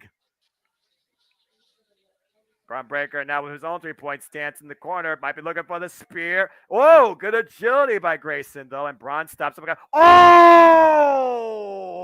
Cup check. I guarantee you he wasn't wearing a cup. And there's the roll through. Cutter! Or Steyer, excuse me! By God, is that enough? Two! No! That was the same roll through. Pop-up stunner cutter, what the hell you want to call it, JJ? That got him 2 points in less than 10 seconds. That allowed him to win the first ever Iron Survivor Challenge. It's innovative offense like that is going to take Grayson Waller all the way to the NXT World Heavyweight Championship. But will it do it tonight? You just saw it didn't. Grayson Waller's got to be wondering, what is it going to take? Is he still having that confidence in him that he still is uncrowned? Hey, Grayson Waller right now, I don't know if he's hyping him up or just trying to get in Braun Breaker's head. And what? And I feel like I've got to take the shameless opportunity here to show for myself. If you want to see a sweet story about a man and his dog, check out my review of Doggone that went up today on Renegades Reviews on the Casa D18 Studios channel. Keep luck. JJ, Grayson Waller just looked. Well, we get back to the action here. Yeah, Grayson looking like he's going to do something here. Oh, no. Well, he did say it's all about creating viral moments, right? But is he going to go for a viral spot, or is he going to try to escape the cage here, Noah? I would try to escape. I've seen Kurt Angle do this and crash and burn more times than I can count. That's all I got to say. I've seen most people crash and burn from the top like this. And Braun Breaker is looking up. Oh, boy. Uh-oh, nowhere to go but down. But which way down are you going to go? Wait, Grayson Waller finally trying to drop himself. If Grayson Waller's feet at the floor, we got a new NXT champion. Oh, shoot. Braun Breaker hooking Grayson Waller, though, by the head. Good God! Jesus Christ. That's going to realign your spine. Avalanche superplex from the top of the steel cage. Brought in the hard way. Down hard to the mat. Grayson Waller's lights are still on, but is anybody home? The question. Spear! I bet you there are no one home now. And the straps come down. This is the moment. This is not a viral moment. This is the moment that Braun Breaker's been looking for. He said that this would be his Vengeance Day. He's only a 3 count away from making that a reality. Truth or consequences here for Grayson Waller and Braun Breaker. Grayson Waller can't even stand up, JJ. He's trying to stand up. Oh.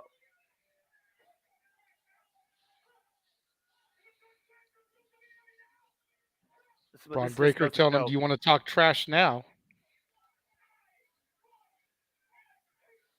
Oh, you heard what he says. I run NXT. This is my dog pound.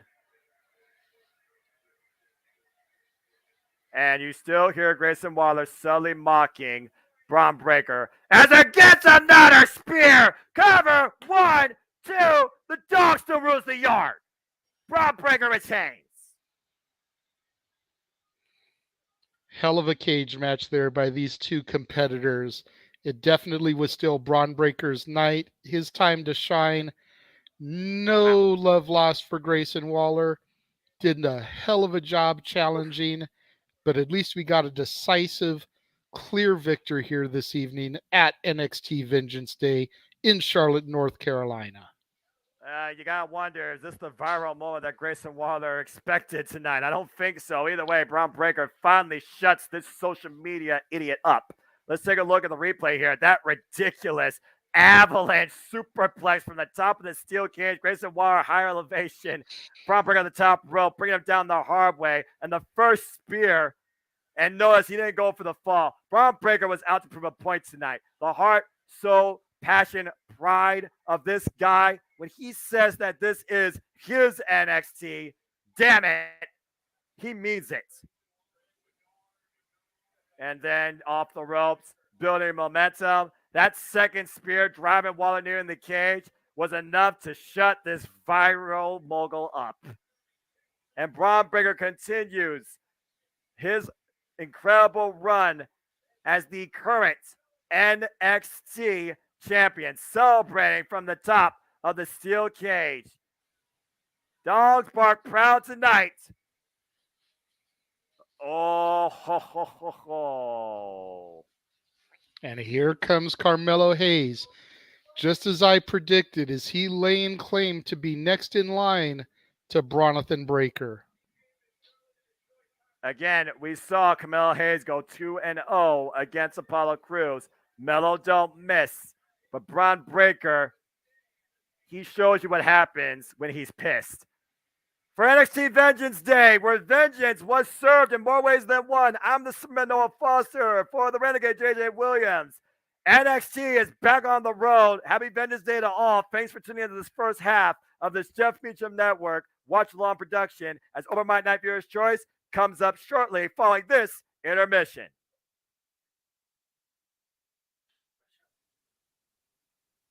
That was some damn good NXT.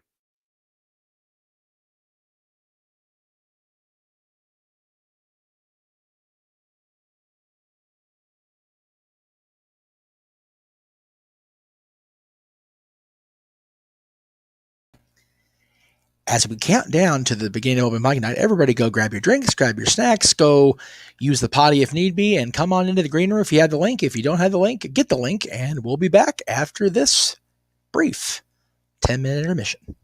Stay tuned, everybody.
And now, preview time.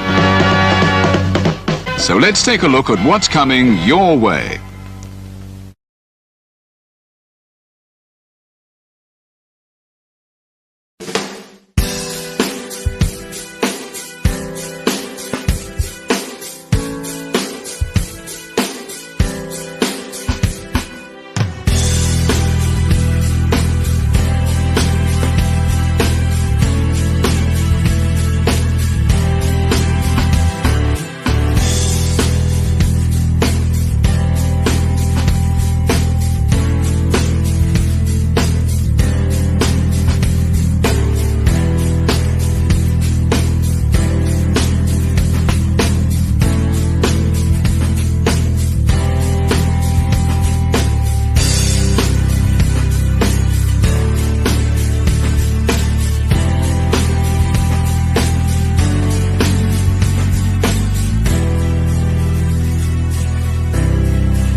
The Jeff Meacham Network's Multiverse of Media.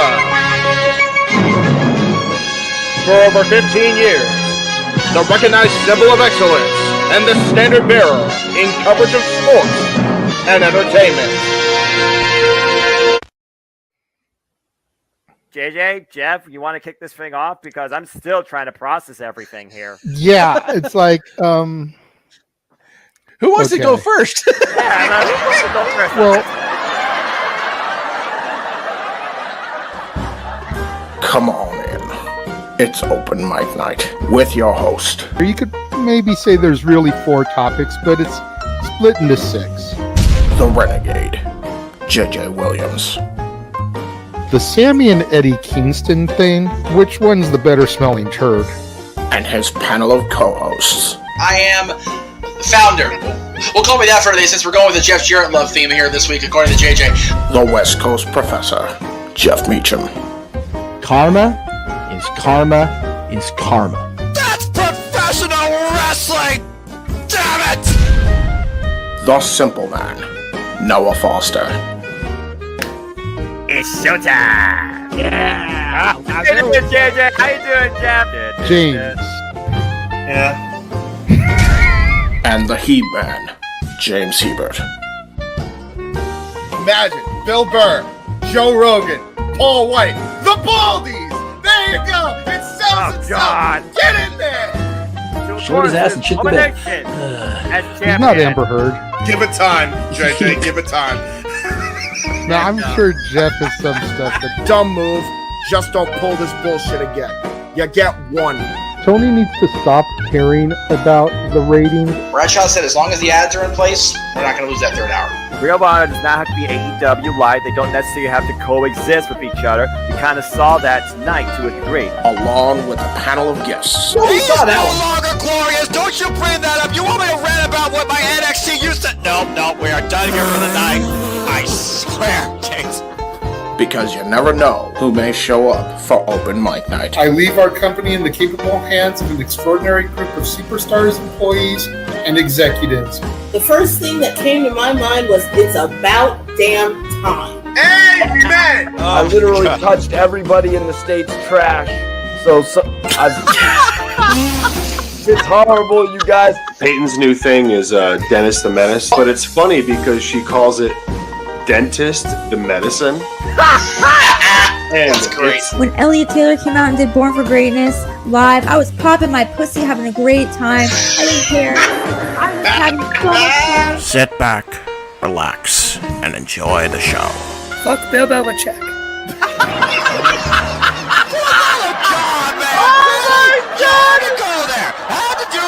Football thing. We ended on wrestling, and then you bring in that shit. That's just how the fan goes off the damn rails. Brilliant, bloody brilliant.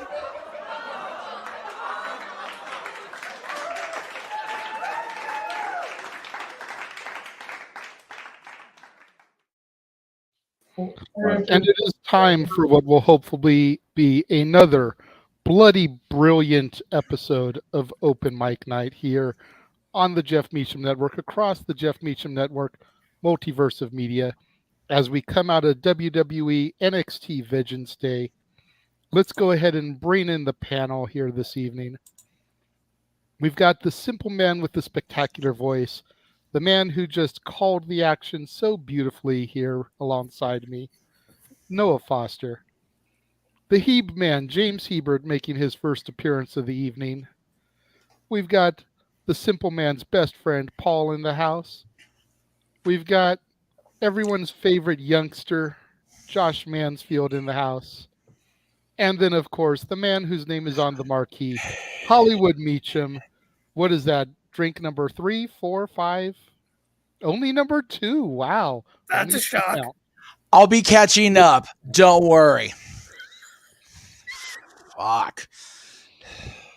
All right. So, as we get into things, as we have mentioned a few times over the course of Vengeance Day, tonight's Open Mic Night is viewer's choice. It's honestly been a very slow week this week, so there's not a whole lot of newsworthy stuff to discuss. And sometimes, honestly, that's the best. Yes. It definitely allows us to, as Noah says every week, protect our mentality. Don't do that, daggum enough, tell you that much. When there's no news, that is good news. We do have a couple of things that we're going to mention. One topic that was suggested by frequent panelist Mikey T off of the heels of the Cody Rhodes promo, talking about wrestling's royal families, other families that could kind of rival the bloodline, if you will, as far as their heritage goes. There was a tweet that was put out earlier today from respected journalist Brian Alvarez about how NXT is going to allow talent to work select indies going forward. That's going to be a topic we're going to get into here momentarily. Definitely opens a lot of doors, some food for thought. Normally we don't discuss things like that internet wrestling journalists throw out there, but we did see a tweet from Reality of Wrestling, Booker T's promotion, and how they're going to have Ivy Nile working at one of their upcoming shows on the heels of this, so it does look like it's at least legitimate to a certain degree. Are we going to be seeing NXT people showing up in EWF and PWG and all the other little rinky-dink promotions across the world? Probably not. But WWE umbrella indies like Reality of Wrestling? Quite possibly. So gonna get into that. And then any topics that you guys submit. Jeff is on the wheels of steel, if you will. He is on the message boards. He is starring the ones that come in that are interesting, meat and potato, sink your teeth into topics that we will get into. I know he's got one comment starred already. So, oh no, okay, we don't have one. That was for a comment that was supposed to be during the championship match about Braun. If he loses, will he get called up? Didn't apply because he didn't lose. So there you go. There you go. That's fair. That's only fair. I before we get too far into what is sure to be a fantastically fun show, because we got no script tonight. Fuck it. Absolutely. No script, no real set topics. Maybe this will be a short episode of Open Mic Night, and Josh can get to bed here before it gets too terribly late.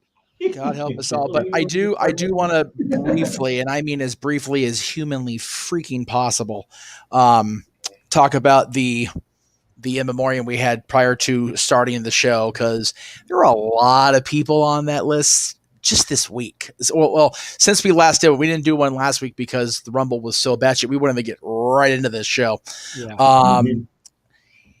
Cindy Williams, if you are a child of the sitcom era of television, the 70s, 80s, and even the 90s, JJ and I in particular are of that era, Laverne and Shirley was amazing. It was a spinoff of Happy Days at the end of the day, but it went on to do so well on its own. And both Penny Marshall and Cindy Williams became, household names because of Laverne and Shirley. And now Cindy has passed away, unfortunately. Well, and you figure Cindy played Ron Howard's girlfriend in American Graffiti, which in of itself kind of spawned off to Happy Days. So yeah, it was a matter of time before they got her, and really Penny too, because Penny, of course, is Gary's sister. So it's just one of those, it kind of lent itself to not if, but when both of them were going to be featured in the Happy Days universe. So fortunately, they've both now passed on. If you are a hockey fan, I mean, God, my dad texted me. It was like a 9/11 morning. First thing in the morning, Bobby Hull passed. Like, oh my God, Bobby Hull, really? The Golden Jet, man. Multi-generational hockey star, of course. His sons and his family have all kind of gotten into the hockey business. So our condolences to the entire Hull family.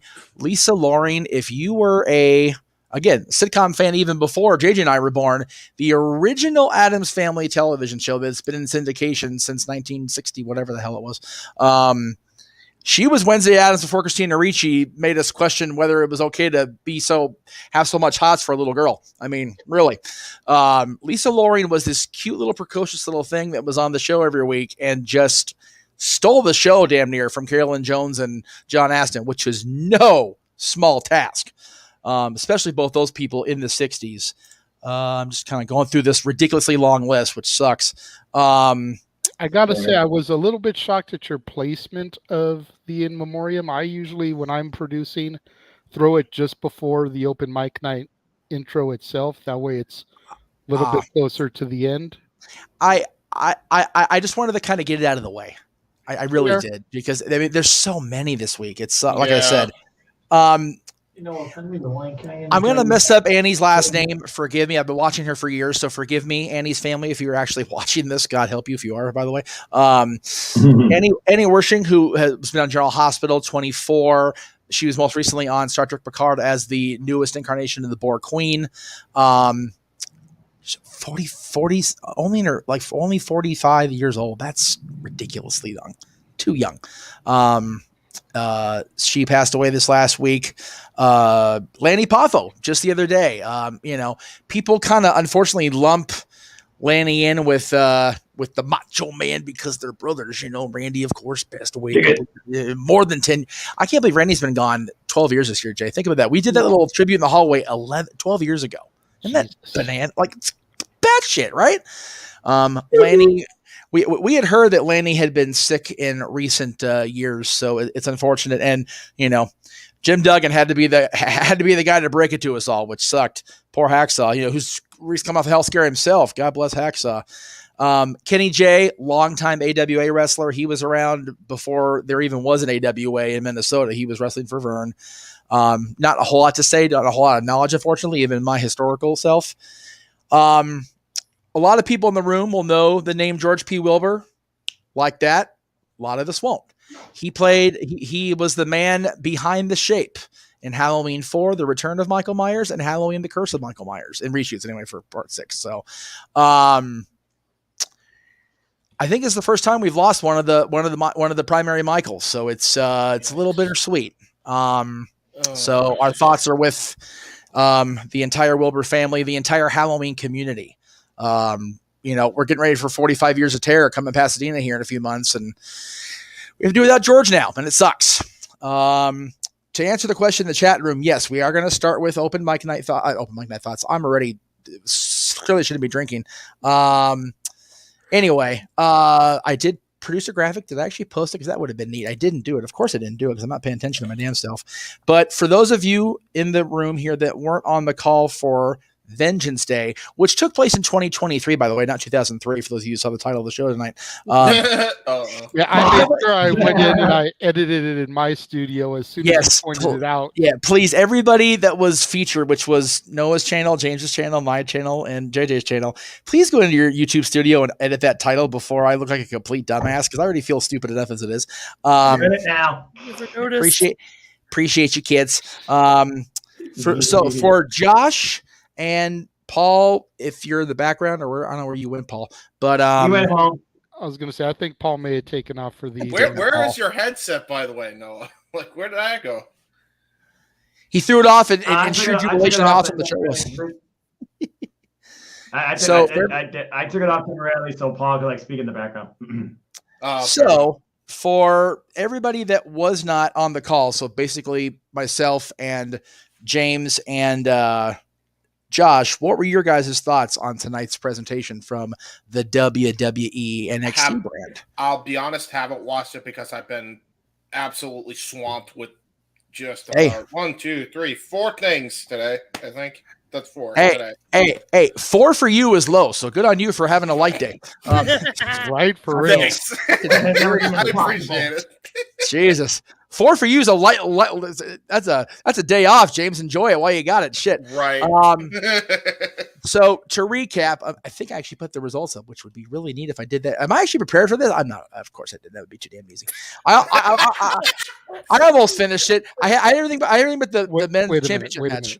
Producer Jeff prepared. Shut up. Fuck you say. You know what? I'm about to go full Hollywood here in about 2 seconds. This is why Renegade usually produces open mic night. I digress by the t-shirt I did. That's right. You can't make fun of Jeff because I take offense too. I get his pain because I do the same shit. Every time I produce, I forget one thing, and then I beat myself up. God damn it. Well, the thing is, I don't try to beat myself up too much about it because I end up sounding like Mikey on the show, and that just makes my head spin to sound like that boy for any reason. Valid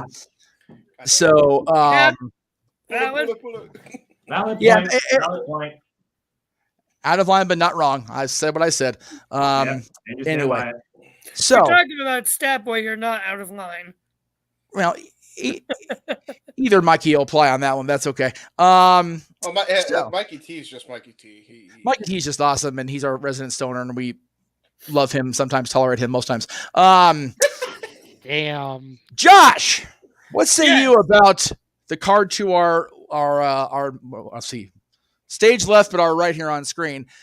Braun retains. Well, first of all, Wes Lee opens up by retaining the North American Championship. That was the biggest surprise for me. I know a lot of people picked Wes, and that's fine. New women's tag team champions. Carmelo triumphs in what is arguably going to be a contenders match at the end of the day. We saw the end of the show. New men's tag team champions with Gallus beating the New Day. Let's not gloss over that. and Roxanne and Roxanne and Braun both retaining. Josh, the floor is yours. Let's start with that first match. I have something for specifically for our other producer, the Renegade, Mr. JJ. Be careful. So we were talking about that match, beforehand, and I was saying, I thought this was going to be Wes's swan song as champion. It was going to be done and over with. Yes. He got his time. He's going to go back to just doing whatever now. That match, the words I spoke before you guys went live to call the show. See this potato chip right here? Wait. Yeah. You see this potato chip right here? This potato chip right here represents my words. I like it. Hey, Wesley did have a chip on his shoulder, so you're eating the chip off his shoulder now. It is a good thing that we don't do that with everything we have to eat our words for, because we'd all be fat and freaking have cholesterol issues like Uncle Jeff here. I already do. God, all good. I mean, I've got my own bag of chips here next to me, so. Hey, you know what, JJ? I only liken that to the post you sent me about. It's a good thing that farts aren't contagious like yawns. We'd all be in trouble. Yeah, so right. I specifically saved that chip from the end of my dinner. Dude, that is commitment to the bit. I applaud that shit. That's good shit. That's Sandman not answering the door while he's blind. Right. I applaud that, Josh. We give you shit more often than on a Saturday night because Lord knows you fucking earn it. But damn it, that was good shit. I love it. That was great. You know what? Here, wait. Oh man, you actually got Meacham to stand up. Stand up out of my fat ass chair. That's and right. as anybody that knows him will tell you, that's an accomplishment. It is an accomplishment, especially when I've been drinking and had a light meal, because Lord knows this plant-based shit's gonna make me not want to stick with it. Anyway, this is where I get my good stuff, is the alcohol. The plant-based stuff doesn't do me any good. Anyway, what were you gonna say about the rest of the card, Josh? Yeah, that match ruled. Absolutely amazing. Women's tag team title match blew me away. I had zero expectations. It was so much fun. I was shocked by the title change, like everyone was, but it was so much fun. Like, damn it, Jerry Slaughter, the one time you got something right. What was that, Noah? Did Jerry pick that one right? He was the only one that picked it right. No shit, really? Sweet Lord. Good on Jerry Slaughter. Good on him. Good on 2 out of 3 falls match. It's Carmelo Hayes. Like, the guy does not know the meaning of the words bad match. But did you expect him to win it 2-0, Josh? No, I did not expect that. No, that surprised me too, going 2 straight. Yeah. And then with Commander Aziz or whatever he's called now, coming out, and then you knew that turn was happening. You knew we were going to see this. Well, okay, yes. Okay, well, first of all, I didn't see him coming in the first place. Like, I didn't know he was there. True. So, but the minute he walks out, it's like, okay, he's gonna turn on Apollo, because, like I said in the green room, chat room, no good deed goes unpunished. Apollo's been too squeaky clean the baby face. Something's got to give here. Mm-hmm. So that'll be interesting. Something for Apollo to do while Melo goes for big money with Mr. Bronson. The Fatal 4-Way Tag match. Oh, just so beautiful. Yes. So beautiful. Those high school jobbers getting their butts kicked, looking like the jobbers they are. So that was good. Pretty deadly, looking pretty and showing that they're deadly. New Day, building 3 teams.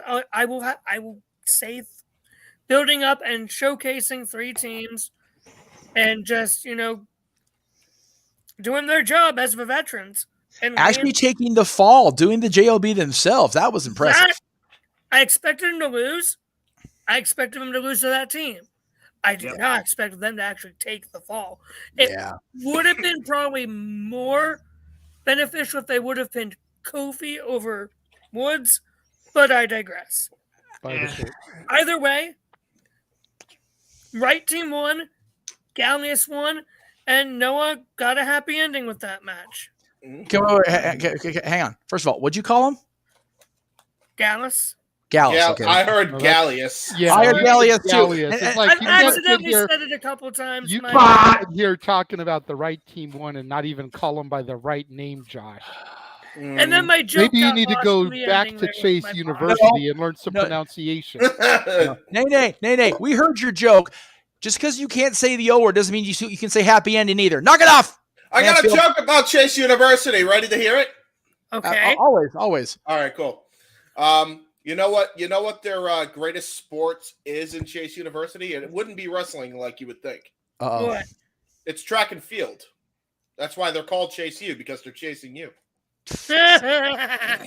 And Josh, you can't talk about Noah having a happy ending in this match because then we segue into the triple threat women's title. Oh no! Oh, that was okay. Fair enough. Because that match so Even much Jeff fun. left for that one. Yeah. Yeah.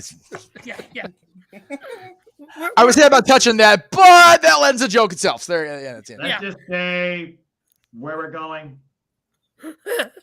Roads, where we're going, we don't need roads. The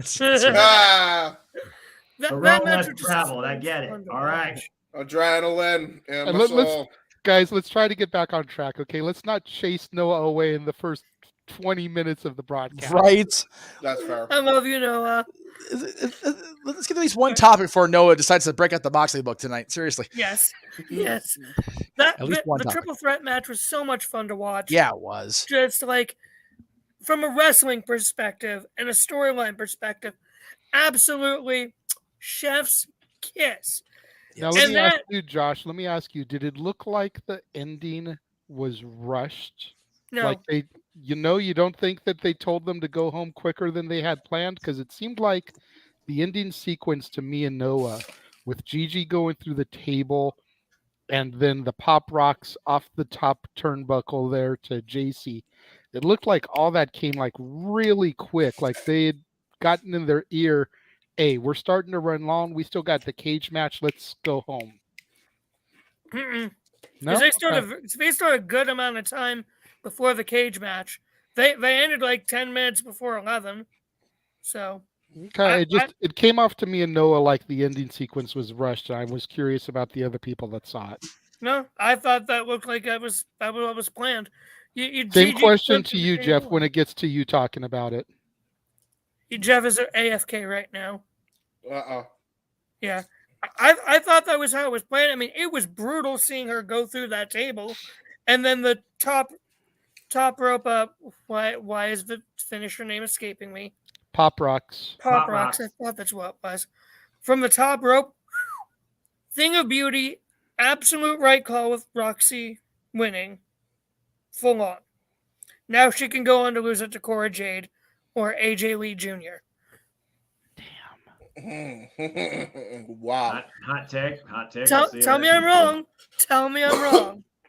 You could be too soon to say at this point. We gotta see what's next for. Hey, you know what? AJ Lee's skateboard didn't shatter into upon initial swing like Cora's did. True. That's fair. Still I'm here. I'm cage just match was trying to find good. something real quick. Still cage match was good. I thought the ending was great. I thought the match itself was an okay match. Probably the least, my least favorite out of the entire show. But I don't think it was bad. And then, of course, Melo and Braun at the end. Perfect. Please. Oh, no. Great pay-per-view. Emmanuel I've had said much fun watching wrestling in a long time. Emmanuel said that the main event crowd seemed dead, that the crowd was quiet when Braun won, thinks they're ready for a title change. Are you in agreement with that? Do you think it's time to get the belt off of Bronathan?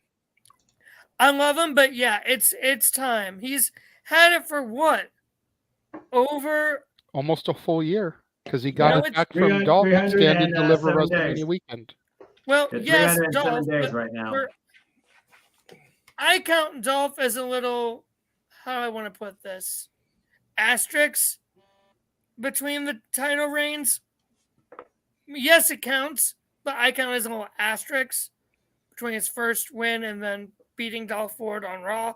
That's great that you can as an asterisk, but you're not the WWE record keeper. He won the title and he lost it back to Braun. He's Dolph's champion too. Yeah, I'm aware. I count his reign as existing. I'm just saying, in the long run, people don't remember it, and a lot of people really remember it as starting from before then. I remember it. I do too. remember it because it was very. It showed that NXT was no longer what it was. I also remember it because Nick's a buddy. It's a little biased. Fair enough. But anyway, yeah, it's time to get the title off of him. It's time for him to go up where the big boys play. WCW doesn't exist anymore. What are you talking about? Yeah, I was about to say, hey, welcome to WCW Monday Night. Where the big boys play with each other, and we anyway. All right, Meacham, what were your thoughts? You did come on camera a little bit. Thank you for allowing me to go make my dinner and then eat during intermission. Yes. By the way, tonight's microphone is brought to you by the 1995 WWF edition of the toy department. Just because I've been looking for this for a month and I find it, I'm proud of my goddamn self tonight. Jeff must have done some house cleaning. Yeah, a little bit. That's why I'm here, mainly to clean this place up and get it ready for sale, and to battle the flood should they come back, because goddamn, this house is not ready for rain, or anything else weather for that matter, except nice, pretty sunshine. Stupid California.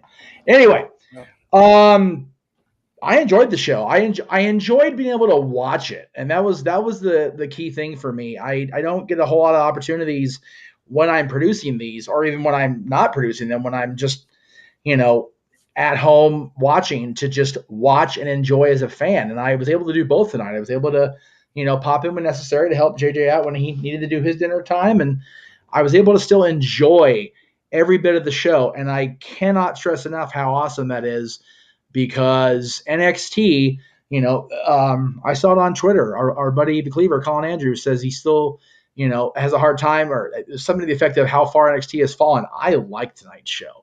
And I know a lot of people are still going to reserve final judgment on the new and improved wink wink NXT. I have faith in the future with Shawn Michaels at the helm and Triple H overseeing things, regardless of what Vince McMahon's involvement is. And if you listen to Nick Khan's latest interview, he's literally just trying to get the place sold. So whatever. I'm kind of over the Vince thing at this point. Yeah. The show was great to watch. I enjoyed every match for what it was. Found myself surprised, which doesn't happen all that often. Me and my damn, cocky self. Oh, I know everything's going to happen. I had no idea New Day was going to take the fall. That was impressive that they actually did that. I'm surprised both tag titles changed hands. I'm surprised we didn't see more of a post-match bickering with the new women's champions. I'm sure they'll develop that more on Tuesday.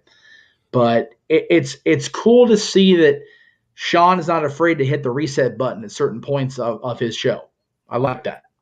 That's good for a booker, creative, whatever person to need to do. Sometimes you get, what, this shit ain't working. Do something different. Yeah. And it's not that Makana and Kaden weren't working. They were doing amazing together. I was slowly starting to get behind them, but I feel like there's too much story to be written with Fallon and Kiana, and having them with the belts will really help progress that story. I just don't want them to do what they did with Cora and Roxanne, where one or the other drops them on Tuesday. That would be grossly misguided. Yeah, I don't think you'll do it that quickly. I say wait for Stand and Deliver. I think that's when the trigger will get pulled. And Jay, I think that's part of why I was able to enjoy this show so much. This is the last NXT premium event before they come here. And it's very likely I'm going to be at that show. So I'm like, what I get to see. So the anticipation is higher than usual for me on a Saturday. If you know, you know. I understand that reference. Very good. Appreciate you. So I'm looking forward to what happens in the next, whatever it is, 6 weeks between now and WrestleMania weekend.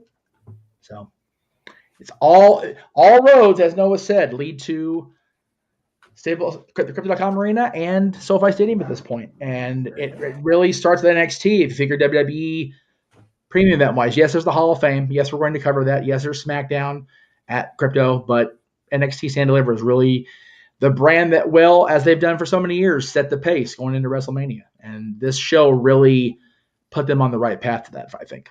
I think so too. Same question I asked Josh. I don't know if you heard it. Do you feel like the ending of the women's title match felt rushed, or was it paced the way it was supposed to be? Because me and Noah both felt like the go home spots of Gigi going through the table and Pac rocks off the top were a little bit rushed there for finish. I'm wondering if they got a cue from the referee because they may have gone over their time because they wanted to give Grayson and Braun their time figure. We set a 10-minute intermission. We started right at 8, which we have not done in a minute on this show. So I think that they were running over their time that they were originally allotted. So I'm sure a referee or one of them went up, better go home, and maybe rushed, but I still felt the match flowed fine the whole way through, even the finish. Fair enough. And there's one more person that I don't know if he watched the whole show, but he is here. So let's bring him on in. Hey, Mikey B, the movie star. Been a while. What is the good, bros? What's popping, guys? Open mic night alumni. What's popping? Jesse's pussy in the opening, apparently, but we'll go. I'm glad you guys kept it, man. Open mic night has the edge. It really does. It does. What's popping tonight was Noah's reaction to the Gallus boys coming out on top. No! And my reaction to the women's title match. Yes! Gallus boys are back on top, Mikey! That's what was popping here tonight. Noah, hang on. Jeff, I'm talking here. I know. There's no Jessie here to be popping her pussy. So those are the two things that are coming out on top here tonight. I gotta start with it. We're gonna keep going. Noah, assume that booty. Noah, we'll bring it back. Assume the pose, Noah. Gallus boys on top. Yeah, there we go. I feel better. Okay. All right, Jay, go ahead. But you know what? They had a good showing tonight.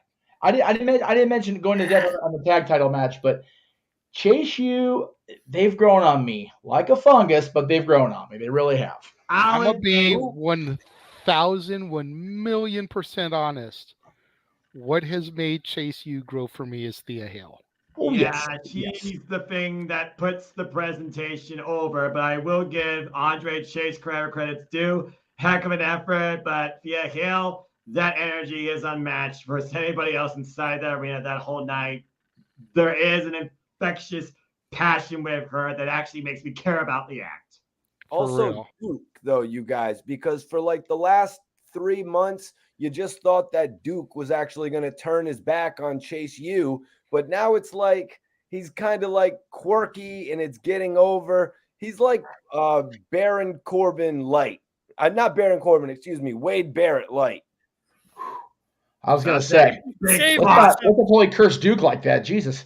Yeah, I got to admit, Duke Hudson getting away from the gambling table, working as a student, maybe top protege of Chase University. It works for what he and Andre have put together with Thea Hale as the ultimate cheerleader. The three work as an act. There, I said it. There you go. And I mean, in all fairness, comparing him to Baron Corbin wouldn't be so bad, I think, considering that y'all have said that the lone wolf in NXT was Corbin at his finest. It was. So to compare Duke to Baron Corbin, considering he is still NXT, that's not a bad comparison, in my opinion. It may have been a botched comparison. He may have been going for Wade Barrett, but the lone wolf in NXT, in your NXT, was a solid Corbin. He was a solid Corbin. I think people have a very poor taste in their mouth of Corbin nowadays, and that's what gets referenced in our brains first, which is sad, but it is, like I said, I will forever give Dylan shit for choosing Baron Corbin. And look how far that got you, and look where Kofi was just a couple years later. He was the world champion. Bad prediction. Yeah, you're right. Yeah. And again, he was how old when Baron, was on the? He was 8. He was not even. I don't think he was even 6 years old when he made that decision. So you can't really give him too much shit for it. I'm sorry, not 6. 2016. Yeah, 6 years old. Yeah. Greg so. thought he would be a champion too, I believe. And my We brother all John, did. my brother we John. we all thought Baron had potential forever, and then they cut the lone wolf gimmick off at its knees, and made him. I think the first real bad shift was how poor a Mr. Money in the Bank he was, and it's just gone downhill from there. Honestly, we don't need to bring that Money in the Bank cash in up. That's for sure. No. The year we do not talk about, 2017 SmackDown. So, Mikey T, did you see the show this evening? I had only saw the opening match with Wesley and Dijak, and then I saw that they really either way you could go with the first two matches, the North American title and the women's tag. You could consider it logical WWE booking, or you can consider it them going against the grain with Wesley winning the first match, because it's like he just got the title, and the way of him getting the title was a ladder match, for crying out loud. To have him lose that title so quick would have been illogical. And plus, the man has had quite the story for the last 9 months with that whole tag team that eventually won the gold. They broke him up. Wesley was transitioning through a couple partners. Right. So it was good for him to retain. But I just knew, and I could have sworn that I'd messaged Noah earlier and wanted to go with Katina and Katana Chance and Kaden Carter. Yeah, I wanted to go with them because they've been getting so it's been at least 2 months that they've been booking all four of them together. Not the tag champions, but that four combination of Briggs and Jensen, maybe. Yeah, right. Briggs and Jensen. And it just seemed like since Briggs and them ain't getting the tag titles, that a good culmination for that with them getting the women's title. And let's just see where it goes. And plus, at the beginning of the Vengeance or on NXT, I just heard them talking about how these women have had the titles for 6 months, building it up so much. So I was like, they're not going to have the titles much longer. Yeah. The way I see it, Mikey, if I could politely interject, is this. Why I do, again, I looked at the highlights. I was looking at, the division. I was looking at the layout. I was thinking about, okay, they faced these people during this run. They haven't faced these people yet. Maybe these two people can go after the titles. I was honestly expecting them to draw them at Stand Deliver against what's becoming the newly founded tag team of Isla Dawn and Alba Fire. That was my big end game for them. I was wrong. Right. Well, Katina and the other girl are just hot right now. If anybody is really watching NXT, that storyline is hot. You know what I mean? Yeah, but it's more storyline than tag team development, especially with that so-called call to somebody that could break a man's heart. Again, it's love blind. It feels like a love story is more the story here versus the two coexisting. I was expecting literally them to blow up against each other, or Brooks being forced to make a choice and a complete breakdown fallout of the family, like somebody you would see off some freaking soap opera drama with the Seabiscuit nonsense country type thing. I was expecting a breakdown tonight and a breakup among the Fawn Henry family regime. Primetime dramedy. Yeah, that nonsense. I don't watch that stuff. Primetime dramedy. I mean, yeah. Hey, it is what it is. Yeah, but again, not my TV, damn it. But yeah, they had the titles for 187 days, surpassing the longest single run of NXT Women Tag Team Champions in Toxic Attraction. So they had their course. So I guess tonight for the, to put, like you said, put the reset button on, it did make sense in context. We'll see where the story goes now among all four. It was the longest transitional reign. Bingo. Right? Nice. Yeah, so everybody was sure that Casey and Caden were going to be in and out, and then they weren't. No. So, because I feel like once they got the belts off of Toxic Attraction, there really wasn't anywhere for them to go with them. There really wasn't. Wow. We've mentioned before how WWE doesn't know what they're doing with tag divisions, and especially the women's tag division. Oh, big time. It's like you've got Zoe Stark and Nikita Lyons, but then 2 weeks later you got Zoe Stark beating the shit out of Nikita. You got Roxy and Cora Jade winning the tag straps, and then a week later, Roxy's getting beaten down by Cora, and Cora's throwing her belt in the trash can. So it's like, what do you do? Yep. So they moved the belts from Toxic Attraction. Yeah. And then what do you do with it? Well, the funny thing is, JJ, it was that breakup of Roxanne and Cora Jade that literally led to a vacant fatal 4-way to crown new tag champs, and that's when Katana and Kaden got the titles in the first place. And look how long, JJ, it took them to build up Fallon and Kiana just as a possible threat. Mm-hmm. Even with their infighting nonsense, that this was still the first time we thought, this may happen. So I do agree with Noah, though. I would not be surprised to Stand and Deliver Alba and Isla take the straps off of Fallon and Kiana. If Isla and Alba can keep their proverbial shit together with amongst themselves, it's going to be a hell of a match either way. If it happens. Noah, at the beginning of the broadcast, you said, as you so eloquently put every time we discuss NXT, that it is not your NXT, damn it, but it's getting better. Yep. How do you feel coming out of this showing this evening? It's been a long time since I've shown this type of energy for an NXT prog, I'll tell you that much. Overall, I thoroughly enjoyed myself, and I was absolutely engaged, and I lost myself in the call when I feel like I went from commentator to straight-up fan live there in the arena. Every match definitely delivered. There was definitely surprise factors that I did not expect, but honestly, I was not against. Again, incredible set pace for the night with Dijak, who again has been chasing the title for so long. Still came up short, but did not look weak in defeat. The way that they threw a curveball at me with the storytelling of Kiana James and Fallon Henry, their second match ever as a tag team. They're the new tag champs. Well, again, Kaden and Katana have already set history for these belts. I thought was a nice touch.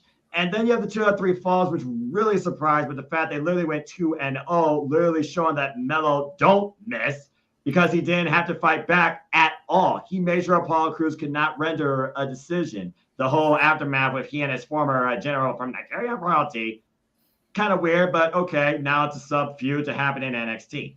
As far as the 4-way, again, Tina Paxley, you need decaf, girl. But then again, she had more energy probably than me in that entire arena this whole night, just during that match. And I think I was paying attention to her more than the actual in-ring action because she was just so fun to watch. Damn it, Jeff. Overall, though, everybody brought everything out in and out of the ring to prove why they should be the tag team to watch in NXT. It was anybody's game, but I'm so damn happy that Gallus boys came out on top, and now they can establish a new kingdom. I'm just waiting for Joe Coffey to become NXT champion, but that's going to be a long way away. Honestly, that 4-way match was my match of the night. As far as the triple threat, again, suspension of disbelief, Toxic Attraction, can they coexist? Does, the same type of polarity actually work together or repel one another? A little bit of both showcase, to say the least. Gigi Dolan is still certifiably crazy. You can tell from the opening ring. But JC, again, it was almost like the prize was so rich, she had to make sure she gets some way, somehow. She showed a bit of her wild side, too. Roxanne showed how much spirit she had, though, and what it means for her to hold this title. Why she wanted to purge something toxic, I think so far right now, you just got a new formula of a Toxic Attraction developing in NXT. Whether or not they continue working together or let's just do a full-out rivalry, I'm kind of intrigued to see where the two go from here. And the main event was what it was, okay? It was a viral moment with Grayson Waller getting superplexed from the top of the cage to the mat. And after instigating Braun Breaker, Braun finally shut the man up, which is what a lot of people need to learn to do on social media. Shut the hell up. So at the end of the day, I felt that the right person won in that main match. And I'm really looking forward to seeing if him can finally become the one to beat Braun Breaker. This was a great set pace for what I feel could be a very strong NXT in 2023. And it's certainly much better than what it used to be for me, to say the least. Enjoyed the show top to bottom. All right, I'm going to put you on the spot here, Noah. Are you going to tune in on Tuesday to see what happens next?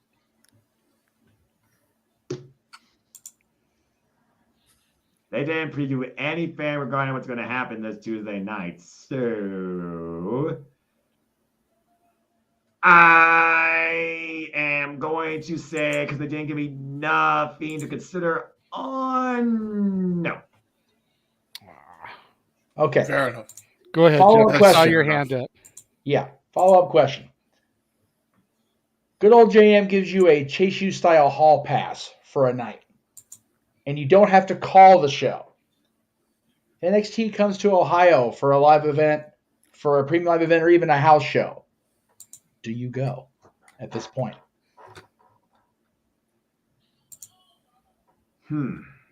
NXT house show live event in Ohio. That would probably be a boring They ass. go to NXT Detroit, Cleveland, and Columbus whenever they were around during the Black and Gold era. And right now, so far during the White and Gold, there is more to engage and enjoy than is to my dismay and WTF. Why is this a thing? I think I probably would, depending on who's on the card. I'll take more it. NXT UK top than the actual NXT stuff, and you got me.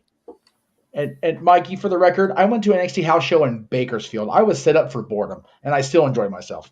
Yeah, I know. I'm just saying, like, I was meaning to watch NXT all week. You know, it's like, 45-minute clips.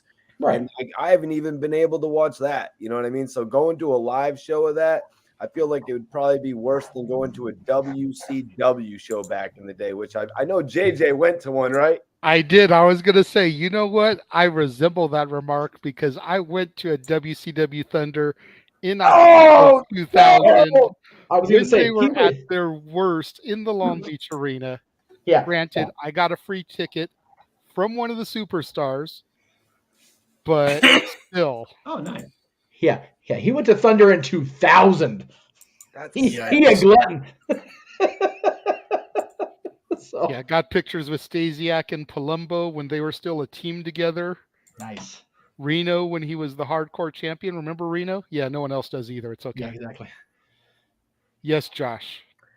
So Noah, buddy, old pal of mine. Oh, here we go. This is going to be the pick on Noah portion of the show. A little bit. I wonder which why. I am very completely fine by. Well, yeah, Noah, as long as buddy. the red dot's not on your forehead, you don't care who we pick on. Right.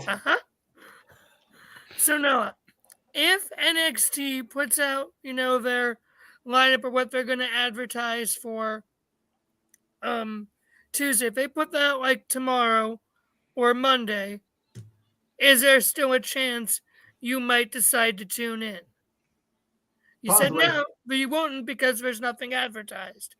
Possibly. If what they advertise is appealing to you and good based off of what just happened tonight, is there a chance then you would tune in?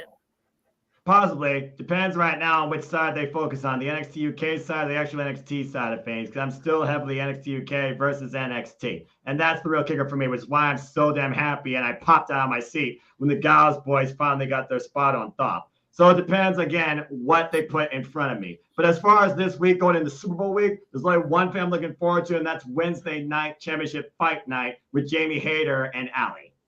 Yes. Fair enough. And Super Bowl, yeah, go Birds.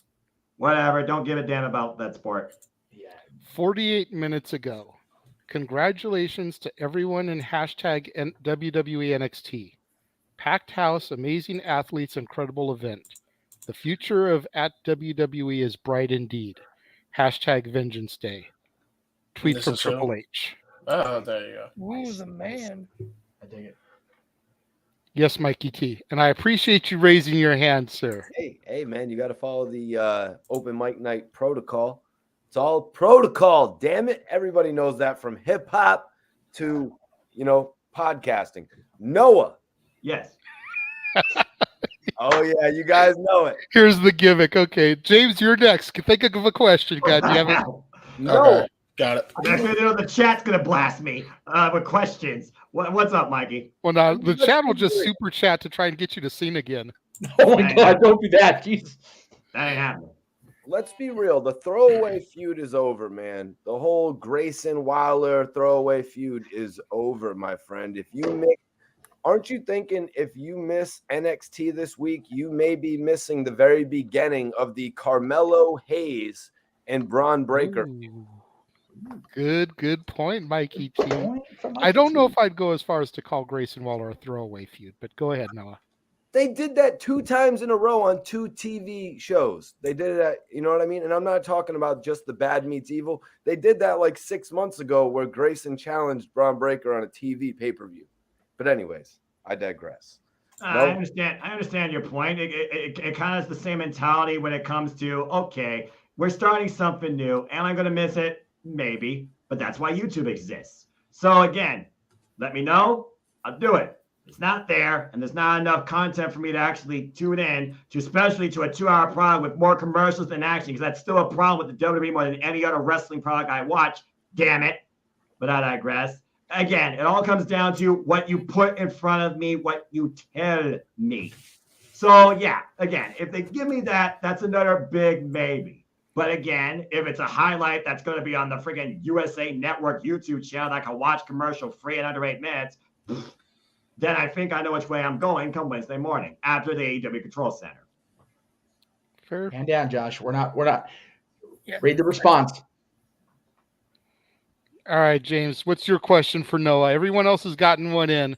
Let's finish the gimmick up. I need a question. And then we'll move on. Okay. It's got to be a non-wrestler related question because really else to everyone is asking him about not his NXT. You can't stick with the gimmick, Hebert. I didn't watch it. Wait. I got so silent tonight. You didn't watch the damn show, bro? I didn't. No, I've been busy as hell, dude. I've been swamped with a bunch of gigs. I got you. All right, so Noah. So I'm gonna do the James gimmick here. All right, Noah. Okay. All right. Here we go. Here, listen. This is good shit. This is good. Right here. Okay. Listen.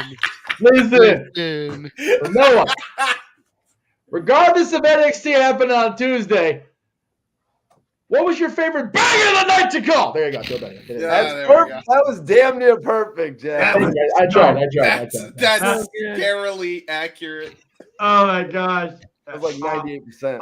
Try to keep the show moving. Amy Katie, shout out to Casey Flynn, my preacher brother from ATW. I'm not doing that. And I'm not freaking, Uncle Howdy. So I'm not going to balk her leghorn here. As far as my favorite banger to call tonight, again, the freaking Fatal 4-Way tag team title match. It was bonkers. I'm not gonna lie. At one point, you literally had all 8 men attacking each other, literally one after another, like a domino effect, and then they all fall on the freaking outside. I gotta say, it was the Fatal 4-Way NXT tag team title match. That was my favorite match to call, and not just because the Gallus boys came out on top. I enjoyed it bell to bell. That was just ice on the cake. The Gallus won that. It's been brought up in our watch along chat, JJ. I'm sorry to talk over it. Apparently at the presser, Grayson Waller confronted Shawn Michaels, and Matt Bloom had to lead Mr. Waller away. So I don't think they're done with Waller being in the big spotlight picture. Just nice. That would be good for him. That's a viral moment right there.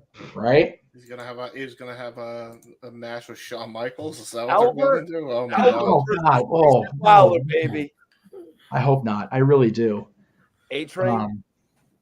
Yeah. A-Train, Flash Albert, Flash Hippos, Flash Lord Tendai, Slash the snitch that got Mandy Rose fired. Pretty much. I was from Boston, Mass, because I was called A-Train. It's a joke on the MBTA. If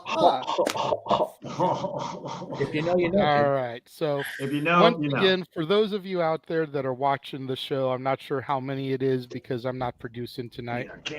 Get your questions in. It is viewer's choice this evening. So we will be answering your suggestions, your questions, your topics while we wait for some of those to get in, since it seems like Emmanuel's the only one commenting in the chat and he's just commenting along with what we're talking about. We appreciate you being here, Emmanuel. Yeah, appreciate it. While we wait for some suggestions and topics, let's get into Brian Alvarez's tweet. Oh, lovely. No, it's okay. NXT is going to allow talent to work select indies going forward, which is a pretty big deal. I completely agree with this. I honestly don't understand why WWE hasn't allowed the NXT talent to work select indies all along. Right. Yeah. I know Vince is closed-minded against everything. It's, WWE and everything else. Yeah. But you think about all the other major promotions in the company, or in the country, excuse me. You think about Reign of Honor, you think about Impact, you think about AEW, and those talents are allowed to work for other promotions. Yes. WWE is really, really late on this, in my opinion, because there's so much talent in NXT. And I know she's out right now with a torn ACL or whatever it is, but Nikita Lyons. Yep. Nikita Lyons is still greener than baby shit when it comes to being in the ring. That is green, yo. Damn. Working indies for her gives her a huge chance to get her gimmick, her moveset, her character developed so that when she does come to Tuesday nights and appears on the broadcast, there is no question her shit is crisp. Same for some of the people that are performing currently on Level Up. You think about a Lola Vice, who's still trying to get up to the main NXT roster. You think about Ava Rain. You think about Santito's daughter. Forgive me for not remembering her name right now. And I'm not just thinking of, don't mean just the women could benefit off this. I mean, there's men too, but these are the ones that I know of that have either had limited matches or still leave a lot to be desired in the ring. Well, considering you're one of 10 people that probably know Level Up even exists and watch it. I don't watch it. I just know it exists. Because when I go to www.com to shows, it shows Level Up. I was about to say. That's about all I know about it. There's only one person that actually watches Level Up to study how rookies are doing, and that's Owen Finch on WWE Aftershock. He's the only one in history that I know that reviews that shit. If there's only one person that watches it, it's either got to be Shawn Michaels or Matt Bloom themselves. There's got to be other people that watch it then. If two of us in here know it, and James's friend watches it and reviews it. But the point of all this is that there's a lot of talent that can use this opportunity to seriously get over. Ivy Nile is going to be performing for Booker T's Reality of Wrestling. This was the tweet that came out that showed me that there may be some legitimacy to this, which is why we went ahead and covered it. Whereas usually we don't address every internet wrestling journalist's rumors. Right. Yeah. But seeing a tweet from ROW, and no, that's not me, the official ROW, Renegade of Wrestling. It's Reality of Wrestling. Booker T's Academy.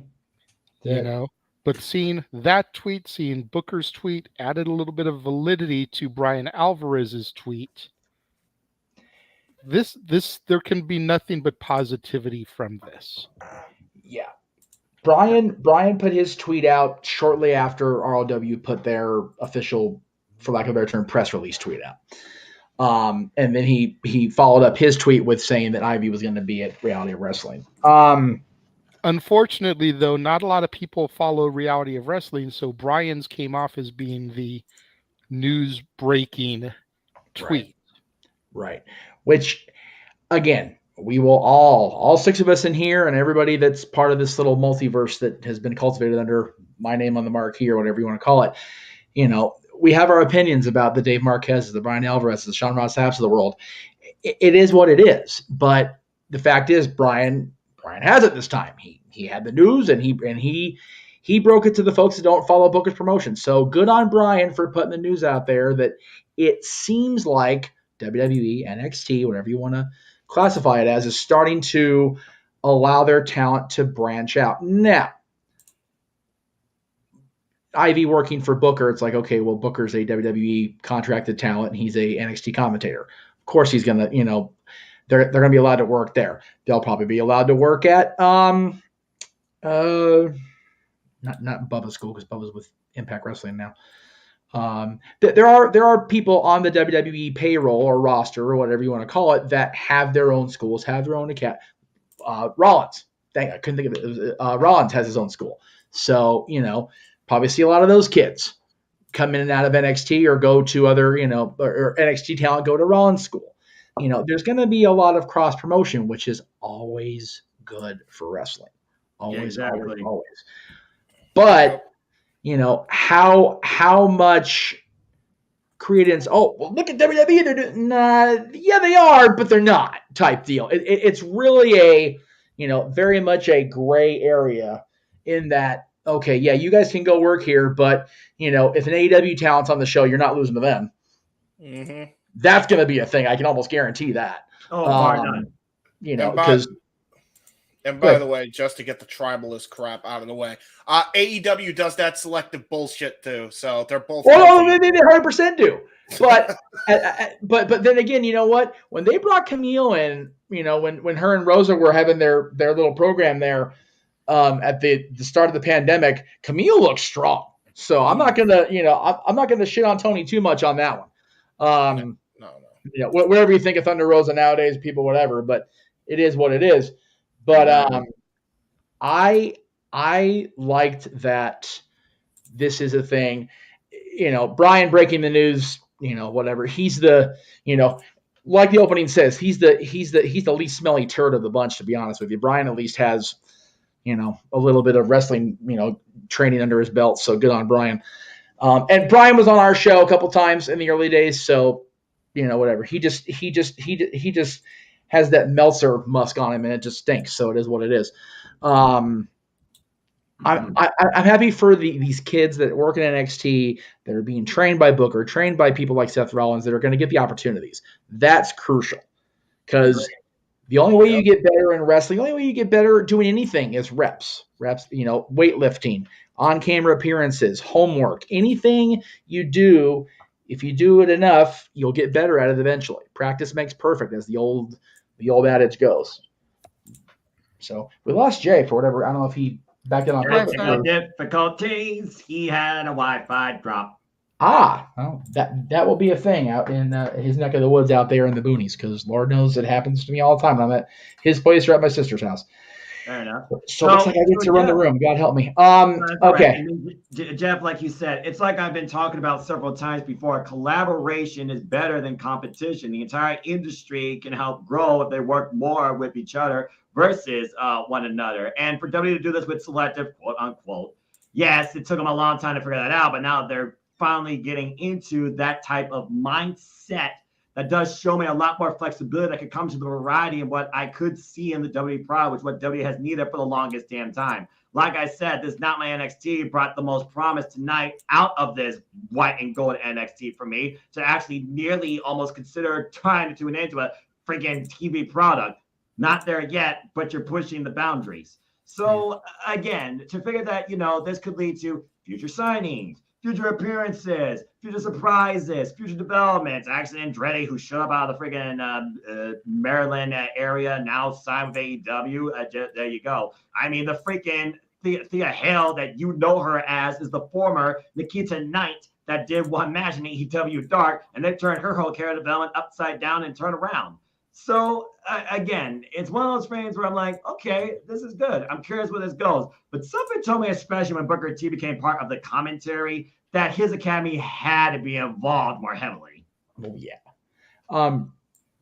James, I was going to throw to you before I brought JJ in, so I do want to go ahead and do that anyway. You have been by far the most outspoken against Vince McMahon and his running of WWE. Let's not even front on that. Yep. So with this, I feel, and again, this is just how I feel about it.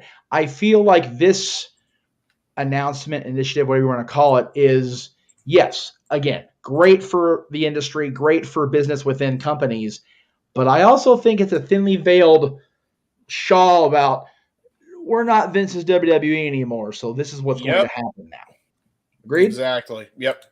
I think a lot of people got very, very scared when they heard that Vince was back in any capacity, and reasonably so. This really does show that he is there just to sell the company and not run every facet of said company. And I think that's good for everybody involved, including him, because, he's still a part of the company somehow, some way. He's still doing he's still somehow helping with the company in some regard that he started many, or his empire that he has taken over from his dad many, many years ago. Yep. So it makes a lot of sense that, he's there to do the facilitation of the sale, but it also makes sense that he's not there running everything, and he's letting Triple H and Nick Khan kind of do that portion of it, or portion of it. So, but that's honestly, good, though. Yeah, that's a really good thing, and I think the dynamic has probably been the best it's ever been in WWE in a long time, and I'd even go as far as to say the morale there is probably better than it was even in the Attitude Era. Because you got to think like all the stories, the horror stories that Triple H tells and Austin tells, like, what did Triple H really want out of NXT when he first started it? He wanted there to be more flexibility within the industry. He wanted the WWE to be a lot more forgiving for letting wrestlers be themselves and get over and not have a cutthroat aspect about the backstage atmosphere. We're getting that now. I think I'm the longest tenured fan of everybody in the room. I think the only person I know in my circle, that's been a longer tenured fan as far as I know intimately is Aaron. Aaron's saying that the Rumble ending was the best he's seen, which is, that's, 35 years of fandom going, wow, okay, that's interesting. Things like that, things like this initiative with NXT, branching out to other companies. I think you're right, James and JJ. I promise I'll be good after this. It's definitely the best it's been in my over 32 years of fandom. I feel so hopeful as a fan, as somebody who, creates content on this industry. I am so hopeful for the rest of 2023. And Jeff, just to add a bow on that, let's consider this. Triple H came in halfway through last year to start his own direction of the company. This year is truly a clean slate from beginning, and we're already the 2 shows in, and we're already more engaged, entertained, pleased, and inspired for the future than we probably have ever been in WWE, WF history. Yeah, I would say that. I also I wasn't looking at the screen. We lost JJ again. I also, yes, he came in to run creative halfway through the year, but honestly, truthfully, I think they've been preparing for this for a lot longer than we realize. Yeah. Right? I really think that they've known that the proverbial shit was getting ready to hit the fan with Vince. Okay, everybody's all bounced around here. I don't want people where they are because we have reasons. They've known, at least underneath the surface, that these allegations were there and that Hunter was going to have to step down after he had the heart problem. So as far as in-ring competition. So I think it's been in the works. So whatever we saw last year was him going, I can finally stretch and do the thing, which is wonderful. Family standpoint, and we're going to talk about royal families here in our main event, JJ. We talk about that thanks to the gentleman over here, or over here. I move people too much. That's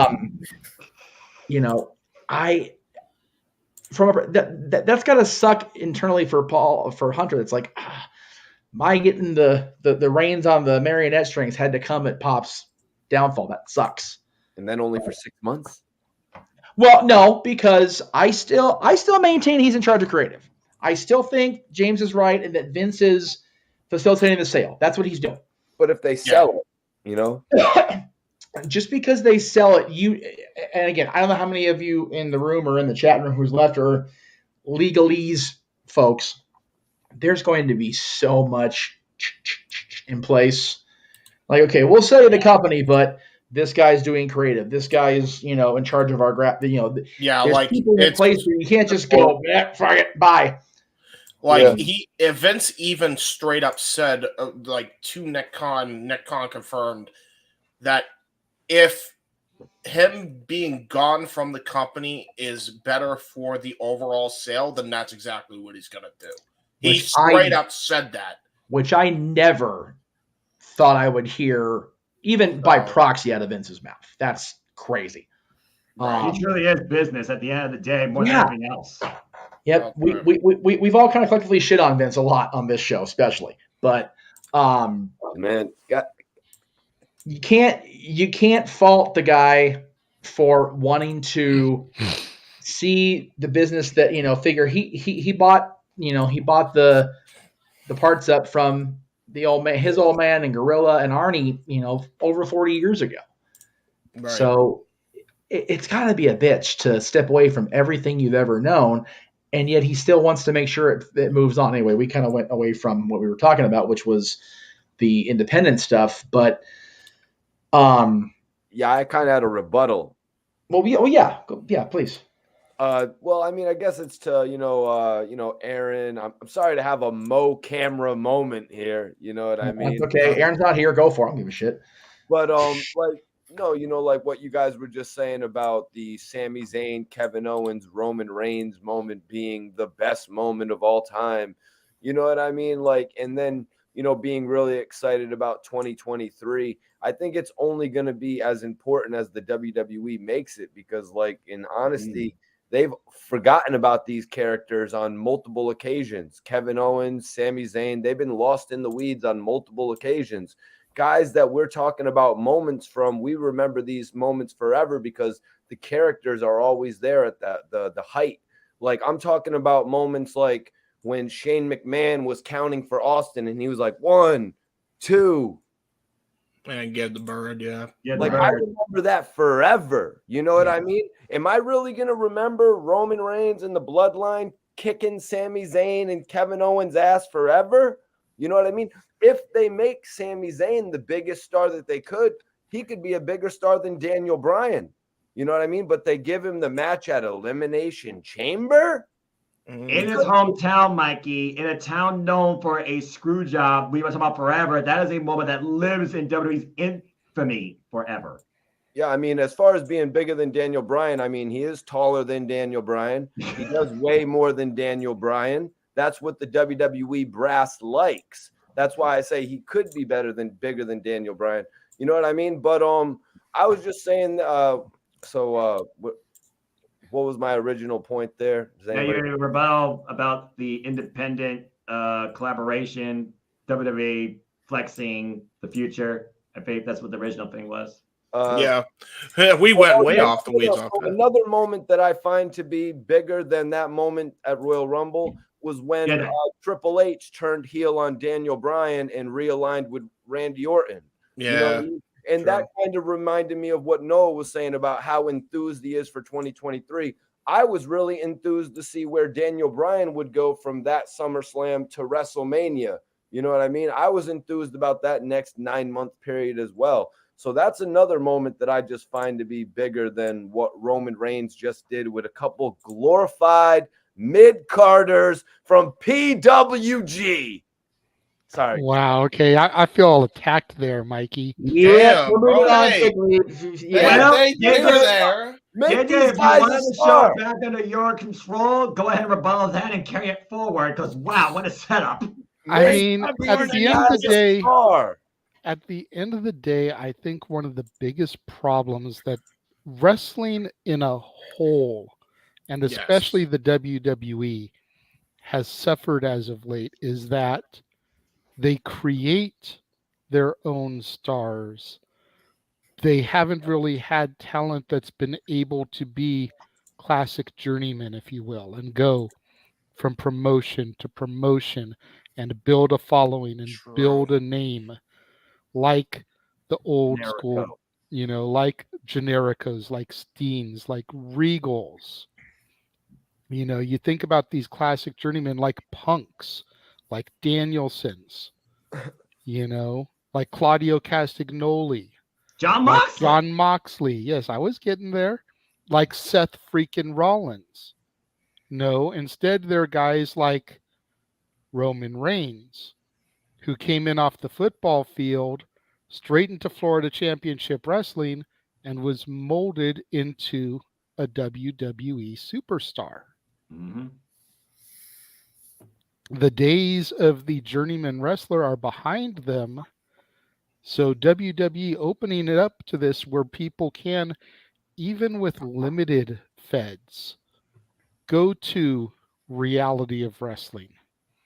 Go to, and I'm not saying that these are names of feds that they actually work with, but like Ultimate Pro Wrestling back in the day was a unofficial WWE training grounds.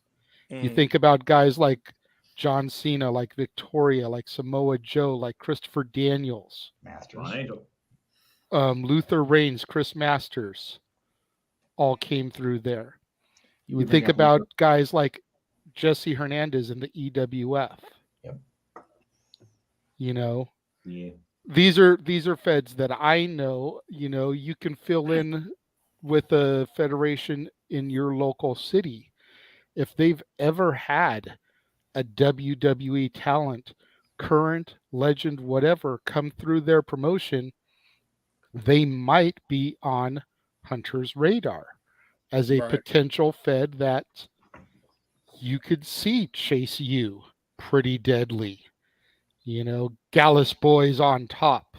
Damn right. Then, any of those type of groups come through. You know, Ivy Nile is going to be at ROW. Will the Creeds be with her? Will it be a full Diamond Mine contingent, or is it just going to be Ivy? Right. PWG used to have a working relationship with TNA. We had guys like AJ Styles, Christopher Daniels, Samoa Joe, Petey Williams, Alex Shelley, Chris Sabin, all come through the doors out here on a regular basis. Yeah. This is huge as far as I'm concerned, and I'm looking forward to see what happens, how this progresses, and will any of this benefit any of us in our local cities? Right. Yeah, that's fair. Because at the end of the day, we're all fans. We all would love to go and pay $50, $60, $70, $100 to go to Raw, SmackDown, AEW, Impact, whatever. But it's just as easy and even easier to pay $20 for the mom and pop fed that runs once a month down the street and be able to see the same person. Yep.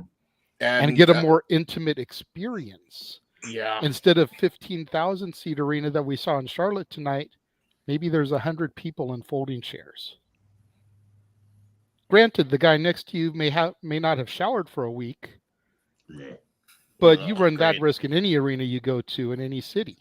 Yeah. At a casino. You know, the sweat box got its name for a reason. There was no air conditioning in that little Jewish community center.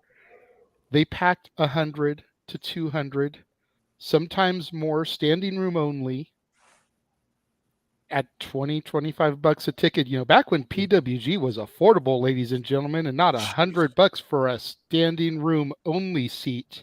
Before the dark times, before the Empire. You know, and you could go see these guys that you're seeing on TV in an intimate space. Get there early enough and you watch them arrive and you talk to them and you make friends with them. To the point that when you go to SummerSlam Access, you've got the American fucking Dragon asking, "Where's Jeff?" because he doesn't see him with your group. That was the thing. And we tell him he's right there. He didn't have a ticket in. So Brian gets out of his seat, comes down the stage, goes over, gives Jeff a hug, resumes his role on top of the stage. Right in the middle of the session. Because that's how friendly you get with the people. That's really cool. This is big for WWE. And I know I keep saying that. I don't want to oversell the importance here, but I don't want to undersell it either. Right. There's a lot of guys that can benefit from this. Raymond, we see your question. We've seen it the 5 times you've posted it. We're not on the royal family discussion yet. We will get there. Thank you. Have a good evening. Well, yeah, no, I agree.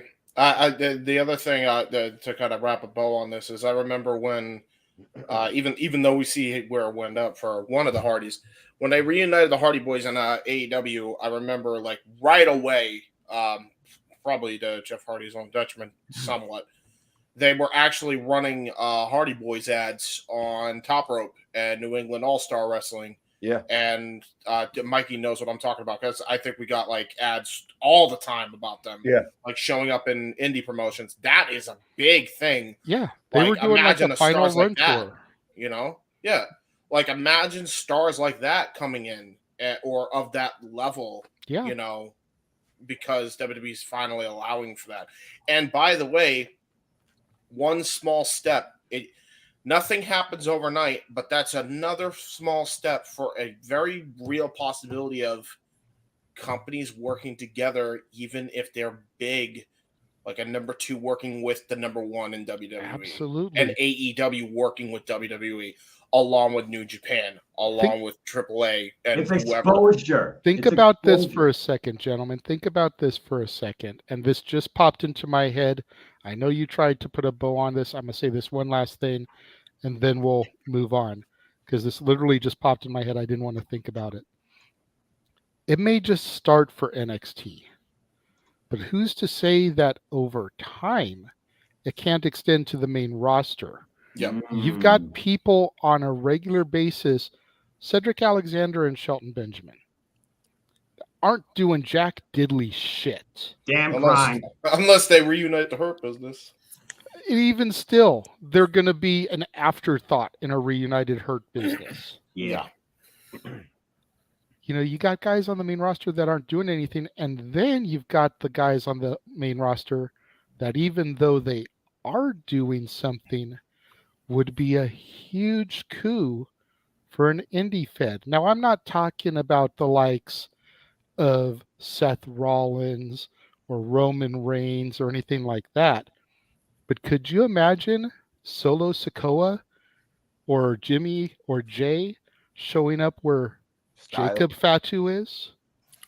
MLW. And now they're talking to Umaga's son, who's going to start getting into wrestling. Plant seeds of a nationwide bloodline. Kind of like how, and I hate to use this as an example because it got way watered down. Yeah. But think about the NWO and how you had NWO Japan. You had the black and white, the red and black. You had the B team, the jockstrap team, the Virgil's in charge team.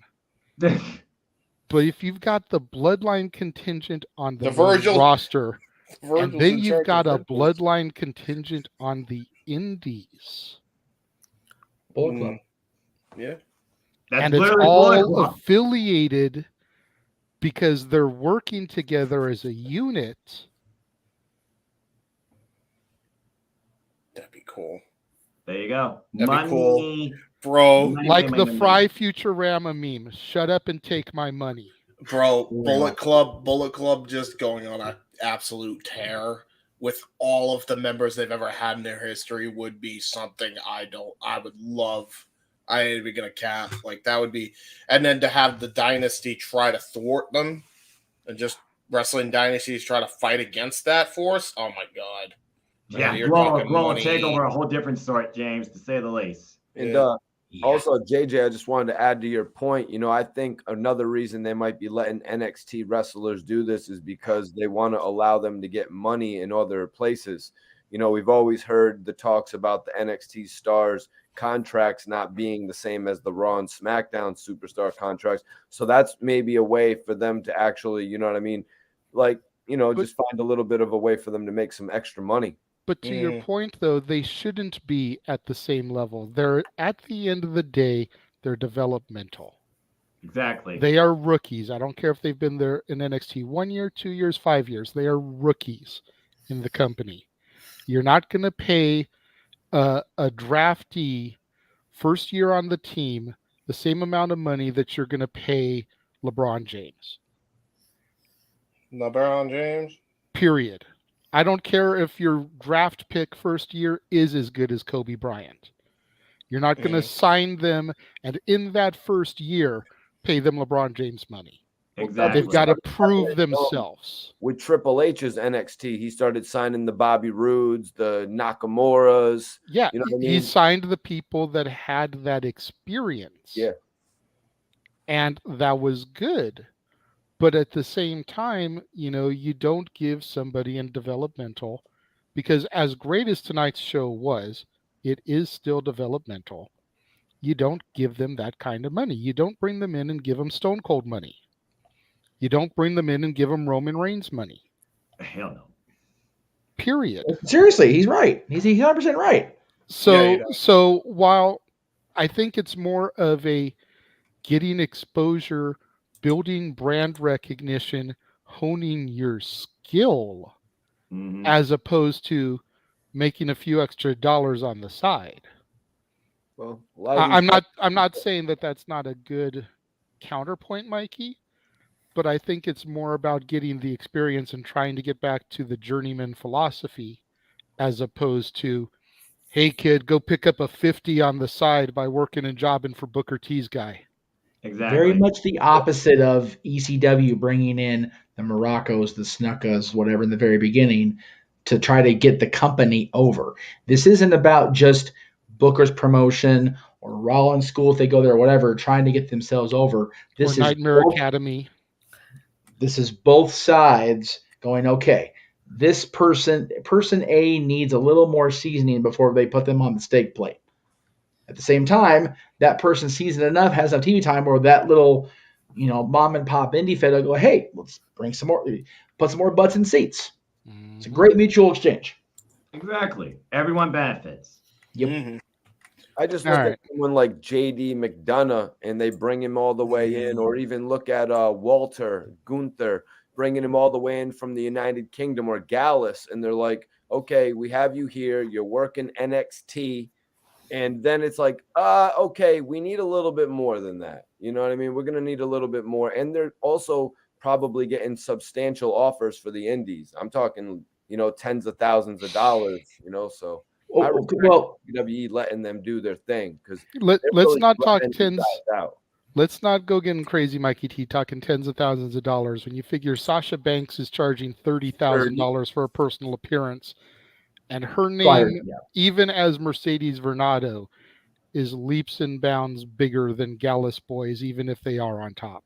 Yeah, you don't think Carmelo Hayes would command a $10,000 booking? No, not right now. Nope. No.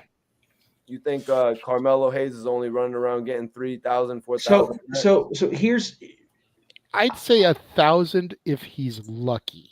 Carmelo Hayes. He's on yes, Netflix. because you've got to keep in mind an independent organization. Yeah. Most independent companies are little local gymnasiums, veteran spots, local armories that can maybe, at best, put 250 seats in. Yep. Okay? It's 250 seats at $20 a pop for your local no-name indie fed. So now you're looking at $5,000 gate. You've got to pay the venue for renting it. You've got to pay all the boys. You got to make a little bit yourself because you're the promoter. Yeah. You're just going to throw 3,000 of it to somebody like Carmelo Hayes? What's your champ going to think that just walked away with $100 if he's lucky? Yeah. $100 for a match this day and yeah. age? Yeah, for local indie fed, no Maybe name, back not a in the PWG. Jeff Jarrett- Yeah. Maybe back in the Jeff Jarrett days when he was No. It happens now. Mikey, it happens now. We're not going down this rabbit hole. We're not going to get people worked up to get people views. That's how it is. Just how it is. Yeah. I really can't imagine somebody getting paid $100 a match this day and age. You're also not. You're also not. The way it is, working because the- you've got to keep into perspective that most of these indie feds don't have the Booker T stamp like Reality of Wrestling does. Right. Doesn't have the name recognition like Pro Wrestling Guerrilla does. Most of these feds are literally mom and pop businesses. You're going to put your body on the line in an empty gymnasium for maybe 25 fans, and you're lucky to make enough for gas, food, and hotel. The other thing Take it from people who helped book an indie fed, Mm-hmm. and have been around enough to have seen this go down. Now, I'll admit, Mikey, I was out of the loop for about a decade. A decade? Damn. Yeah. You got to figure, I stopped watching in 2014. I just came back full time last year. Everything, not just WWE, across the board. He was done. Across the board, he was done. Yeah. Yeah. No, I know. I respect The what you're most saying. the know most I decade watched of before wrestling that. was my DVDs that I owned, that I had already invested in. I know you guys were running around to the shows, so you know. what So you're I was out of it for a long time. So okay, I'll concede that maybe things have improved slightly. But your champion, even in an improved environment, your champion on a hot night, if you're bringing in $5,000, ain't walking out with more than $500. And that's if you've got a hot crowd. Yep. Your champion ain't going to let you pay a fly-in talent that much money if he's making a fraction. Yeah. Jeff, I see you keep trying to interject and talk, and I keep going. Go ahead, sir. I'm going to turn it over for you. No, it was just, I think we were just all, we're trying, we're getting lost in the verbiage of what they put out there for the announcement. This isn't about these NXT talents going to Booker's show or to Rollins' school, if they, wherever, anywhere, and getting that payday, like you said, JJ. This is a mutual thing. I don't know, because I don't have an office in Connecticut nor an office at the PC, but I can almost guarantee you that Ivy Nile is getting paid by WWE or NXT to go to this show, not by Booker T. So whatever Booker's kids, students, whatever are making when they're normally performing on their TV show at their events in front of people, they're not going to lose anything because Ivy's coming in, nor is her pay going to come off the house money, if you will. And again, we've all been away from it for, as far as the Cossack crew has been away from it, but things have changed for the better as far as payouts go. I'm not even going to try to, bullshit that. It's a different situation than just what it is. It's not like you said, the TNA boys going into PWG and, Danny having to go, okay, sorry. Totally different situation. But, and again, NXT allowing Ivy and other people to go to these other is not about, as you said at the very top of that, JJ, the extra pay or here, go make this because we don't have anything for you on TV. Dolph Ziggler can go right now and, book a comedy tour and not work Raw for the next 6 months and not worry about a goddamn thing. That's really what it comes down to. Doesn't have to, but if WWE says, hey, go, if you can fit it in, go do your thing. If we can we put you here? Dolph will go because Dolph's business. The NXT kids, same basic principle. So I think that while we can be hopeful with this announcement from Reality of Wrestling and the fact that Alvarez basically said this is going to become a regular thing, that's cool. I just think we all need to keep in perspective. This is not a local indie fed bringing in a WWE branded name to pop a house. That's basically what I was trying to do. Right. I'm sorry. I feel like I wasn't paying attention. I got messages in the chat. I literally got tasked about 4 different things. I feel like James all of a sudden. I went from a light day to oh shit day. I've got stuff coming in as we go along here. People know I'm on the air and they don't seem to care if you're watching at home, which you're not because you don't bother to watch when I'm not there. But that's okay. Got shit to do, folks. So, Jeff, check your instant message real quick. Okay, I can see it now. I know the anonymous Raw GM has sent you a message. No, I got you. Yeah, I quote. Okay. Yeah. Okay. So yeah, that's a great example. I'm glad you sent that. I appreciate that. Yeah. Because this is pop that in real quick because it's twofold. It's topic related, and then we can definitely move on because we've gone on about this for a long time, way yeah. longer than I Yeah. expected for Yeah. just a nothing topic. Such is the nature, JJ. Of There Open is Mic a Night. question from Arlene Dominguez in the chat, who I guess is the sister of Emmanuel. Thank you for bringing your sister into the chat, Emmanuel. Good And then there's a question, Ollie. question from Emmanuel as well. We'll get to those after you load that in. And then we'll get to our main event Mikey T suggested about wrestling's royal families. And again, I'm throwing this in cold. There we go. Okay, so I sent this to Jeff to load in because as long as I've been away from wrestling, this is an opportunity that I've got to try to get back into it. This federation opened in my local area last year. Okay. You can see the right there, $20 for an adult, kids $12. Jeff, the size of this is no bigger than where we used to go for Battleground. Right. Because I drive by this all the time. How many people would you say that they could fit in comfortably at Battleground? 100? Well, let me where the ring would be. No, I was going to say, yeah. Let me quantify for everybody at home where Battleground was, because Battleground ran Jesus H Christ out of a Legion Hall / pretty much like an assembly thing, like almost like a bingo hall next door. I mean, the freaking bingo things were on the board in the next room. So 100 comfy, 150 if they're popping a house. Okay. There is nobody on this graphic that I'm really familiar with except for one person. The gentleman wearing the XPW shirt is Biggie Biggs. Yes. Oh, Jesus. Who's been around SoCal for a while. Yeah. But everybody else on that crowd is a no-name, and even Biggie Biggs, as long tenured as he is a nobody in the grand scheme of things. That may be harsh to say about Biggie, but he's a local boy. He may be big in the local scene, but he's not going to pop any major crowds. Right. And we love Ray. So you look, yeah. So you look at this graphic. This is your typical indie fed. Yeah. Yeah.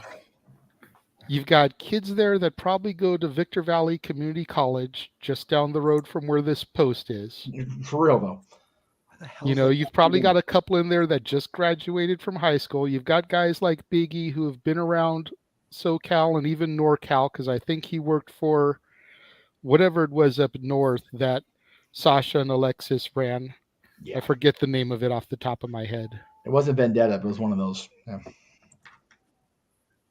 It's $20 for an adult. This is your typical indie fed these days, Mikey. $20, 100 people comfortable. That's a $2,000 house if every seat is to an adult. Well, you just proved your point there, JJ. And I guarantee Biggie's going to get the most money because he's the biggest thing. And it wasn't to try to embarrass or prove a point. I just wanted to give you an example because I've actually been communicating with the promoter of this fed, trying to set up an opportunity for me and Jeff to go get some interviews with these guys, help get them over on the channel like we did when we planted our seeds and our roots at Battleground. Yep. So that was the main reason why I wanted to show it, because I wanted to give a little bit of promotion to this federation. Still don't know what's going to happen, if we're going to even be able to interview them, but I wanted to give them a little bit of publicity, show you guys what I've been working on since getting back into this, and show your typical fed to you. By comparison, Jay, basic baseline vendor table with one extra vendor pass for the entirety of WrestleCon when it's here WrestleMania weekend, I'm looking at $700 off the top. And that's bringing in the big names that aren't wrestling for WWE or aren't, going to be wrestling that weekend. Like people from AEW, like people from Impact, and, that's not counting the GCW show that's going to cost, a couple $100 more than likely. That's not counting the Joshi show they're bringing in. That's not counting Ring of Honor that, some of those AEW people might actually be wrestling at. Yeah, exactly. For a decent seat at USC's Galen Center, which is no bigger than a typical it is a college orchestra hall. $145 for the cheapest seat. The most expensive seat left is $145, and that's low. It's down there near the ring, but it's $145 for an independent show because it's Ring of Honor. Yeah. So and it's their first major show since Jay's passing. Exactly. And then you figure, how much is a SmackDown ticket? How much is it a SmackDown Hall of Fame combo ticket? Excuse me. How much is it for WrestleMania?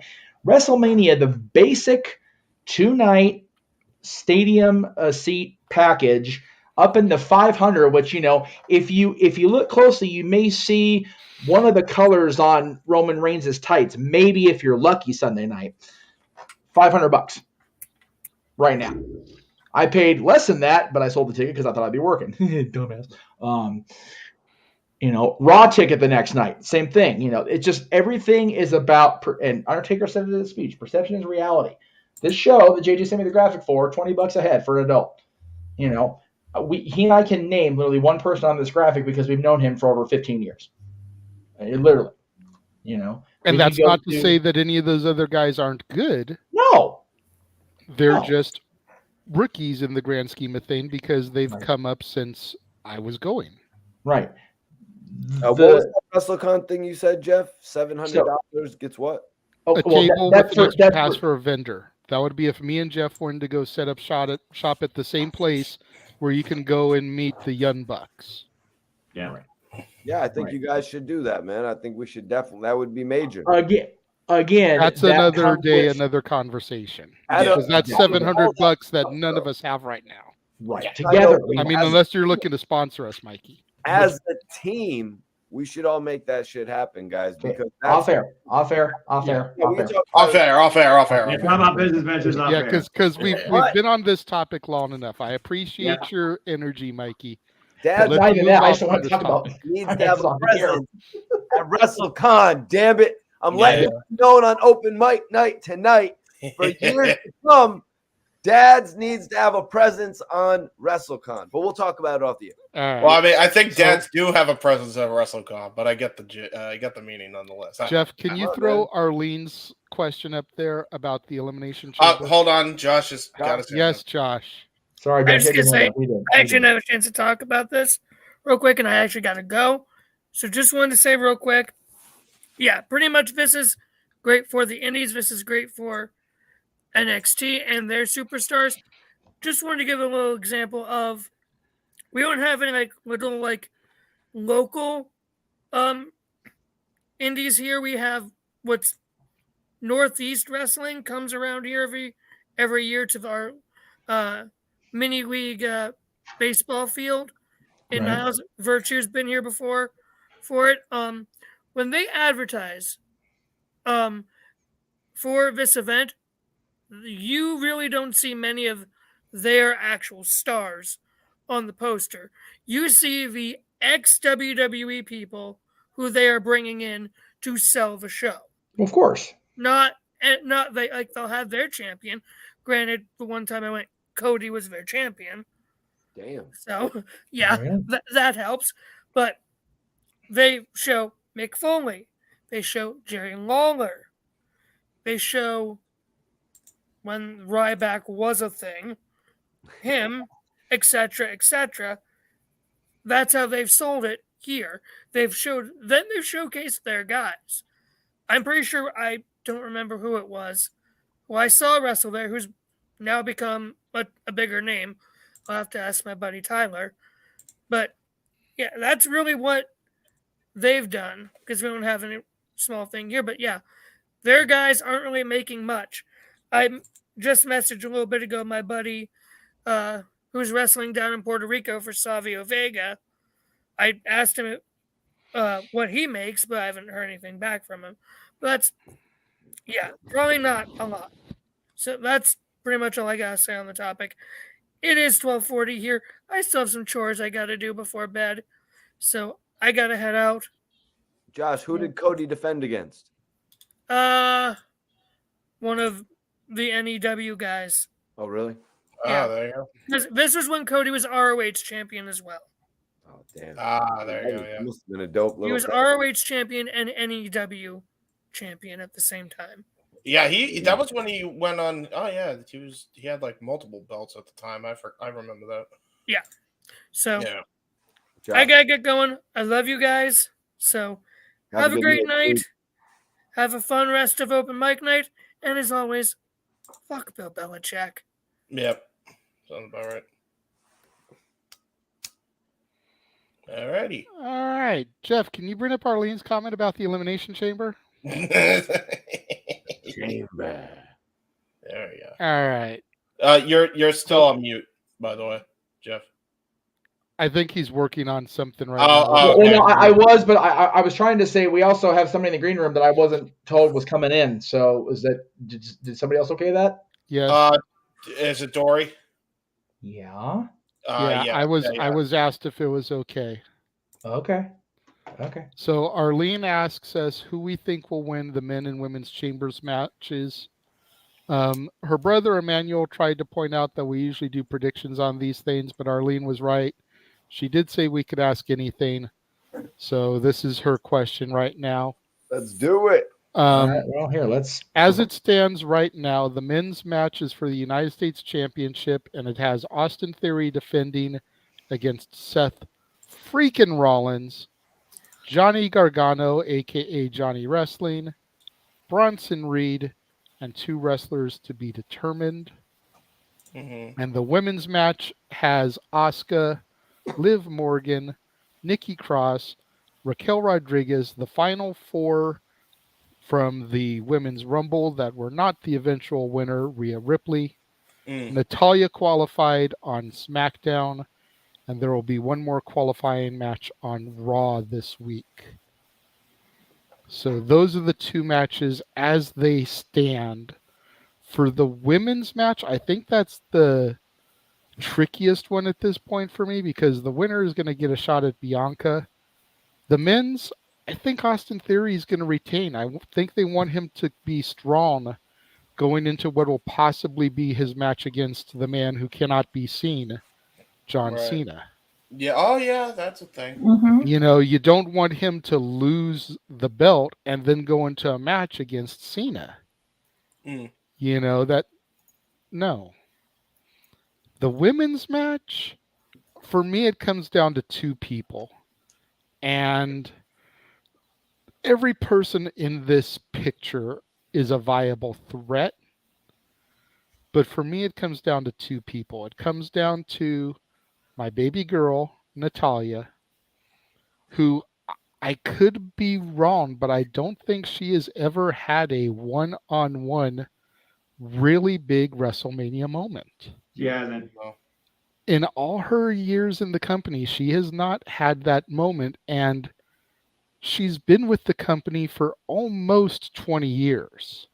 Right. I think she debuted in 2006. Maybe 07. But either way, that's, 3 to 4 years away from hitting her 20-year milestone mark. And she hasn't had a Mania moment yet. And yes, there's the 4 that are going to be competing on Raw, which, honestly, I want Piper Niven to just destroy Candice LeRae, the freaking pixie, and just squish her like a little bug. As long as Camilla doesn't win, I'll be happy. Yeah, Carmella doesn't need to win. Mia Yim, no disrespect, but I think they're going to make a big deal about Piper being back to Piper and having dropped the do, so to speak. I think she's going to be the one to win this match. Right. So, and that's still not an X factor to this, because for me, it still is going to come down to Natalya or Raquel. I think Raquel versus Bianca would be the money. Because arguably, pound for pound, they're the 2 strongest female competitors. I think it would just be a great match between the 2 of them. I agree with that, but there's also there is an X factor that we're not even considering, and that's Asuka. Oh, I'm considering. I just think those are the 2 that I feel would have the better moment. Asuka's had Mania moments. Yeah, it's true. Liv has had Mania moments. I'm looking for people that haven't had that opportunity to shine yet. And you look at what Bianca has done in the last couple years since moving to the main roster and the moments she's had and created. I think she's about helping to create moments for other people. Mm. You know, Raquel kind of did a heel turn, but they kind of disregarded it in the last few weeks, it seems. I mean, correct me if I'm wrong, if you guys have been noticing, but it seems like they've disregarded the Raquel heel turn. So I don't think she's really going to be there to face off with Bianca at WrestleMania. I think we need more of a high caliber match for that. And that's why I'm thinking it's going to be Carmella, you guys. No. All right, guys. I'm just joking. Delete. Exactly. I was trying to make Noah have a moment, but no, I think I'd rather Piper see Nivens, fucking Michelle McCool in there than Carmella. Unfortunately, Piper Nivens is going to actually get the last spot. I was thinking it was going to be Ronda Rousey, but I guess not. But we're going to get Asuka and Bianca Belair at WrestleMania. That's what we're going to get. Face versus face. Well, if you're going to go face, why not do Raquel? No, because Raquel doesn't have enough celebrity, JJ. So she just you've got enough celebrity in some of the other matches that are going to be on the card. Every match doesn't need to have the celebrity factor. Well, some matches need to be about building the new superstar, the next generation. You think about Hogan Andre, you think about Hogan Warrior, you think about Cena JBL and Triple H Batista. Warrior had a little bit more build than Raquel Rodriguez, who got her. Yeah, but Raquel's got more talent.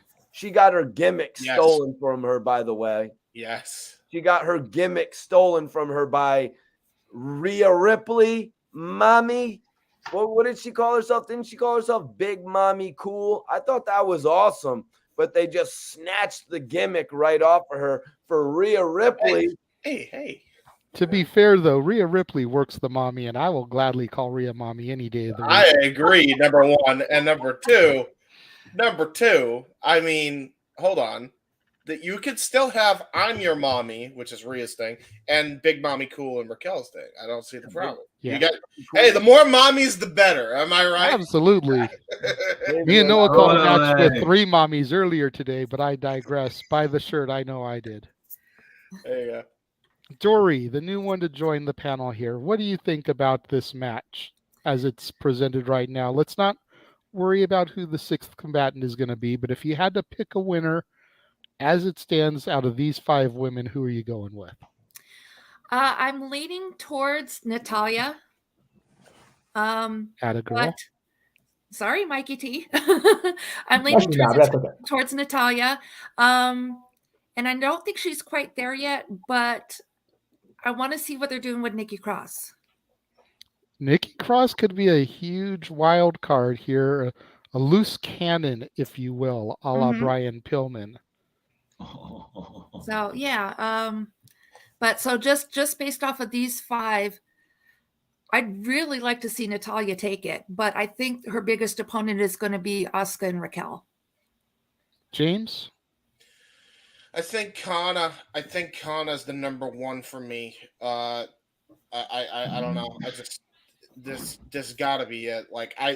And yes, it's not necessarily a big woman opponent per se, but I do expect I expect that they're gonna do something different with the matches because you got to consider how tall Charlotte Flair is. People forget how big she is, like as far as height goes. So I think you kind of already have that big house women's match in the books already, with Rhea and Charlotte. I think Kana and Bianca is different, you know. Like you got the Japanese strong style versus just pure athleticism, raw athleticism. I think it could be interesting. And yes, that means you're not giving a moment to Raquel, at least right away, unless they put her in a tag team randomly. God knows that's what they love to do with all female tag teams anyway. Liv Morgan, doubt it. Nikki Cross, doubt it. Natalia, I love her, but I don't see it. I want to, but I don't know. It's like the Dolph Ziggler effect for me for the longest time. Like if they weren't gonna push her properly, then when, you know? Fair. I mean, the only thing that's making me kind of distance myself from Asuka Kana, as you guys call her, is the fact that means that in back-to-back months, Bianca is going to have to face the two people that were her only allies the entire summer against Damage Control. Yes. And I don't know if they want to pull that trigger yet, or if they want to leave that question mark up in the air as to where does Asuka stand with Bianca. Because granted, everyone wants a shot at the gold, but I don't know. There's something inside of me that feels like the biggest threat is the one person in the match that can match strength with Bianca. Good point, JJ. And plus, they could leave Asuka versus Bianca for another B pay-per-view to be a main event. Maybe, yeah. Like whatever the next B pay-per-view is. WrestleMania Backlash. Boom! I go. But usually Backlash is all WrestleMania rematches. That's kind of like the history of Backlash. Yeah, it's like forever. I think the thing though that we have to consider that this isn't necessarily the same Kana, or Kana was Asuka back then. We do it for simple things. This isn't the same person that was her ally. This is I give no fucks if you're a bad guy or a good guy. I'm gonna screw you up. I'm gonna take your belt and I'm gonna wipe my feet on the mat. That's the energy that Kana gives off now, you know. So I don't think it's even the same ally. I mean, yes, she was an ally in War Games, but even more so than Alexa, I think Kana has gone through a legitimate metamorphosis, you know. So. Okay, Noah, we're going to throw to you. I mean, again, you all make pretty valid points here. Again, the newly packaged Asuka, aka Kana, would it be too soon to have her challenge Bianca Belair, get her win back at WrestleMania, where she lost to, of course, the Queen? Also, do you want to try and make the Raw Women's Championship bigger than the SmackDown Women's Championship? That's another thing to consider. Natalya, like we're made for generations, but to James' point, is she the Dolph Ziggler of the women's division? Is she just there to put in the work and put something else over, or just move something forward? And then you got Raquel, who could match her strength for strength. And I mean, yeah, she's not like the name to think about, but hey, she's the one on her SmackDown debut that collabed with the likes of Ronda Rousey. Nikki Cross is a fair shout out, but her last big time moment was when she faced Shayna Baszler to take over Chicago, and she smiled while being put to sleep in the Karafuda clutch. Again, you think about several of these phases here that have gone through a bit of a repackaging character. At this point, I would probably say the safest bet that would give you a manageable match to watch that for the people will enjoy to a degree, and she deserves a moment, is probably Natalya. But just because I'll go with the strength and the NXT history, my second prior right now, based on this graphic, would probably be Raquel. As far as the men's, Cedric Ross is going to face Logan Paul. None of the other ones in the match have a cold chance in hell, and they're in Montreal, so there's your winner reference for you. Austin Theory is going to go in with the title, I feel like, at WrestleMania, and defend it against the guy that pretty much has put the United States Championship over more the last 10 years than anybody else, John Cena. So I say that Austin Theory retains, and out of the women, who deserves it most? Natalya, because she never got her chance to have a single big match at WrestleMania. All right.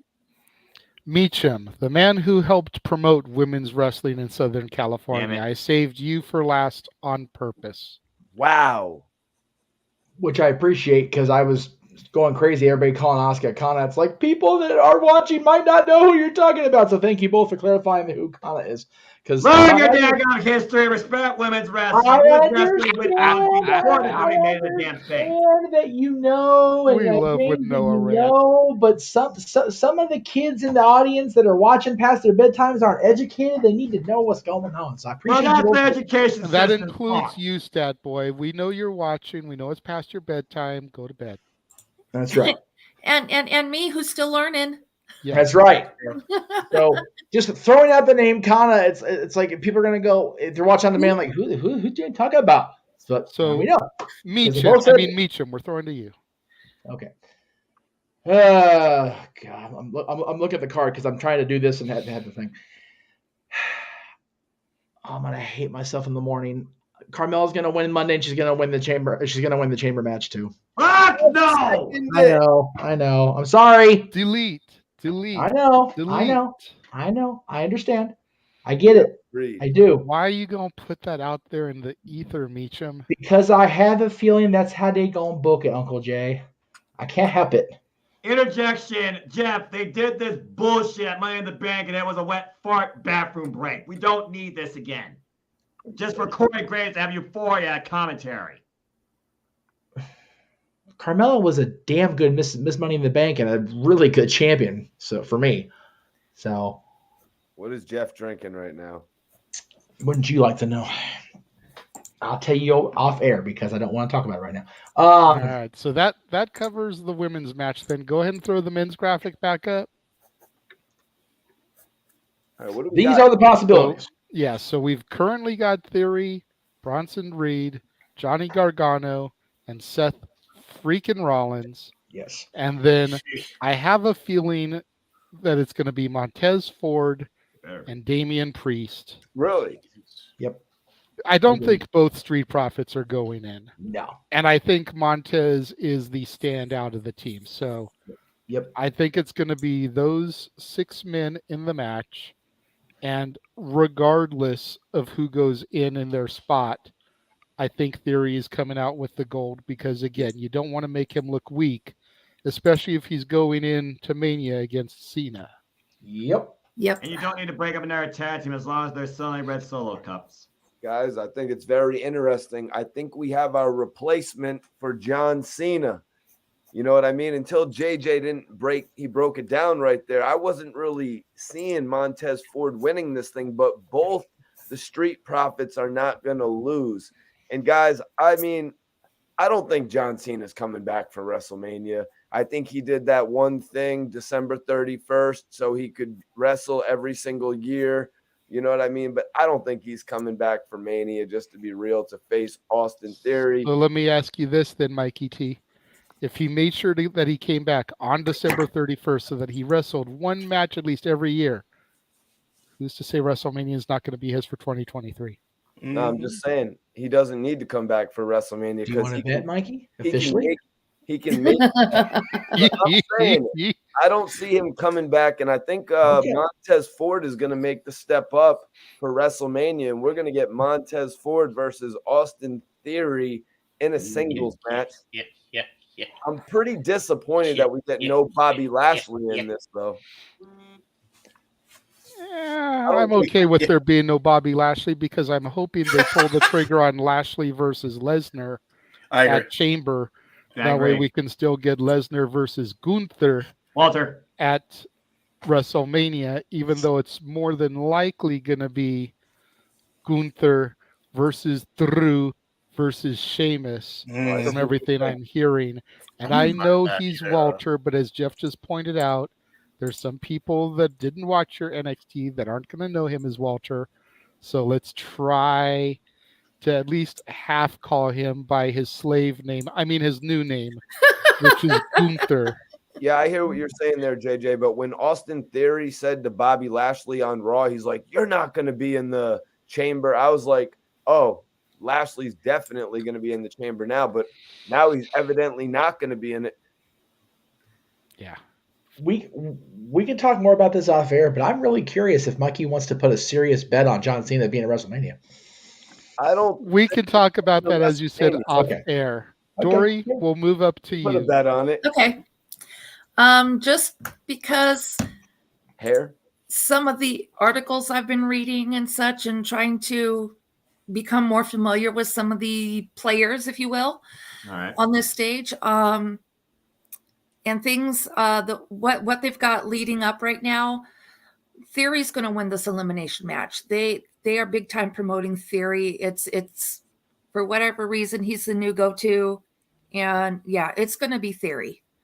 Sorry, I am not a fan of Seth freaking Rollins, although I was cheering for him the other night. God help me. What's wrong with you, Tori? Why are you not a fan of the Monday Night Messiah, if I may ask? I just do not like the character. He fair rubs enough. me the wrong way. Thank you. Fair enough.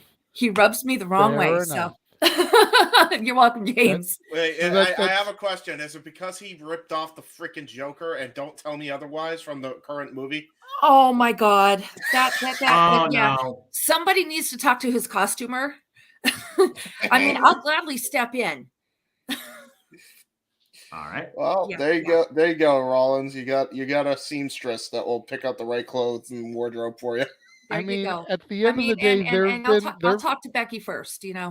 Yeah. At the end of the day, there have been people who just by their look have rubbed me the wrong way also. Zoe Stark, prime example. I don't know what it is about her, but just something about her rubs me the wrong way, doesn't click with me. I can't really place what it is, just something about her doesn't connect. So that's all it is with you and Seth. I totally understand that. Yeah, it's just his Perception. character is just, and I know we have the egomaniac characters. There's quite a few of them. Mhm.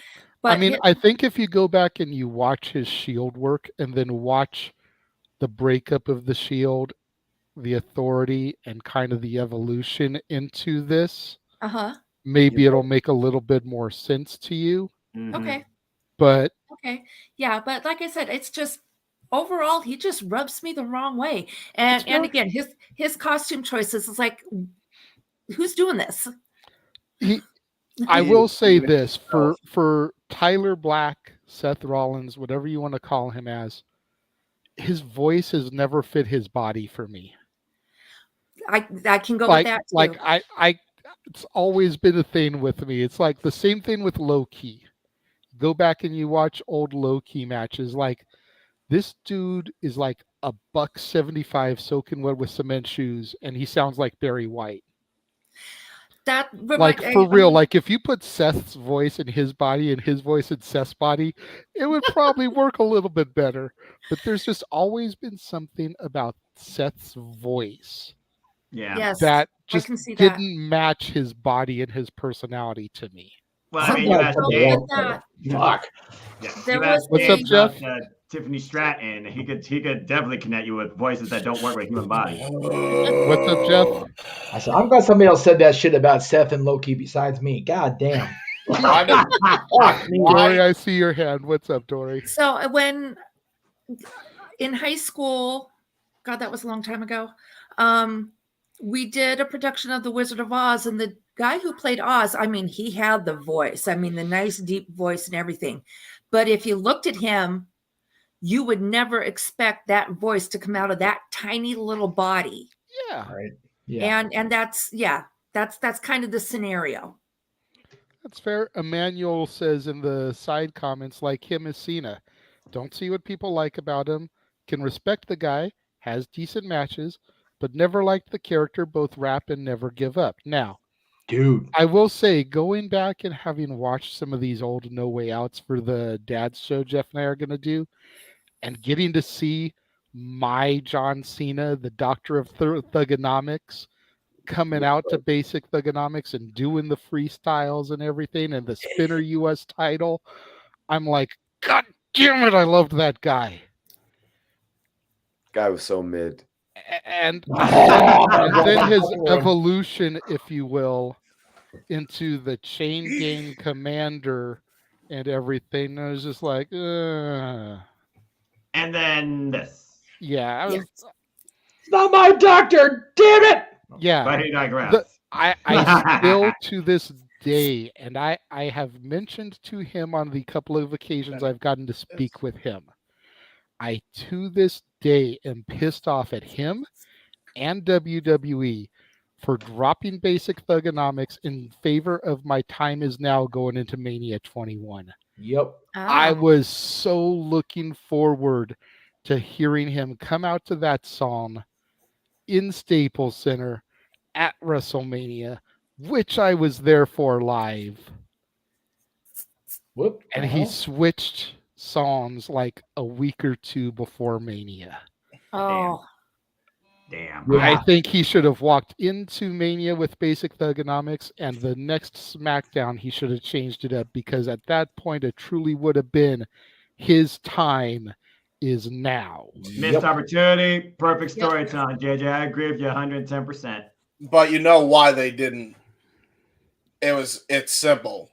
They would not have gotten over 1 million copies on that CD if they did not do that. No way. Yeah, in they the would hell. have. No, they wouldn't have. Yeah, they would have. Cena was hot enough. They would have.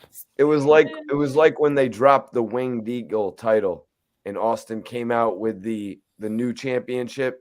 It was like, damn it, I wanted to see Austin have his period with the Winged Eagle title, and you didn't get that because he got the new strap. The Big Eagle. I see what you're saying, Mikey. I wouldn't have minded the Winged Eagle being dropped if it literally wasn't just dropped and not mentioned. Like he literally dropped the Winged Eagle on Vince's foot. That was it, except for that one brief appearance in the glass case. Like, really? The Winged Eagle's getting that shit treatment after 10 years? This is bullshit. Agreed. He liked anyway. the title. Yeah. Beautiful title. But where were we? Okay, I had gone. Noah gave his thing about the. Okay, so we need Mikey T and James, because Dory had given her thoughts about the chamber. I had already said the whole thing about Montez Ford having the shot victory. Okay. James, then it's on you. Austin Theory. All right. Yeah. Well, yeah, Austin Theory is obvious, but I think Montez Ford might be the replacement for John Cena at WrestleMania. He'll injure D'Angelo Dawkins. You know what I mean? Storyline. That's just my prediction. I said we'll talk. I don't see Montez as a bad substitute if for whatever Cena can't work out. But I honestly think that for all along there was a better shot at Cena at Mania than there was for Rocky at Mania. I think we allowed ourselves to work ourselves up thinking Rocky would come. And I mean, it's still possible. It's still plausible. Is it likely? No. But like I said earlier, Noah, the last 365 days we've learned never say never. Never say never. I'm just going to say this. Montez Ford coming out in a Lakers jersey, celebrating Kobe Bryant, looking to ball at WrestleMania in Hollywood. That's a moment in itself. Montez Ford has all the tools to be a top-tier single star in WWE. Yes. There's no doubt. There's no denying that. And even though the chamber I don't think will be his moment, Money in the Bank will. Yes. I've called it since the Rumble. Money in the Bank, look for Montez Ford to get the briefcase. Yes. I'm sorry. I started to step on James. Go ahead, and then I saw your hand, Dory. We'll go to you after James. I just wanted to point out, it's funny you mentioned Montez Ford. Everybody's talking about Montez. He was on like some show. I don't remember what it was on. I think it was Friday night. My dad was seeing whatever was on, and he came in after I had just gotten done doing Simply Predicting with Noah, and he just told me, Montez Ford is on, and I like the guy. He's got a lot of personality. And I'm like, ooh. I know he's been at the All-Star game this weekend, so it could have been that's probably what it is. JJ, he and Tez were judges at the skills competition in the breakaway challenge because they turned into a comedy. What it is. It was funnier than fuck, dude. You got to watch it on demand. It's so good. So yeah, good. My dad loved it. He was laughing. He couldn't stop laughing, apparently. Yeah. Tez and Angelo definitely stood out for sure. There you go. Good stuff. And then Dory. So I had a quick question because like I said, I've been reading stuff. TJR Wrestling, is that how accurate is their reporting? I'm not sure. I'm not familiar with the page or the site. Not enough. Really. I was going to say it's by John Canton. Mm-hmm. Don't know the name. Continue. Okay. I have no idea. But then go we'll ahead. leave it alone. Then we'll leave it alone. For Okay. now. For now. Appreciate it. Jeff, I just sent you an image. I'm working on it, brother. Okay. There's very few wrestling journalists that I trust. Yeah. This is going to sound like a shameless shill, but if you're going to read anything, go to nodq.com. Right. Yeah. Your source for all wrestling news. Yeah. Because at the very least, Aaron gives an opportunity to everybody across the board. Yep. Aaron posted good shit. He'll post Meltzer shit. He'll post Alvarez shit. He'll post Sap shit. He'll post articles that Josh has written, that Tito has written. You know, he'll a wide spectrum of thoughts, and then you can kind of like when you listen to two kids having an argument. Listen to one side, and then the truth is usually somewhere in the middle there. Right. But your opinions matter. Exactly. So you look at what Alvarez said, you look at what Meltzer said, and the truth is probably somewhere in the middle there, unless they're both saying the exact same thing. Gotcha. Then it's either the honest to God truth or complete and utter bullshit. There's no middle ground when they're saying the same thing. Makes sense to me. All right. I will definitely have to start rigging up. It's waiting to happen. That's what that is.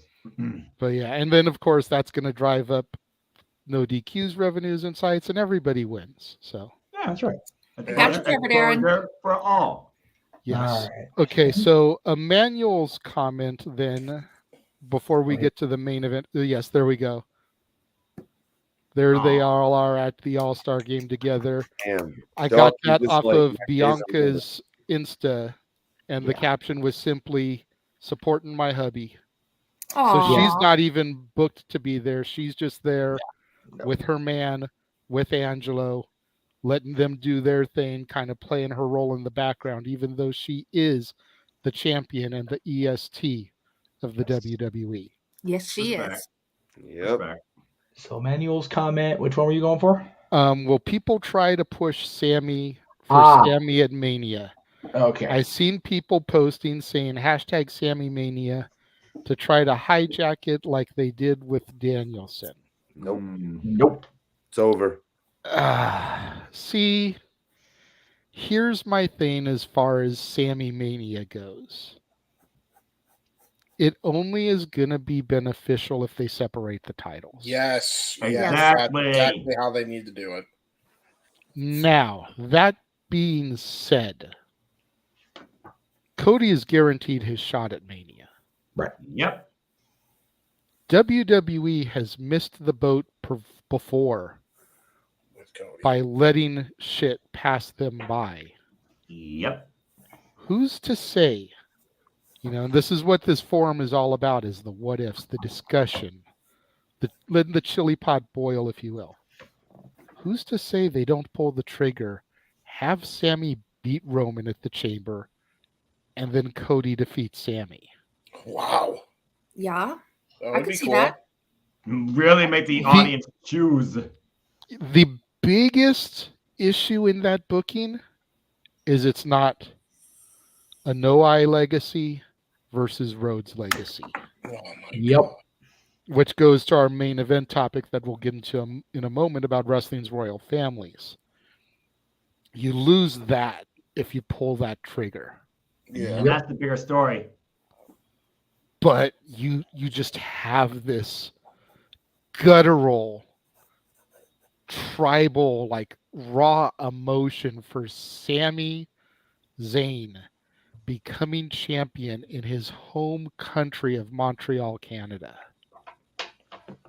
If The Rock signs a contract, JJ, You know, Yeah, I mean, that's another problem too. then they can pull There's- the trigger on that. there is because we've all said for the better part of a year that Rock Roman doesn't need the gold. Right. Right. Then there's well, they could do that, and then Paul Heyman come out and do a loophole and say that, okay, we acknowledge that Sami Zayn beat Roman Reigns, but he only beat him for the WWE Championship. Roman is still your Universal Champion. A loophole in the contract. Or vice versa. Well, I think the Universal is the one that he's had for 800 something days. So let Correct. him hold that one still. As I said at Royal Rumble, he's had the WWE Championship now for an accessory, as much as I hate to say it, for 300 of that 800 plus day reign as the Blue Universal Champion. Continue. So then you can still have Roman versus Cody at Mania. And Sammy has gold too. And then you could possibly do Sammy versus KO. Because we still aren't 100% sure where they lie. Yeah, I guess. I mean, I think if they did Sammy versus Cody, it would just be a really big IWC match. You know, everybody would go crazy. It would be Raw wrestling. But that, JJ, I think that is a beautiful way to fix things if The Rock signs his contract, because they can't screw Cody Rhodes out of his title match. They can't have The Rock come back and be like, hey, Cody, I got to fight Roman. Let me take your spot. They can't do that. Like that. If Cody does that, he would look kind of like a bitch if he did that. You know what I mean? I agree with where you're coming from on that, Mikey T, but think about this for a minute, because the entire honorary Uso push of Cody Rhodes, of Sami Zayn, has been while Cody was out of action. Yeah. They had no idea the response that was going to get. Yep. Exactly. And they've got lightning in the bottle here. Sammy Uso shirts were selling like hot cakes. You don't let that opportunity pass you by. Look at what happened with AEW and the Acclaimed. They should have won the belts in that first match. Yeah. AEW didn't pull the trigger, had to do a redo where they finally gave them the straps. You see, that's the difference with WWE and Tony Khan. The WWE has a plan of where they want to go. And but sometimes things come through and throw your plans for a loop again. Which they had no idea Sammy was going to get over as big as he has. And they're going to give him the tag titles. You're going to give the biggest. Mikey, you need to stop interrupting JJ for real, please. I'm sorry. Thank you. All right, let's keep our heads. Dialogue back and forth, but okay. It's okay. Go ahead, Mikey. No, I was just saying they're going to give him the tag team championships. It's like, you know what I mean? It's like, come on. How are you going to do that to a single star? It's ridiculous. You do it to a single star because him and KO have a history of being a tag team as well as being single stars. You know, it's the two-man power trip. It's Rock and Sock. You know, it's Rated RKO. It's these guys who have been on the main event scene that have been champions in their own right coming together. It's Jericho. It's Showmiz. You know, these guys have a history as a tag team.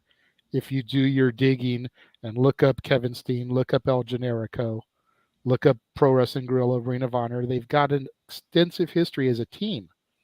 But they've also got that rivalry where it's almost like anything you can do, I can do better. Yep. You know, at the end of the day, they're still brothers. They still love each other like brothers. But they're going to have that constant rivalry that anything you can do, I can do better. And right now, if they don't go and pull this trigger for Sammy winning the WWE Championship off of Roman at Chamber, and instead they go towards what everyone thinks is going to be the likely scenario and having him and KO challenge the Usos at Mania, it's still very, very fitting and perfect because both men get their comeuppance on the bloodline. Two men who are best friends like brothers defeating two legitimate brothers. Who have been torn apart as of late. Yeah, and that's still a huge question mark. You know, Yeah. I pointed out on Talk Wrestling to Jeff, the last time the belts were defended successfully, it was Jay and Sammy. Yep. Who's to say that Adam Pearce isn't going to come out and make it official and be like, Jimmy, you're no longer tag champion. Tag champions are now Jay and Sammy. Freebird rule. That was going to be my question. And then do they go at WrestleMania and now it's Jay and Sammy versus Solo and Jimmy? Mm-hmm. Do Jay and Sammy lose the belts before then? You know, there's so many ways this story can turn and twist. It's like a choose your own adventure book. It was like, you want to do this part of the story? Turn to page 42. You want to do this Exactly. part of the story? Turn to page 67. And Exactly. continue the story based on your choice. There's so many different ways this can splinter based on where we sit right now.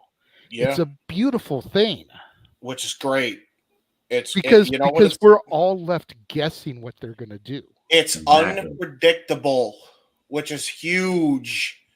The main event of Mania is unpredictable, despite the fact Cody's got a guaranteed title shot. The road to WrestleMania is unpredictable. When the hell is the last time we've ever said that in like the last 20 years? Let me go ahead and backtrack. Let's see. No. Yeah, exactly. No. Never. Exactly. What do you mean?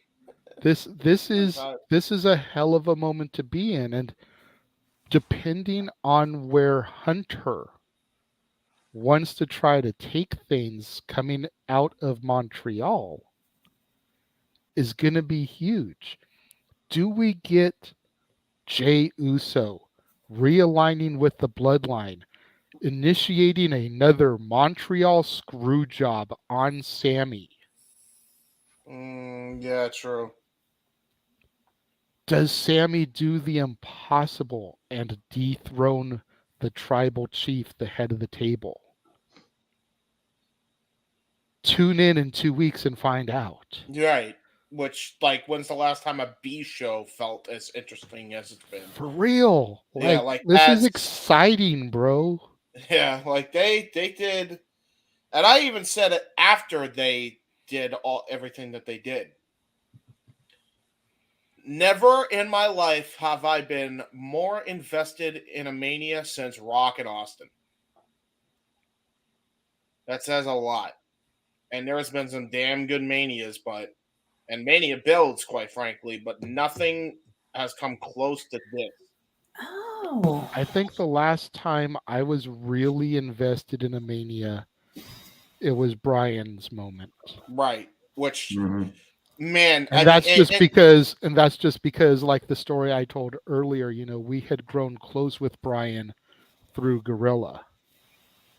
You know, it felt more personal for you. Yeah. Right. Prior to that, the last Mania I was that invested in was probably Mania 22 with Rey Mysterio challenging Angle and Orton and getting the victory in the honor of his best friend Eddie Guerrero. 28. Man, I sat here today watching No Way Out 04, watching Eddie defeat Brock, and I had tears in my eyes again. Yeah. I took a picture of the screen as Eddie was coming out, and I sent it to Jeff, and I was like, God damn it, who's cutting onions? The bell hadn't even rang yet. And I was already feeling the emotion because I knew what was coming. The mood was set, JJ. It was like I was telling you during the Royal Rumble watch-along that we called. What we saw in the aftermath of the match with Kevin Owens and Roman Reigns was more worthwhile than the match itself. That turned into Until Dawn, pick an action, suffer or benefit. What you basically are talking about is an unpredictable road. I simply call the butterfly effect. Every action has yielded to something. And if you were to rewind the clock and do something different, you would not be seeing what you're seeing now. And again, we have started a path and we still have no idea where this path is going. And with Elimination Chamber literally being the last stop, let me put that again in perspective. This month, in 2 weeks, Elimination Chamber is the last stop, period. Before WrestleMania, there is nothing else between here and Hollywood. That is crazy to think about. Aside from Raws and SmackDowns, you're absolutely right. It's the last major. It's the last major stop. Yeah, of the destination. And think about this, Mikey T. Who would have thought last year, when Sami Zayn was getting smacked with a gigantic hand by Johnny Knoxville and pinned in a fucking ring, that we would be sitting here less than a year later saying talking seriously yeah, about the possibility about him dethroning the tribal chief after 800 something days. Yeah. Damn near 900 by the time we get to the chamber. Who would have thought that that guy could seriously dethrone him? But you look at what they did in that year. Right. And he's a legitimate threat to Roman now, because if anybody else in the bloodline knows Roman's weaknesses and his secrets, it's the honorary use. Yeah. Who's been running with him for the better part of the year. Bingo. So I'll rephrase my question to my initial question, because you gave me moments of like manias that I realized I was interested and very invested in as well. Though this is the point, and this kind of go along with the point you just made. Without asterisks to it, the Eddie Guerrero title win, because you had a personal connection with Eddie, and I think a lot of people did. And, you know, personally for you, Brian, and for others, the asterisk just comes to, I mean, think about this. We had to kick and scream for Daniel Bryan to get that moment, because nobody else made sense, including Batista, including Orton, right? Nobody made sense. For the first time, it is unpredictable, and everybody's excited that it's unpredictable. Everybody's invested in wherever they decide to go. They are following the story with a hawk eye for the first time in I don't even know how long, which is why I go back to Austin and Rock. That's fair. Like, name the last time WWE as an entity has even come close to making Mania feel that important again. I can't think of it. I genuinely can't think of one. The first thing that comes to my mind, and in of itself, it's damn near a decade old, over a decade old. Michaels Taker 2, career versus streak. Yeah, that's fair too. Yeah.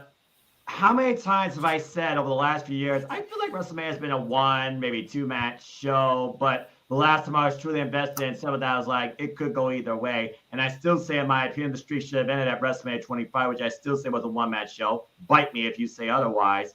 That match, that environment, that vibe, that history, that story, that setup, the contrast, light, dark, showstopper, phenom. I still say to this day, and I will take it to the damn grave, WrestleMania 25 should have been the end of the streak. That's a fair point. Yeah. Now, JJ, in response to you, in response to Sami Zayn and Kevin Owens, I just kind of feel like they're going to give these guys a secondary prize, the tag team championship. You know what I mean? Maybe. Whereas you had made up a scenario that would have been perfect earlier with Kevin Owens. Kevin Owens could have actually won the Universal Championship. Sami Zayn could have teamed with Jey Uso against Solo and Jimmy, and that would have been actually unpredictable, interesting. But, you know, James, we're talking about WrestleMania being so I don't think it's WrestleMania that is unpredictable. I don't think it was the Royal Rumble that was unpredictable. It's the Bloodline storyline that's unpredictable, you know, week to week. Because we know Cody's going to more than likely win the title at WrestleMania. I think the Bloodline storyline became unpredictable when the piece of Sami Zayn got added to the puzzle. And the reaction, JJ. It was the reaction. Paul Heyman said during a press conference, you do not necessarily expect the person in the supporting role to usurp the top star. Sami Zayn has done that. Exactly. You think about Steve Urkel on Family Matters. You're laughing, Dory, but Steve Urkel, when his character was introduced, was supposed to be a 1 or 2 episode character. Right. But he caught such fire that he became the central focus of Family Matters. One of my favorite Him and shows his of all time. relationship with Laura. Okay. Another Like example. that is Sami Zayn. Yep. So I didn't watch a whole lot of Family Matters, but NCIS. No, was it NCIS? No, there's another Which one version? that the original. Okay. No, it wasn't NCIS. It was Criminal Minds, the original. Penelope Garcia was only supposed to be there for that pilot episode. Oh, really? Yes. Yeah, might have read She was that. only supposed to be there for that pilot episode, but everybody loved her. So they gave her a storyline and kept her in the show. And arguably her relationship with Shamar Moore became the glue for so many of those episodes. Yes. I loved it. I missed them. Me too. They were my favorite part of that show. Yes. Show, she has the shirt for Criminal Minds, or what? Yeah. They were a couple without being a couple. Because they were a very platonic you could couple. look at them in certain scenes and you could see the love he had for her and the love she had for him. But they never acted on it and tried to take it to that next level. They just stayed in that zone. He wanted but to you hit could that. see in their expressions how much they deeply cared for each other. That shit was my favorite part, but we're getting off track a little bit. we are. Sorry. Granted, it's a perfect Valentine's Day conversation, which is in 10 days, but You know it's back out now, apparently. It's like there's new episodes out of it. Yeah. There's new Criminal Minds out, I guess. Yeah. With most of the Original cast from cast. the last season. I gotta check it out. So, but getting back to this, it's just like the piece of Sami Zayn made everything unpredictable because the Bloodline act prior was getting stale.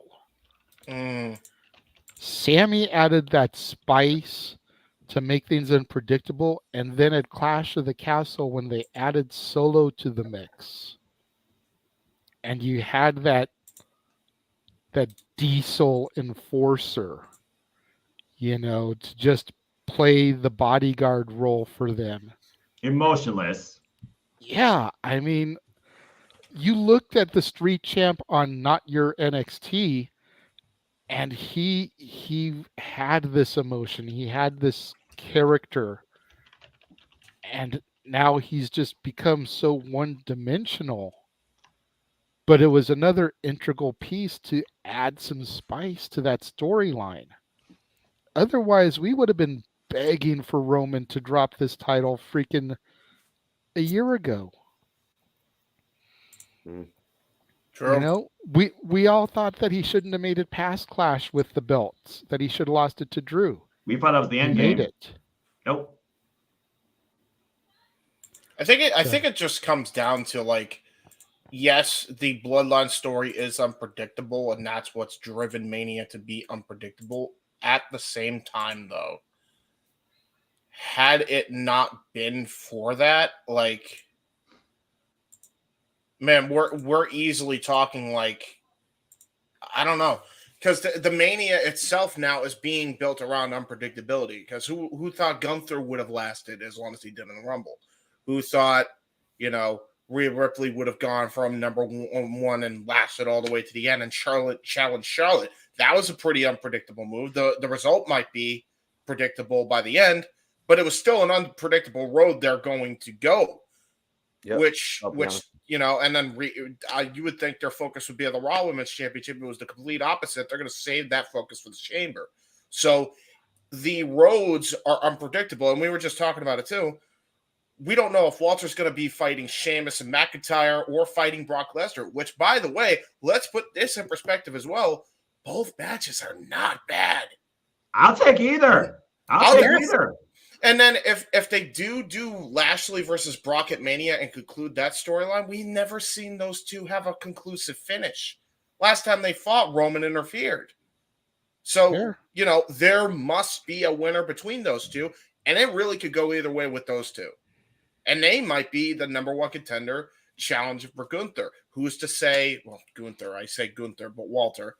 Who's to say that, Lesnar doesn't win there and challenge Brock Lesnar, Walter on a B show? They have made WWE feel unpredictable, because if they can make that bloodline storyline unpredictable, then anything's unpredictable.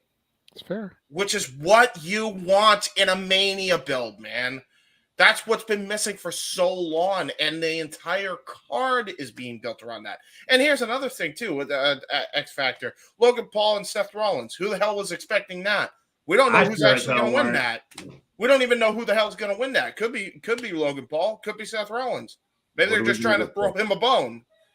But who the hell knows? Yeah. They've made the card unpredictable via the bloodline storyline being unpredictable. That is what has been missing from WWE for the longest time.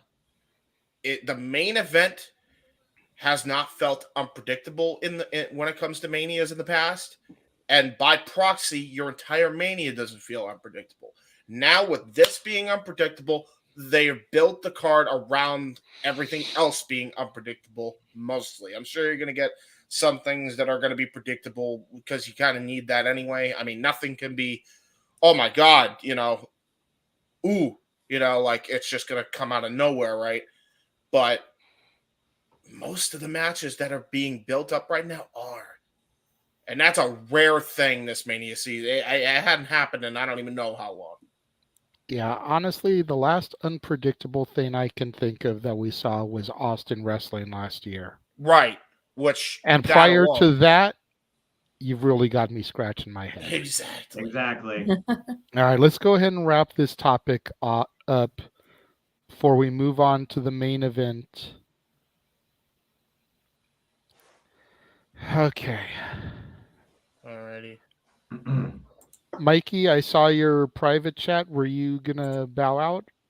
Yeah, I just got to show respect to the team. Plus, I love you guys' thoughts and shit like that. So, it keeps me interested. But nah, man, I got to get going and shit because, it's getting late over here. It's almost 2 a.m. and I got to get up early. But I'm still rocking out with you guys for a minute. For sure. We're going to get to the main event topic that you suggested. So hopefully you'll be able to chime in a little bit, or at least maybe get some thoughts in the comments here once we say goodbye to you officially. But yeah, wrestling's royal families.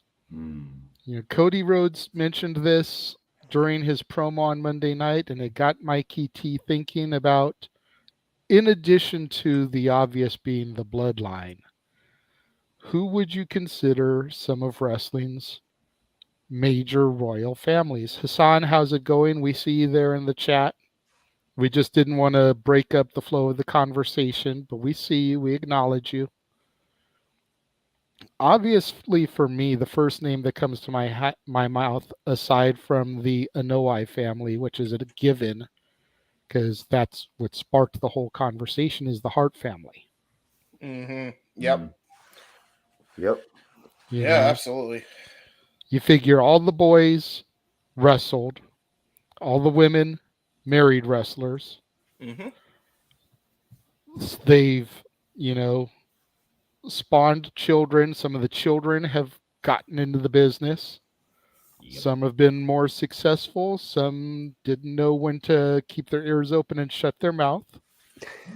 I'm looking at you, Teddy, but that's another story. Then you've got the guys that are just kind of caught in the middle, like poor D.H. Smith. Oh, man.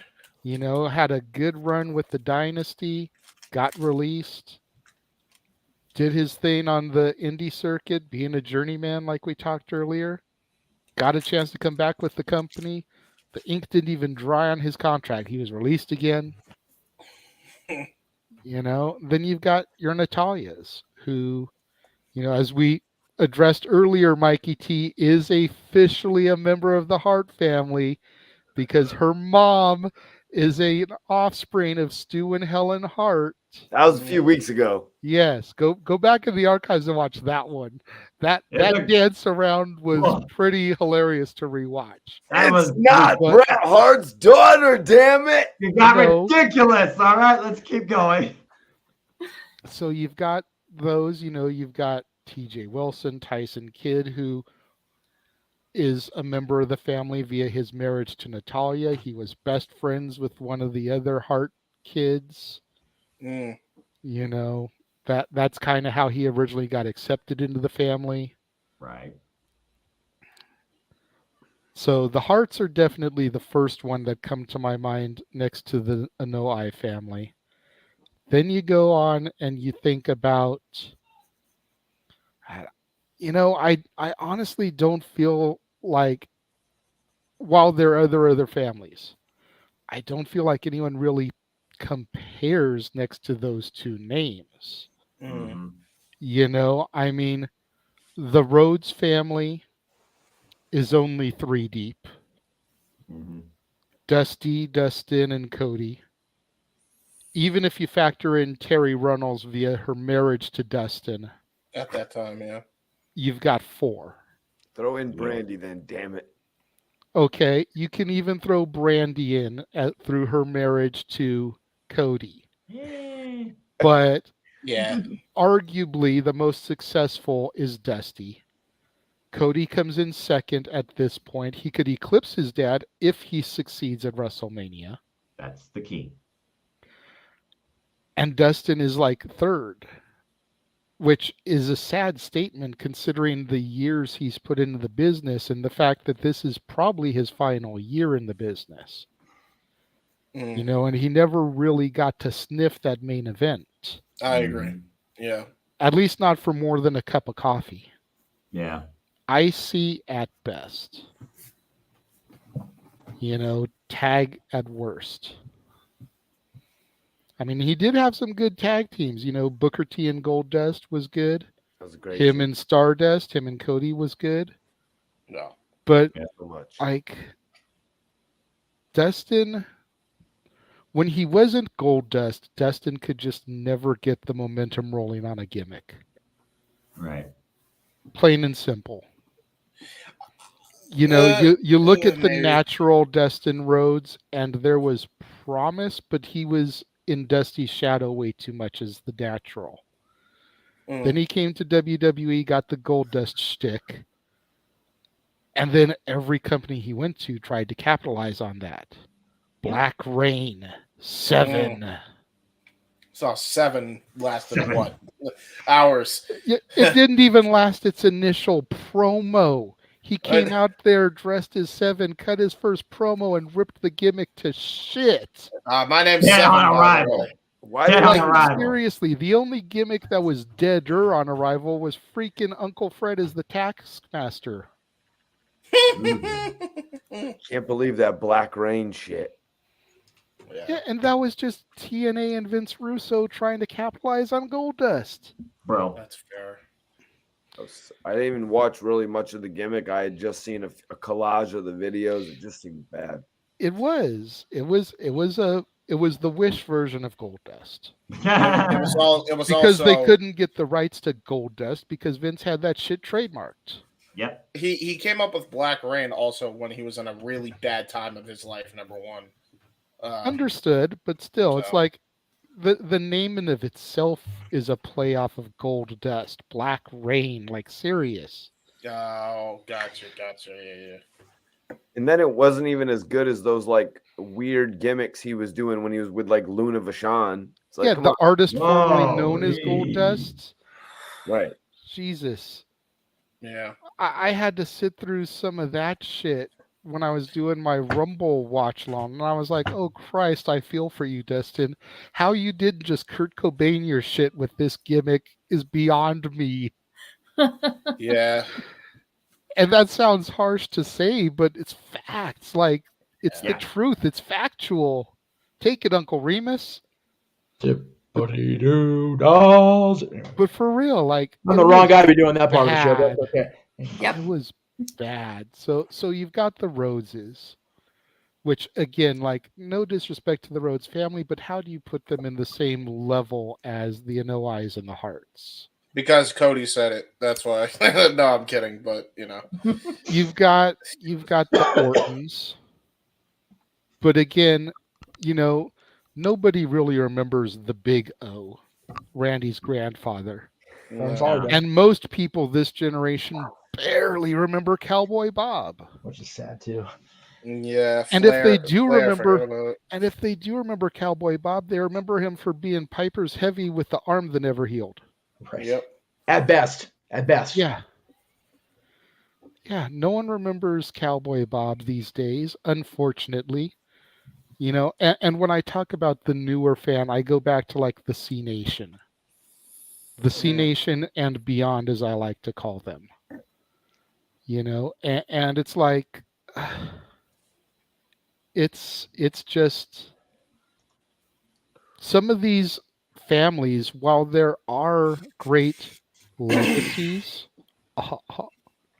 have been so poorly represented in the mainstream, I think.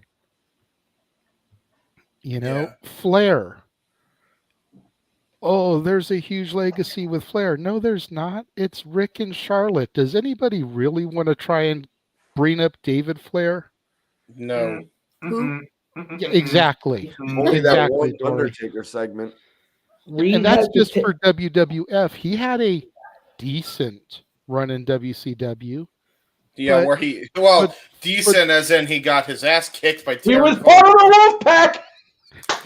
Yeah, he was also. I knew Jeff was going to bring that up. He was also got his ass kicked by freaking Terry Funk one time, and I quit. Disco Jeff. Inferno had a decent career. David Flair did not. I was gonna say, Jeff, David Flair being part of the Wolfpack isn't that special. So was Glenn Gilberty and Conan. You know what? You know, And we all Buff talk Bagwell. about. We all Hey, talk. you know what? Star on Buff. You'd be nice to Buff. Hey, listen. We all talk about dream matches, but here's a nightmare match. Oh, it's a nightmare match.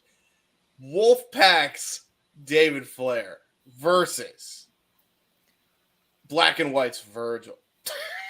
David Flair all the way. Oh yeah. But I let's mean, be real. that's right.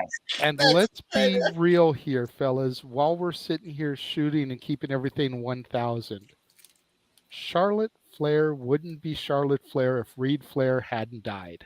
Well, right. No. And that's not, at least purposely, on my end, digging on Charlotte. That's the truth of it. Ashley wouldn't have stayed the course if Reed had an overdose and passed away. Wow. Yeah. That's just the way it is.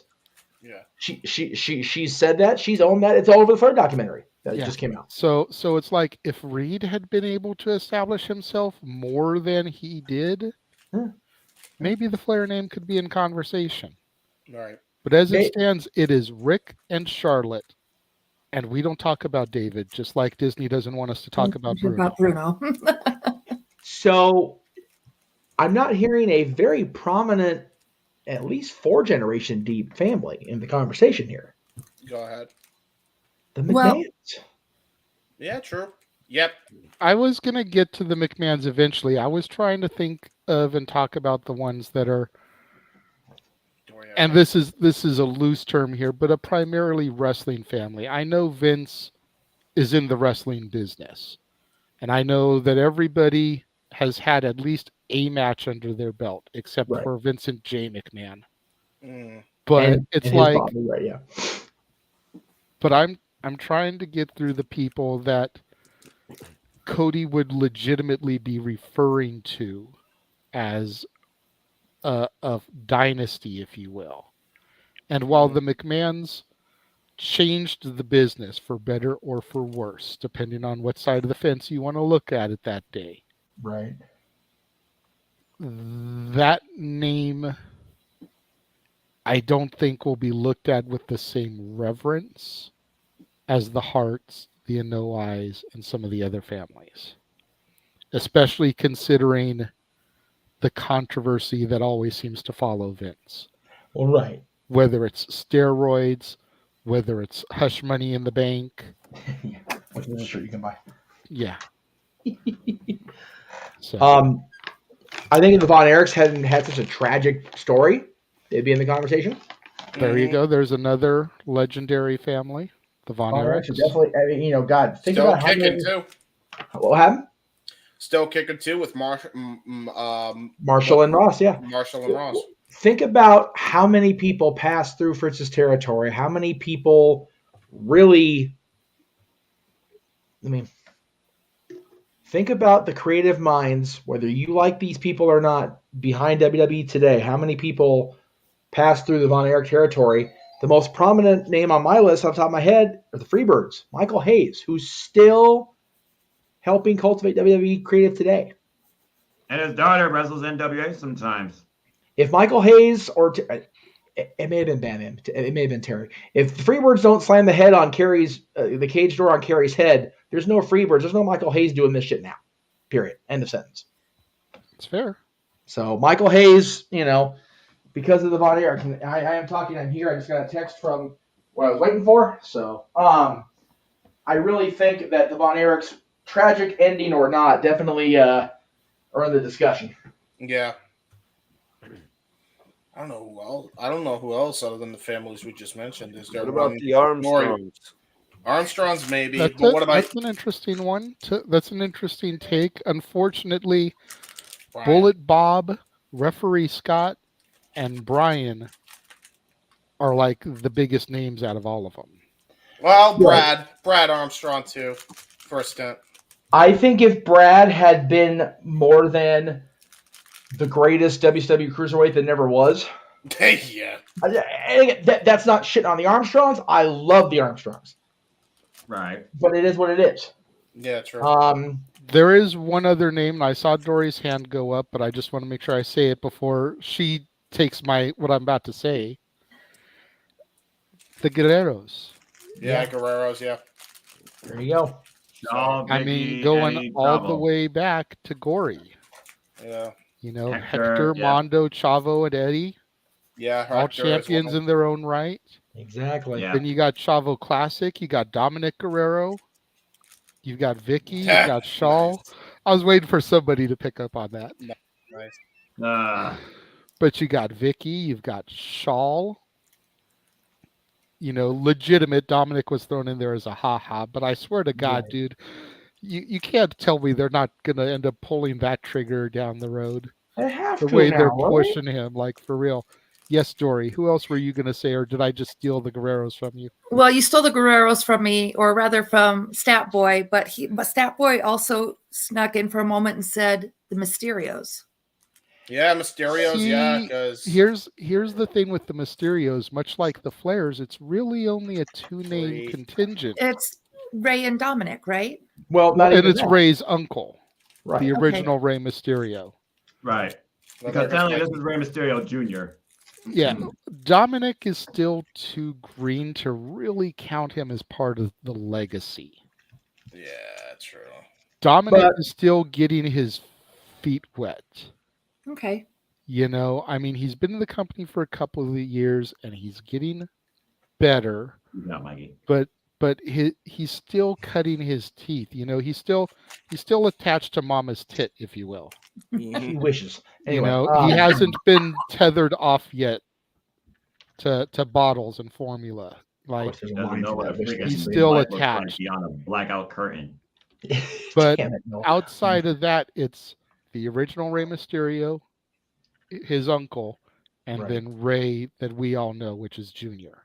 And if it wasn't for the fat JJ that what everyone calls Duke Moore, I would put Blanchard in there, considering again he's part of the Horseman and his daughter. She had so much talent going for her, and I know it's not deep, but you still look at No, it is. It is coin, different generations, just things. It is, Noah, because Tully's father also was a promoter and a wrestler. So you got Joe Blanchard, you got Tully, and you got Tessa. Absolutely, 3 generations. That counts to me.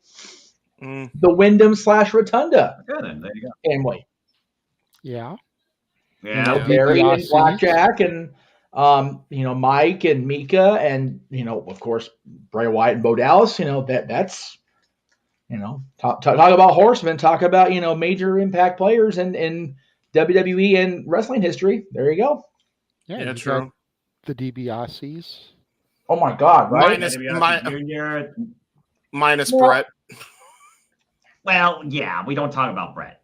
Well, no, this isn't a show where we don't talk about stuff. Brett had his issues, but you know what? Teddy and Teddy Senior also was caught up in that bullshit. So you got the great Malenko, Boris. You got Dean. The And I Malenko, believe- the man of 1,000 holds. I think the Debbie Malenko that was part of the NWA thing was not officially Blood Malenko, but she was part of the extended family. So again, kind of goes all the way. Hindsight.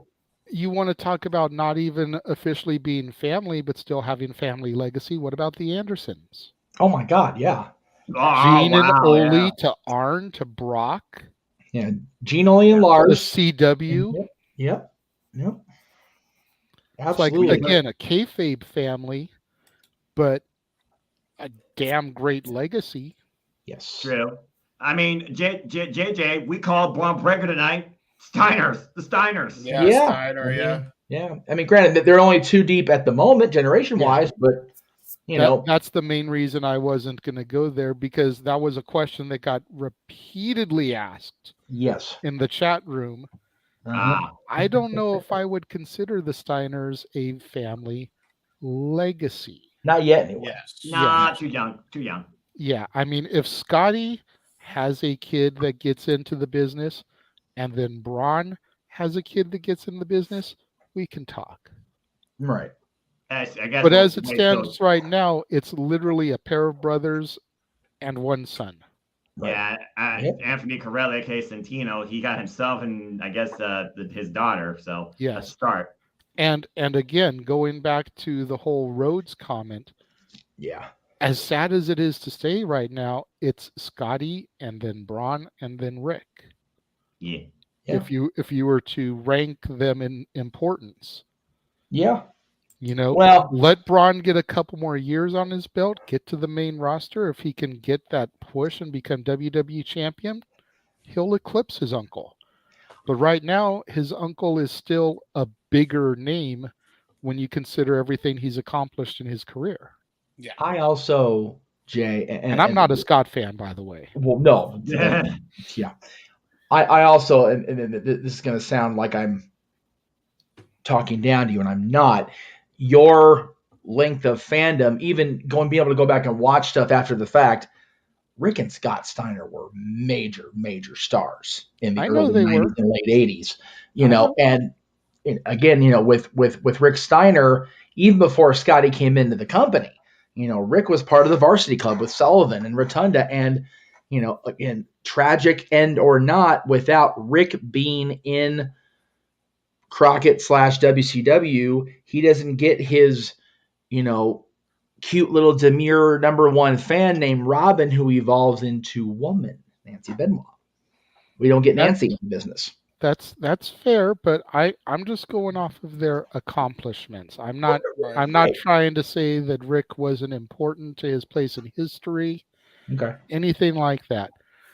I'm going, if you look at their biographies and you look at what they've accomplished, right, it goes Scotty, then Braun, then Rick. Because at the very least, you've got Scotty and Braun as multi-world champions. Okay. Rick was never quite able to get there. No, he was not. He was a U.S. champion. He was a TV champion, but Scotty and Rick, he was mid and tag at best. Yeah, Scott and Rick, before people talked about the Road Warriors winning every championship there was, the Dudleys or, whoever, Rick and Scott were winning championships in every freaking continent except Antarctica because it's too damn cold to wrestle in fucking Antarctica. And that's fair. And I did reference on the commentary earlier, Scotty and the way he would move back in the days when they were still playing up the collegiate gimmick with the varsity jackets. Right. So I know some of the earlier stuff. Right. Despite my limited fandom knowledge, which only eclipses Dory's, I think, at this point. I think everyone else has got greater knowledge than me. But, Yeah. And let me just state for the record, Dory, I appreciate your dedication to Yes. doing the homework and the research. Yes. Thank you. Thank you. I do have a homework assignment for you. It doesn't need to be completed by next week because there's no way it's going to be done that quickly. Okay. But between tonight and WrestleMania, I want you to watch every WrestleMania. Okay. There's 54 days between now and then, and there's only 30-something WrestleManias, 38 WrestleManias, because this is going to be WrestleMania 39. Right. I think we There's can a arrange couple of that. them that have 2 nights, but yeah. 3 of them. So, I know it's doable. I'm going to show you why as we keep going. But go ahead, Jake. because Jeff is already on his countdown. Oh, And I think he's getting ready to do WrestleMania 4. I think he did 3. Jeff is a glutton for punishment. I finished 4 today early just because Okay, so he's getting ready to do 5. So you're just a few days behind him. Okay.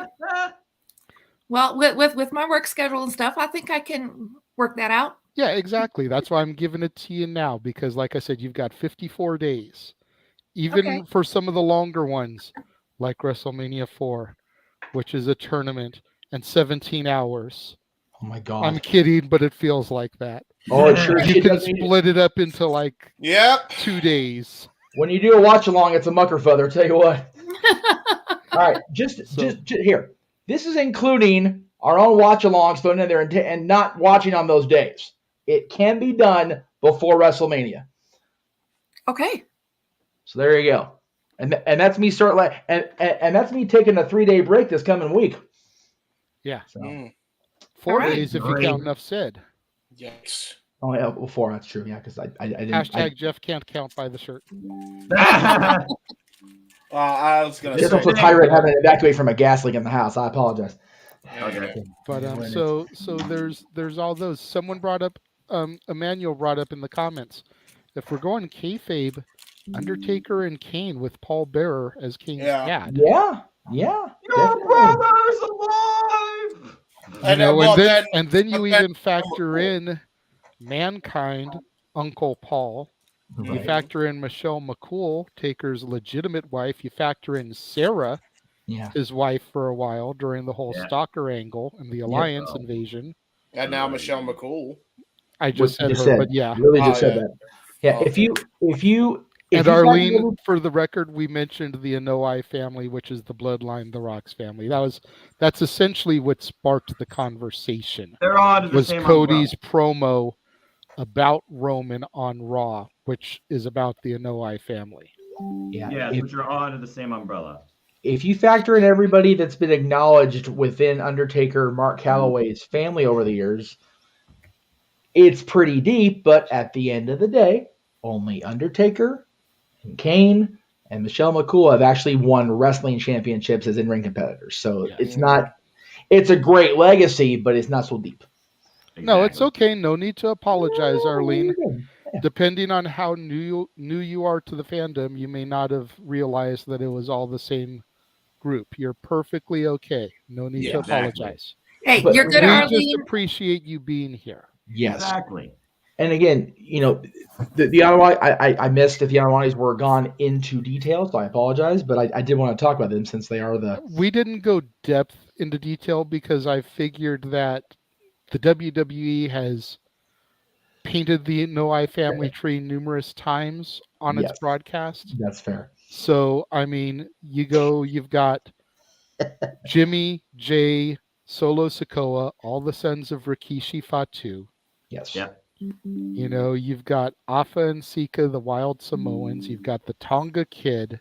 Yep. You've got Head Shrinker Samu. Yes. You've got Roman Reigns, of course. You've got The Rock. You've got Ava Rain, his daughter. You've got Yokozuna. You've got Rosie and Jamal, a.k.a. Umaga, or as Regal would say, Umanga. Yeah, I remember that. And Rosie, a.k.a. the superhero in training. Yes. You've also got Manu, who I believe is...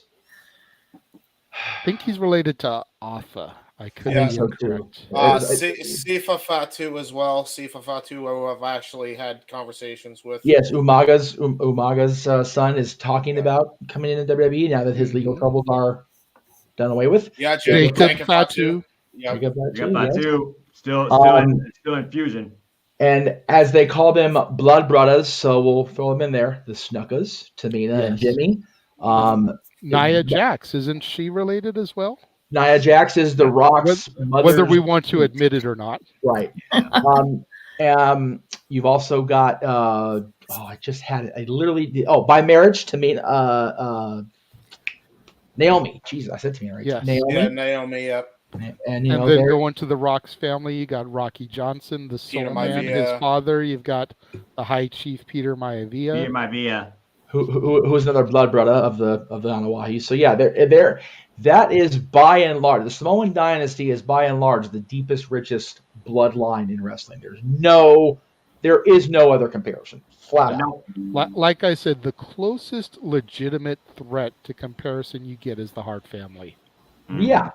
Because, as you said, they either were wrestlers or they married wrestlers. One or the other. They were Because you figure Diana married Davey Boy. Yep. You figure that Ellie married Jim. Yep. I could never remember the mom's name because she's another one. She always, no disrespect to Natty's mom, I never understood the appeal in her to Jim. Right. But love is blind. Love does strange things. Yes. You and I can both have another conversation for a couple hours on that one, brother.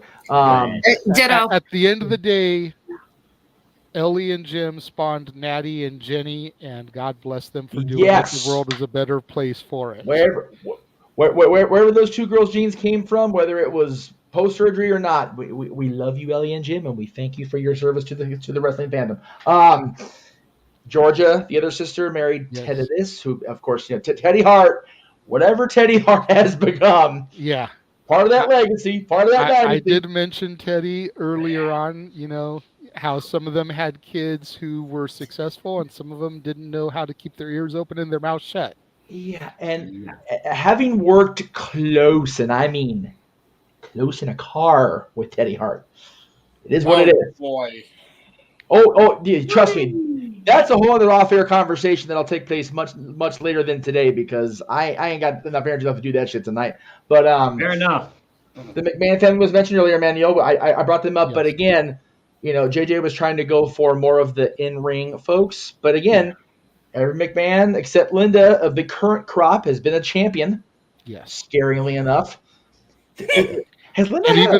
And even though Linda has never held a championship, she was a part of a presidential cabinet, so there you go. And honestly, Linda's a champion putting up with this shit for 40 years, if we're being real. Yeah. Yes. Yeah. So she's that is her championship. So she's a champion just for that, and then you got Shane, who was a hardcore champion. You got and a European champion. And European champion, that's right. And you also have... And wasn't he a tag champion with The Miz also? Yes, yeah. He is the best in the world. Oh my God. He is the best in the world. And then he won the trophy. Whatever the hell that's worth. So the funny thing about Stephanie, just get Shane McMahon a WWE Championship reign. He's fucking Grand Slam, baby. No, please no. Not when I'm out in the universe. Josh Mansfield is not going to play 5 yards first. No, because he's got to win Intercontinental US first. Damn it! He had 2 mid-card titles. That should count. That's right. They promote up into one. Well, anyway, they got unified. Vince, damn it! Vince won the damn WWF title 3 times or something like that. Once. Oh God, no! Vince was WWF champion once, and he was ECW champion once. Oh, okay. We do not talk about Do-Rag Vince for 2 times. we did. We're not talking about Do-Rag ECW champion Vince. No. Do-Rag McMahon is even further on the don't talk about on this channel than Chris Benoit is. Because at least we still acknowledge Chris Benoit. Accurate. You're damn right we do. And we get talked to. I'll say it like that because I was about to say lynched or hung. And that's a really poor choice of words with Benoit. But we get talked to by our fans on a regular basis for why we still hold Benoit in a high regard. And at the end of the day, it all comes down to we here at the Multiverse of Media separate what the man did in his last 72 hours and the in-ring competitor and the years of history he put into that 20 by 20. And at the end of the day, we still crack on it because we're talking about the World Heavyweight Championship floating from the Garden of Toronto with Orton's goddamn awful peach tights. So, it is what it is. Damn right. And Toothless Aggression, which was a T-shirt. We dance around that shit as much as we possibly can just for the haha, but in the day, it did happen. I lost all my teeth. Arlene, we need a video of you doing the Shane McMahon money dance or else it doesn't count. I can do it. No, James, that's a bad James. I can do it. No, James, that's bad. No. Don't do it unless we get a super chat for it. That's right. James, come on, we got to milk I the got money. Come audience. back next You got week. a super chat, guys. You got a super chat. So Milk the audience. But yeah, with the and a McMahons, $25 super chat will get Noah to sing "Real American." brother. I don't know. Milking the audience. No. No, flat out refuse. There's a moment in time. There you go. I was just trying to say, milking the audience. That's weird. So the funny thing about Stephanie's women's championship reign, I was doing shopping at Walmart recently.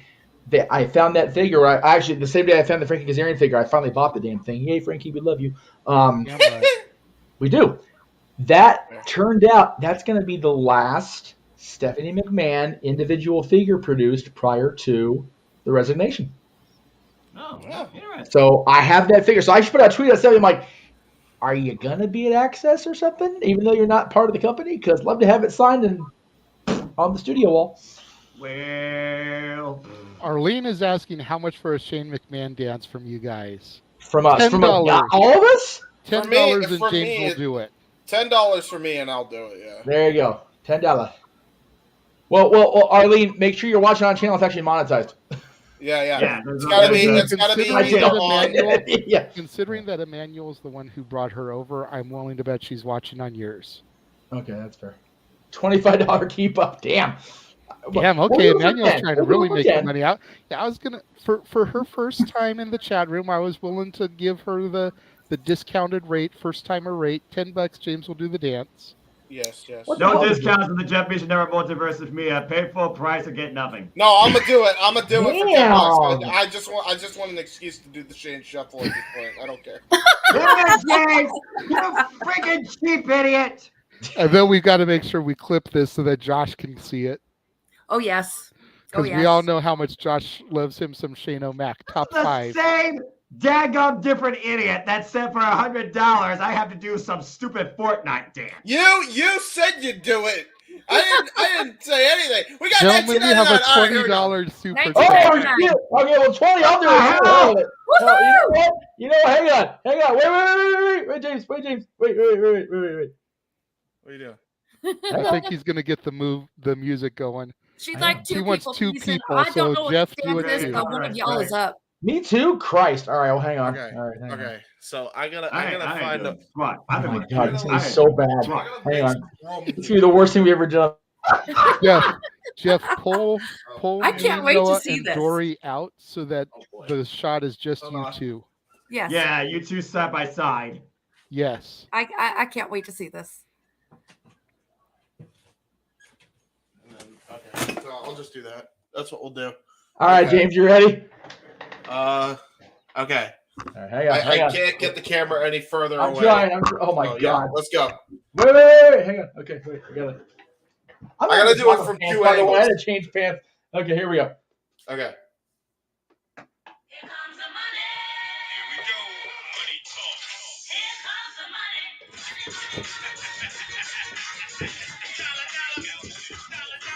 That's awesome.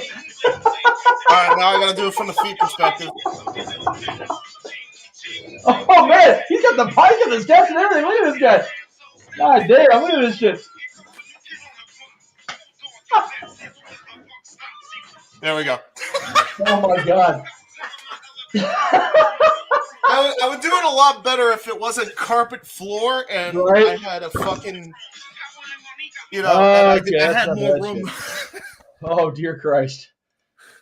You totally stole Greg's gimmick there. I really don't care. Oh my God. That was awesome. That was good. That was good. That was an experience. That was awesome. Mansfield, that was just for you. That's right. Arlene, thank you for the super chat. That was for you as well. But our buddy Josh, who was on here earlier, is a huge Shane O'Mac fan. I know he's going to pop hardcore for that. Okay, so for the record, Arlene super chat not only got James his desire to do the Shane McMahon dance, we getting paid at the end of the month. Yeah.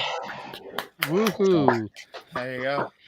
Thank you so much, Arlene, and everybody else that has super chatted over the last month. Be able to get us another payout here literally, across it's the multiverse of media. It's February 4th. Yep.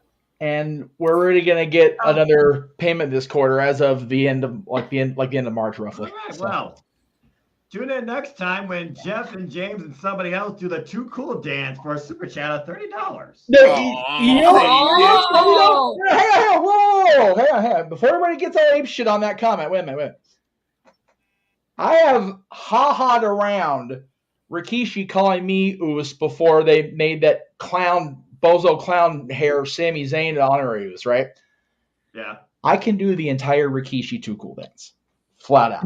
I can do it. I know. Now, hang on. Before we start getting flooded with super chats, because that'd be awesome, by the way. No. Not tonight. Not tonight. Not tonight, because it is 11:15, and we would need 3 people, and I know at least one person in my house is asleep. I'm not trying to wake up. But what I'm saying is, I can do the Rikishi show.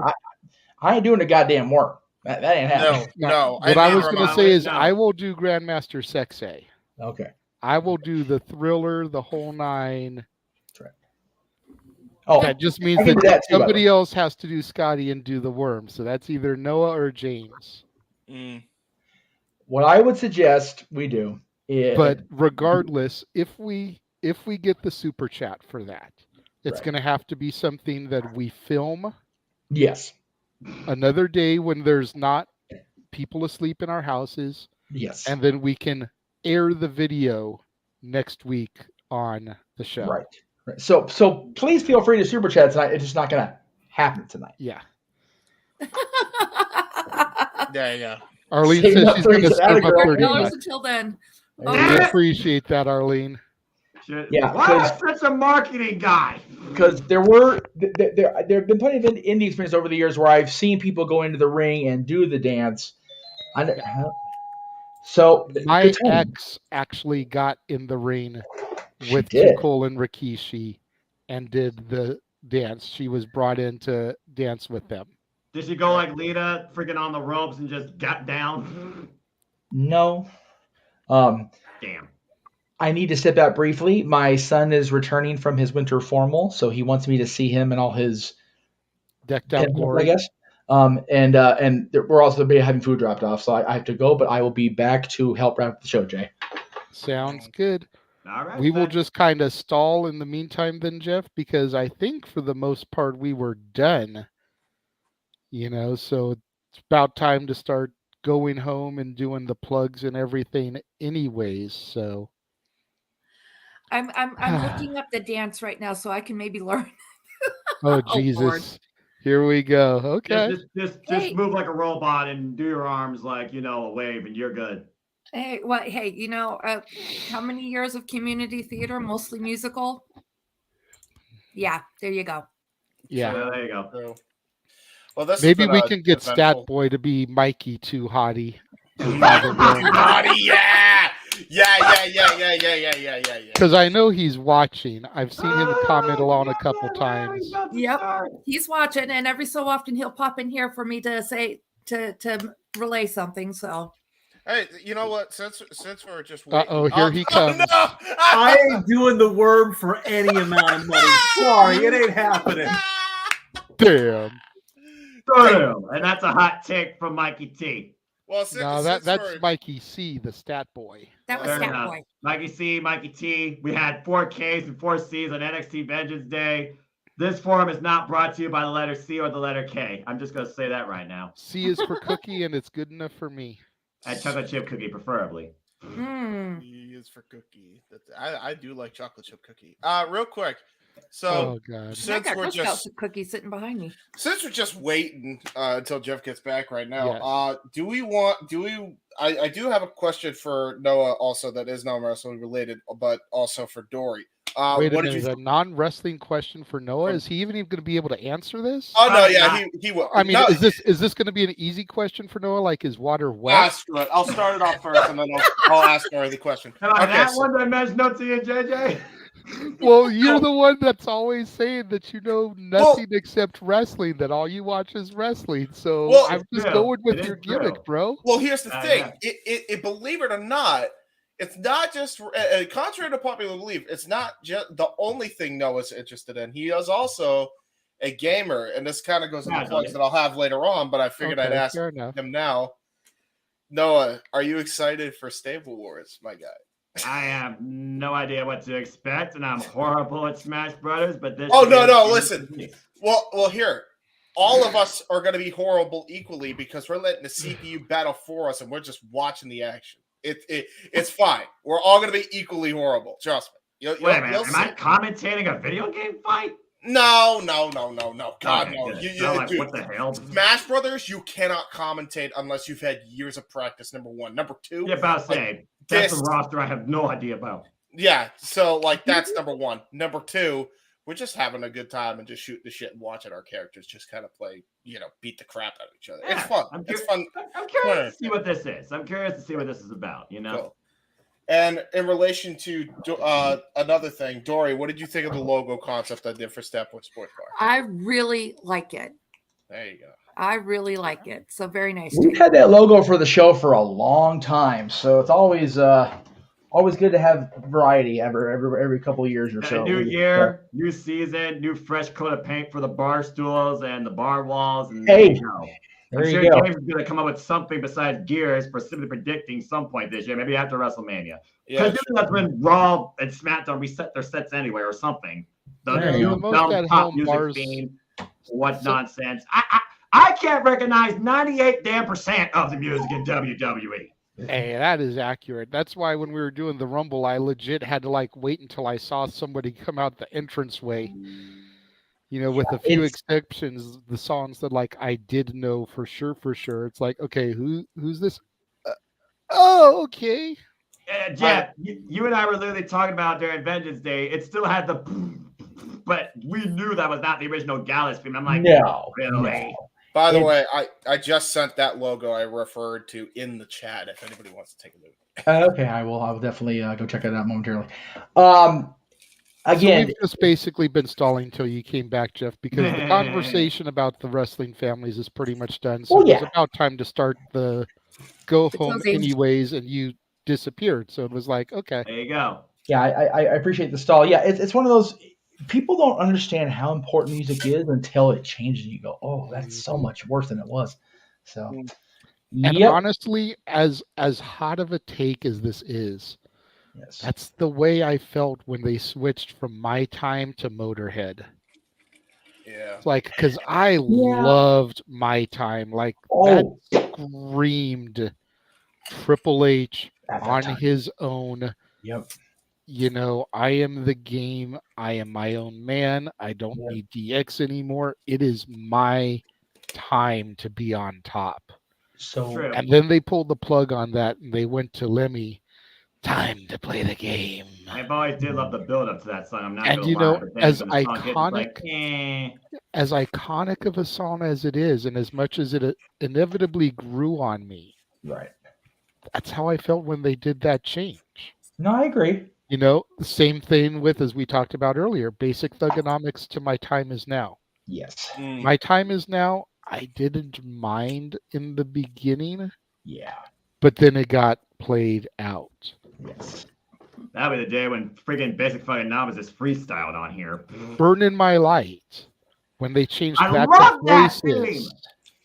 Hey, nothing you can say. Yeah, exactly. When they changed that to voices, and granted, don't get me wrong, I love voices too. I used to sing voices to my daughter when she was a baby. Yes. As a lullaby. Yeah. Which, if you think about the lyrics, that's some twisted shit to sing to a baby. But I would legit put her to sleep singing, I hear voices in my head. They talk to me. You guys scoff. I forget which album. Forgive me. They released about 4,500 albums in the course of a couple years on Spotify and all over the digital medias. There's an album that they released that has acoustic versions of both I Walk Alone and Voices. God damn, if those aren't deep muckerfudding cuts, man, they are good. Yeah. I dare say better than the actual in-arena, big pomp and circumstance ones. They're good. Right. A lot of that stuff also isn't being muttered out by all the ambient noise. I can definitely see where it would work.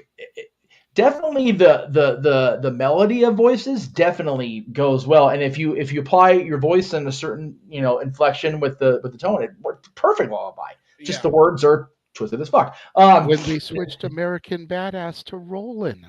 Yeah. I love I didn't Roland, like though, that. man. I love Roland. Don't get me wrong. I loved Roland too, but his whole gimmick was he was the American Badass. Yeah, right. And then the rumor I heard was that they pulled the plug on American Badass because it was too commercial. Oh, come on. Roland is like the most commercial song Limp Bizkit ever did. Yeah, seriously. And Leaps and Bounds more commercial than American Badass. Yeah. Well, so I didn't buy into the logic and bullshit, the rhetoric they were spewing, but that was the rumor that I heard at the time as to why they changed it. Yep. I was pissed at first.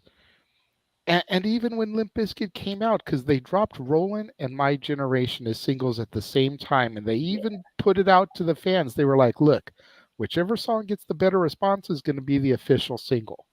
Yep. I preferred My Generation. Yeah, it's a good song. At the time. Yep. Again, Rollin' High Inside has become way more iconic. Right.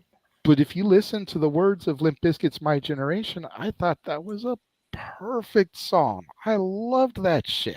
Don't even get me started with the Monday Night Raw theme when they changed it from across the nation. There you go. See, so there's this history. There's sometimes when a song change is a good thing. Yes. I think about when they changed from Christian's first generic instrumental theme to At Last. Yeah. Yep. As good as that generic instrumental theme was, and as much as it fit him when he was still kind of this silent, brood-inspired gimmick. Yep. Oh, the brood theme. At Last was like a coming out party. It was. I mean, the song even says, "At last you're on your own."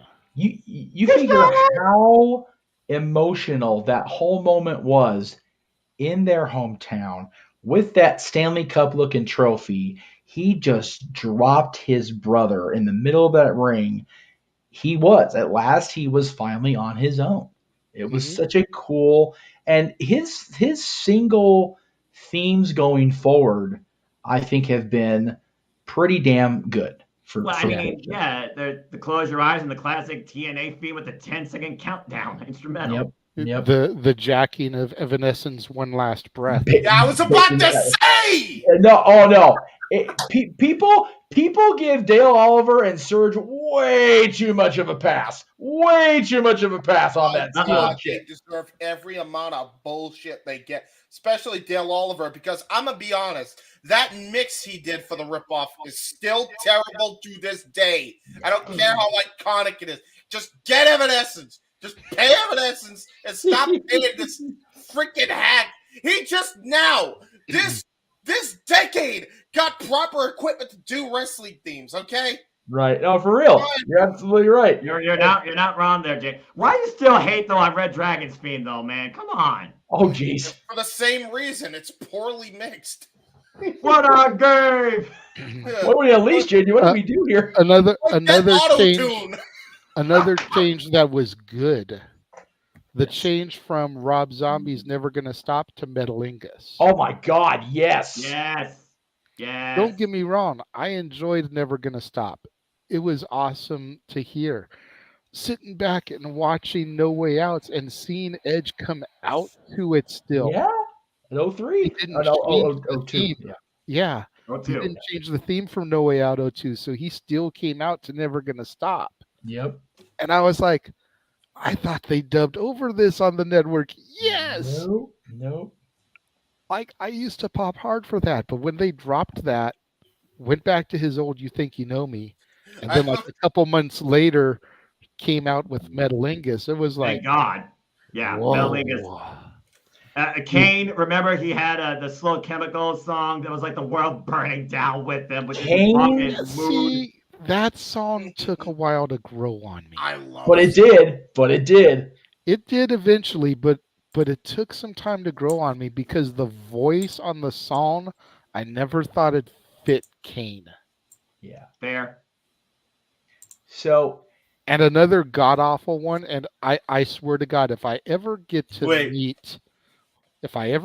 meet Jim Johnston or the person that performed this song, I'm gonna look them dead in their eyes and say, "What in the flying fuck were you thinking?"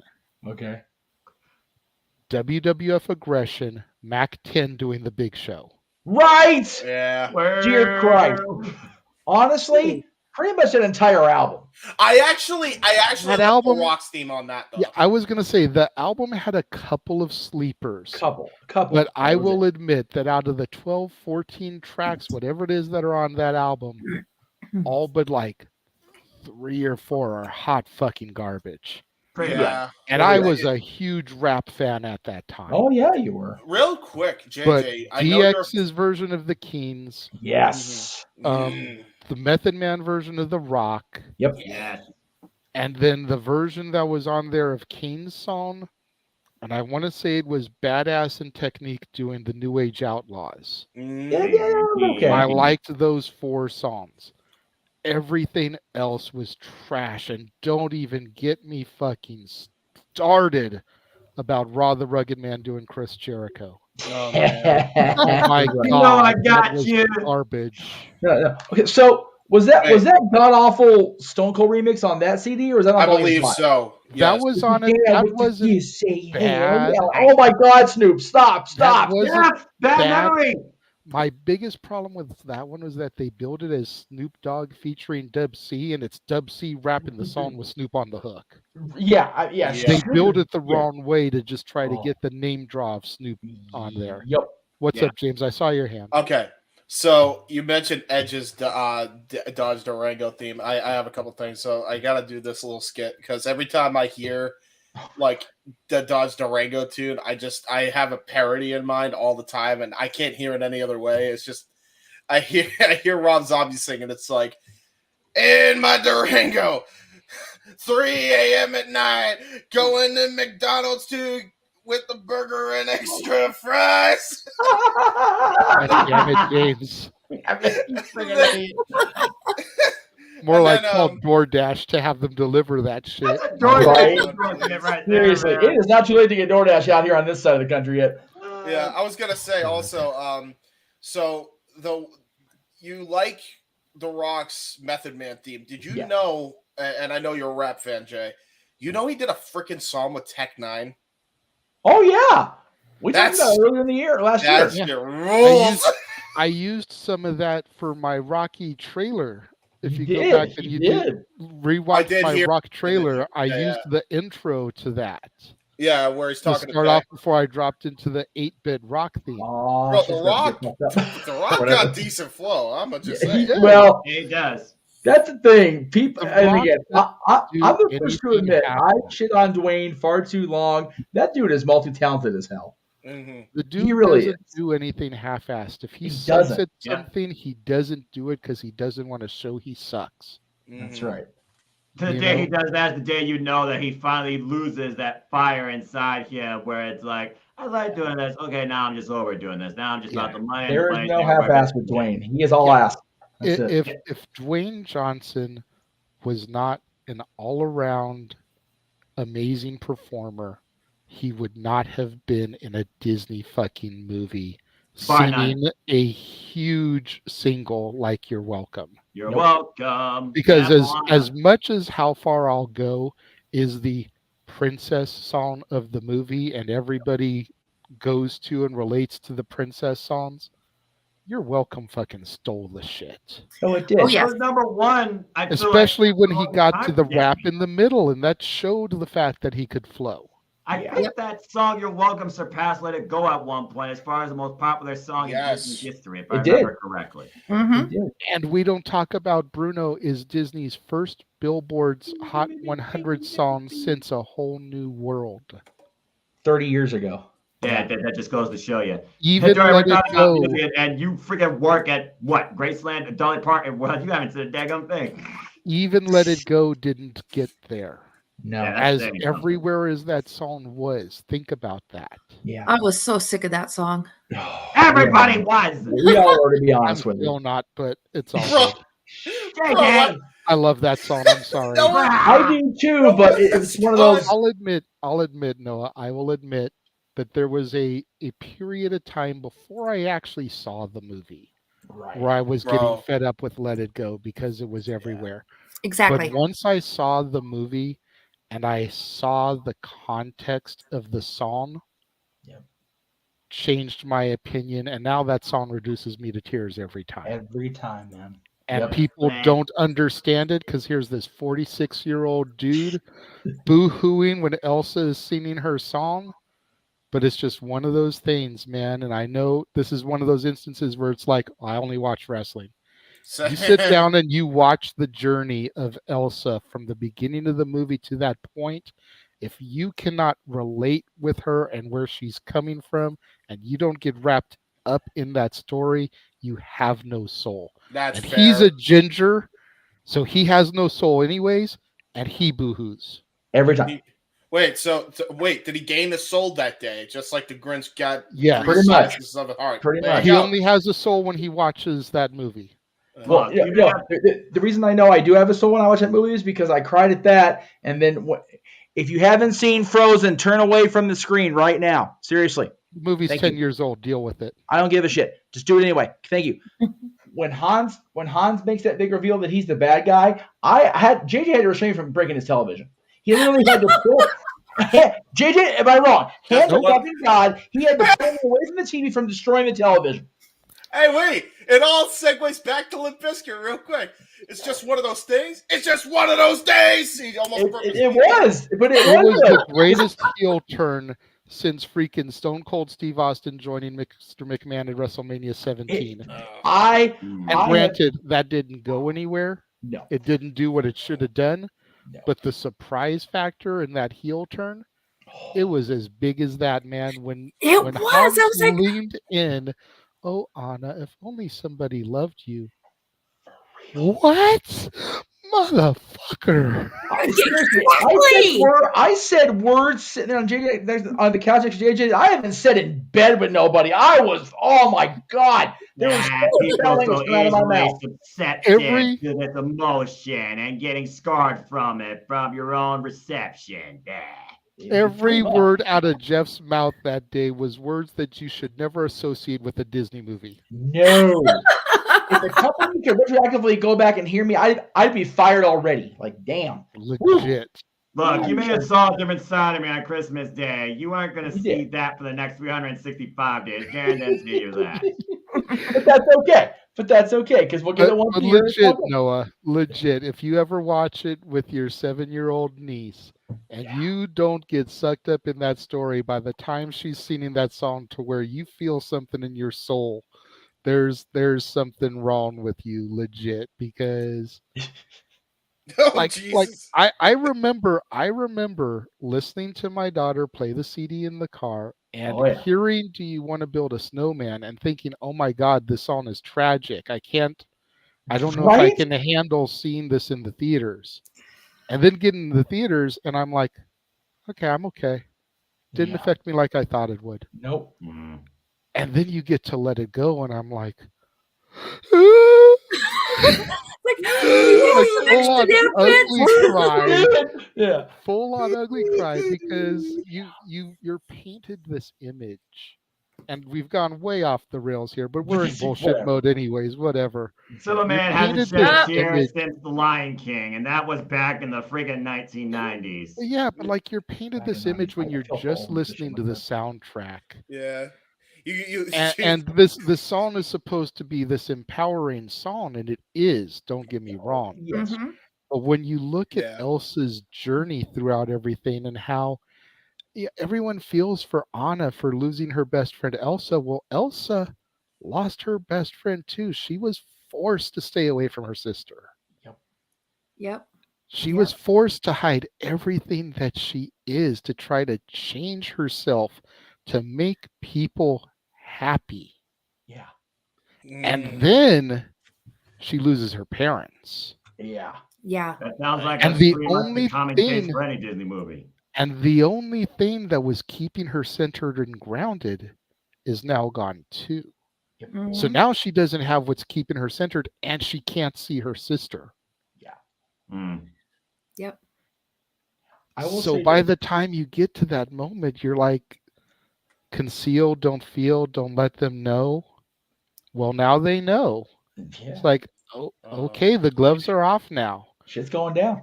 Like this shit just got real quick. Personally, I'm glad my little brother no longer lives with me anymore, and I barely see the nub neck. So Yeah. you're not doing anything All out of right. me. I'm gonna try to rein it in with two things, JJ. I promise. We'll get Dory is patiently had her hand up, so let her go, and then you can try to reel it in. Okay. Well, I was reading Emmanuel's comment saying it's confirmed I have no feelings. Yeah. Emmanuel, are you secretly a ginger? For real. Probably. For real. And that's a South Park joke for those that don't get it. They have this whole thing about how gingers have no souls. No, I have the freckles to show all the souls I've collected. So damn. Oh, Jesus! Oh my God! All right, how about Got that? Right, Thanos over here. You thought he was bad with the Infinity Stones, right? So I don't listen. I don't fear the Reaper. You are the Reaper. We just need more You're cowbell. the Brute Squad. Great movie, by the way. Did you say cowbell? No, stop, James. Seriously, we got to on the rails here. Hold on here. Hold on. Jesus. Am I supposed to know something about a movie I don't know about? No. It's okay. No. Don't watch movies. No, you're good. You're good. Stop. Don't go down. Please stop. Come back. We're going the wrong way. Okay. So one-way street. As far as stop it, God damn it.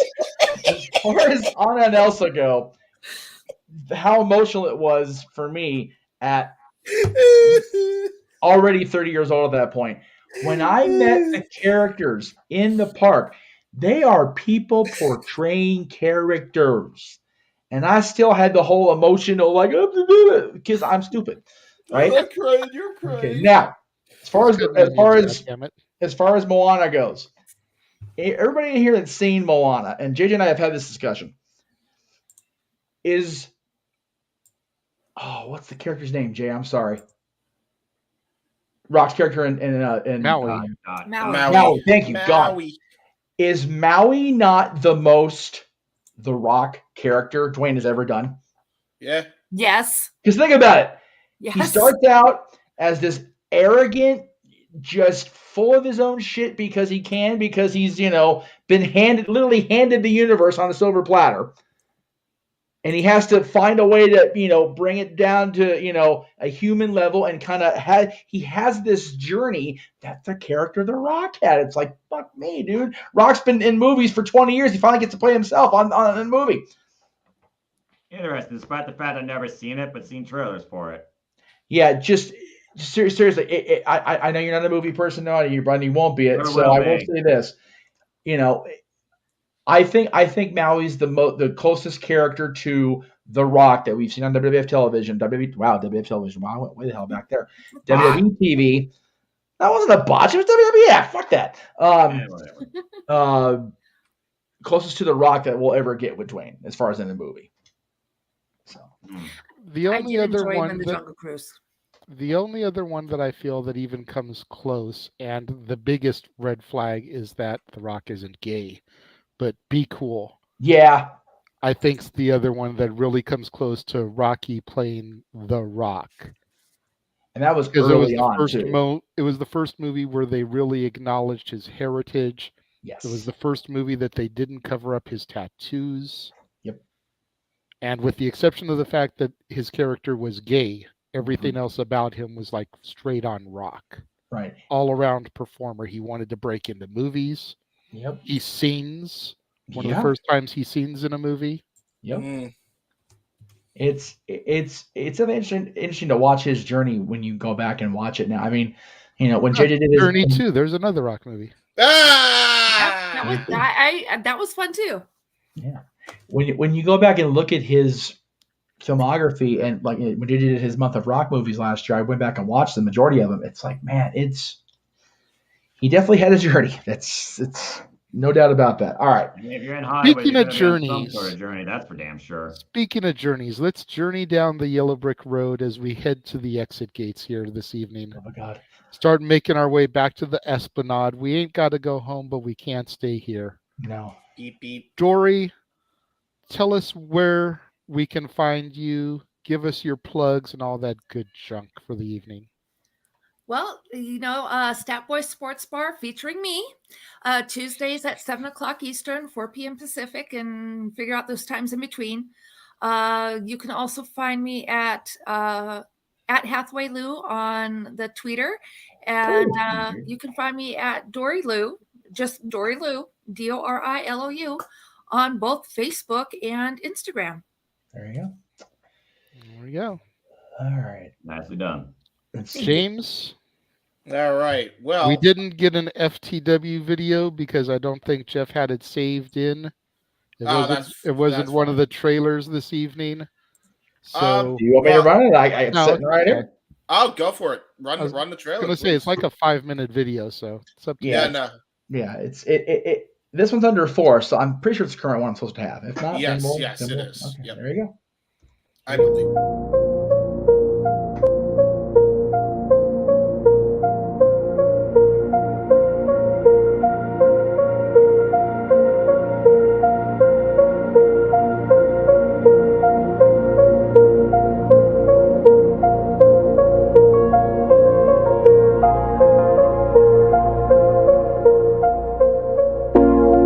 It's out of my hands, but I'm still in control. It's out of my hands. You can never take away the power of my soul.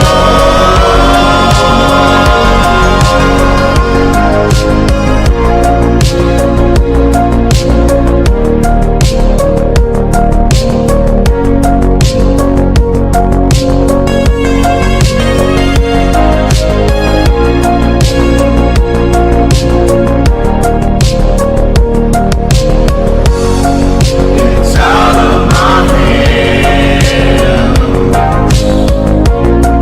but I'm still in control. It's out of my hands. You can never take away the power of my soul.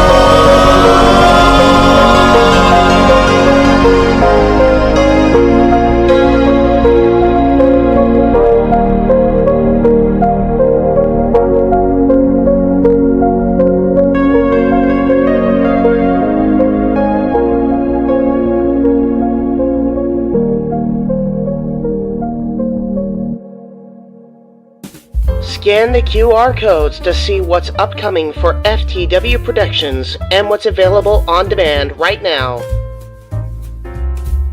Button Master Stable Wars entire playlist. AEW Grand Slam Rampage and Dynamite Watch Party. Shared Experiences by Mistress Audio and J. Hebert Side 95. Survivor Series 10-year retrospective. The J. Hebert Side of Things, Episode 3. Star Wars Jedi Fallen Order Let's Play Series.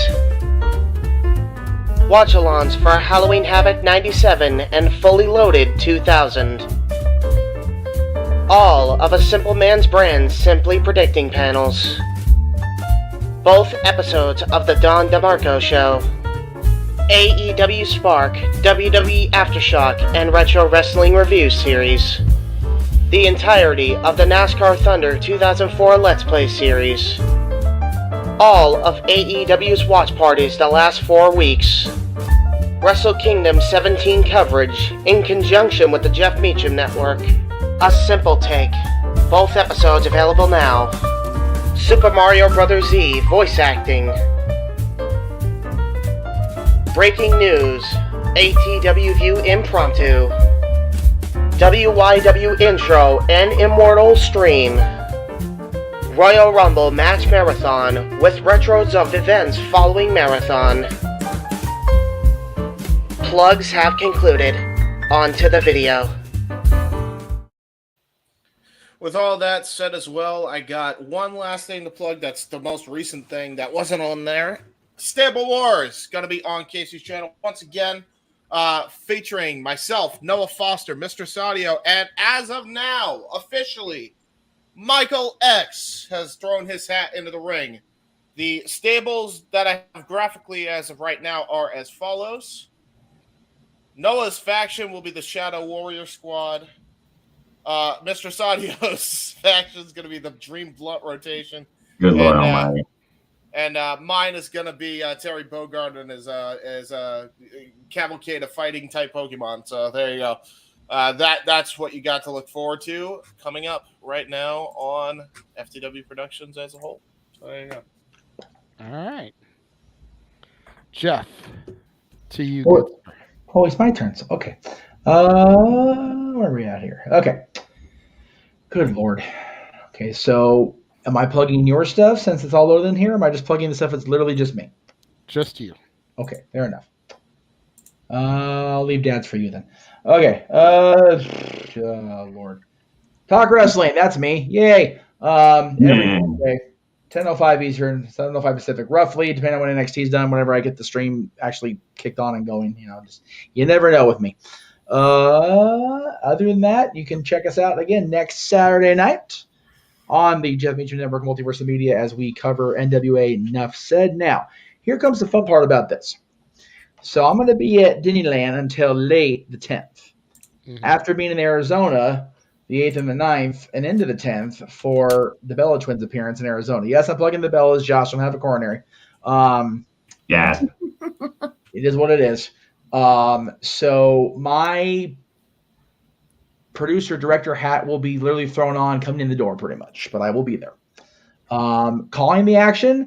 I don't know if my login is still a thing because of the whole restructuring of the all access stuff. So if we're still logged in, cool. If not, we'll either play it by ear or we'll just do a bike night next week. But one way or the other, we'll be on the air next week at some point. So it's fair. We'll see how things play out.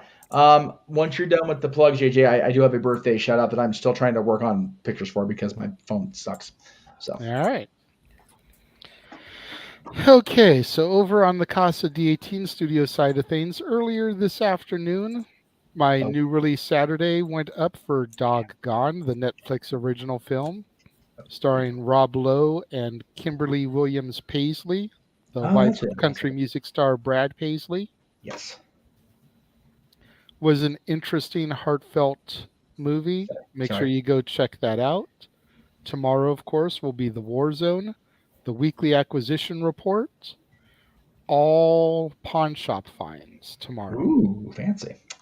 I walked into a local pawn shop the other day, and they had Blu-rays for $2 a pop. Shit. So I grabbed me a decent little stack of them, and I will be showing all of those off. There you go. And then beginning Monday, as we continue our chick flicks, our rom-coms, we got Where the Heart Is, starring Natalie Portman, fresh off of being Queen Amidala, alongside Ashley Judd. Yes. We've got Say Anything, featuring John Cusack and Ione Skye. Love that and movie. The iconic Peter Gabriel song In Your Eyes. We've got Just Like Heaven with Reese Witherspoon and everybody's favorite Hulk, Mark Ruffalo. That's right. And then for new release Saturday next week, we have Shotgun Wedding, which I believe is an Amazon Prime original movie. It's one of the streaming sites. Jennifer Lopez and Josh Duhamel. That should be an interesting tandem, to say the very least. I've been a fan of Josh Duhamel since the TV series Las Vegas. Right. I've been a J-Lo fan since the movie Selena. So should be an interesting pairing. See if they've got the chemistry that some of these other movies do. Of course, Monday, following Where the Heart Is, the top 10 musicians that we lost too soon will be the Dad's not always on Wrestling Topic. Again, we've mentioned it a couple of times. This was originally supposed to air yesterday, February 3rd, which was the anniversary of the day the music died. The plane crash where we tragically lost Buddy Holly, the Big Bopper, and Richie Valens. Unfortunately, when we ditched Ask the Dads last year and we bumped Dads over to Mondays, the significance of the topic kind of got lost because it was no longer going to be on the date. But Jeff and I felt like it was too good of a topic to dismiss and throw out. It is a joint list where we both were like, okay, well, we think number one should be this or this. And we both had the same person as one of our two choices. So they immediately got put at number one. Yep. And then everything else just kind of got filtered around it because at the end of the day, we feel like it's going to be a very somber, almost depressing episode because of the subject matter.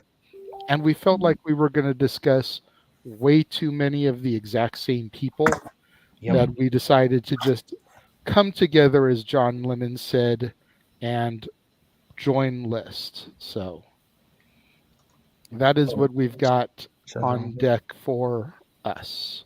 I think that was it. Let me just make sure. Yeah, okay. It's everything I got in here for you. Oh, Lordy.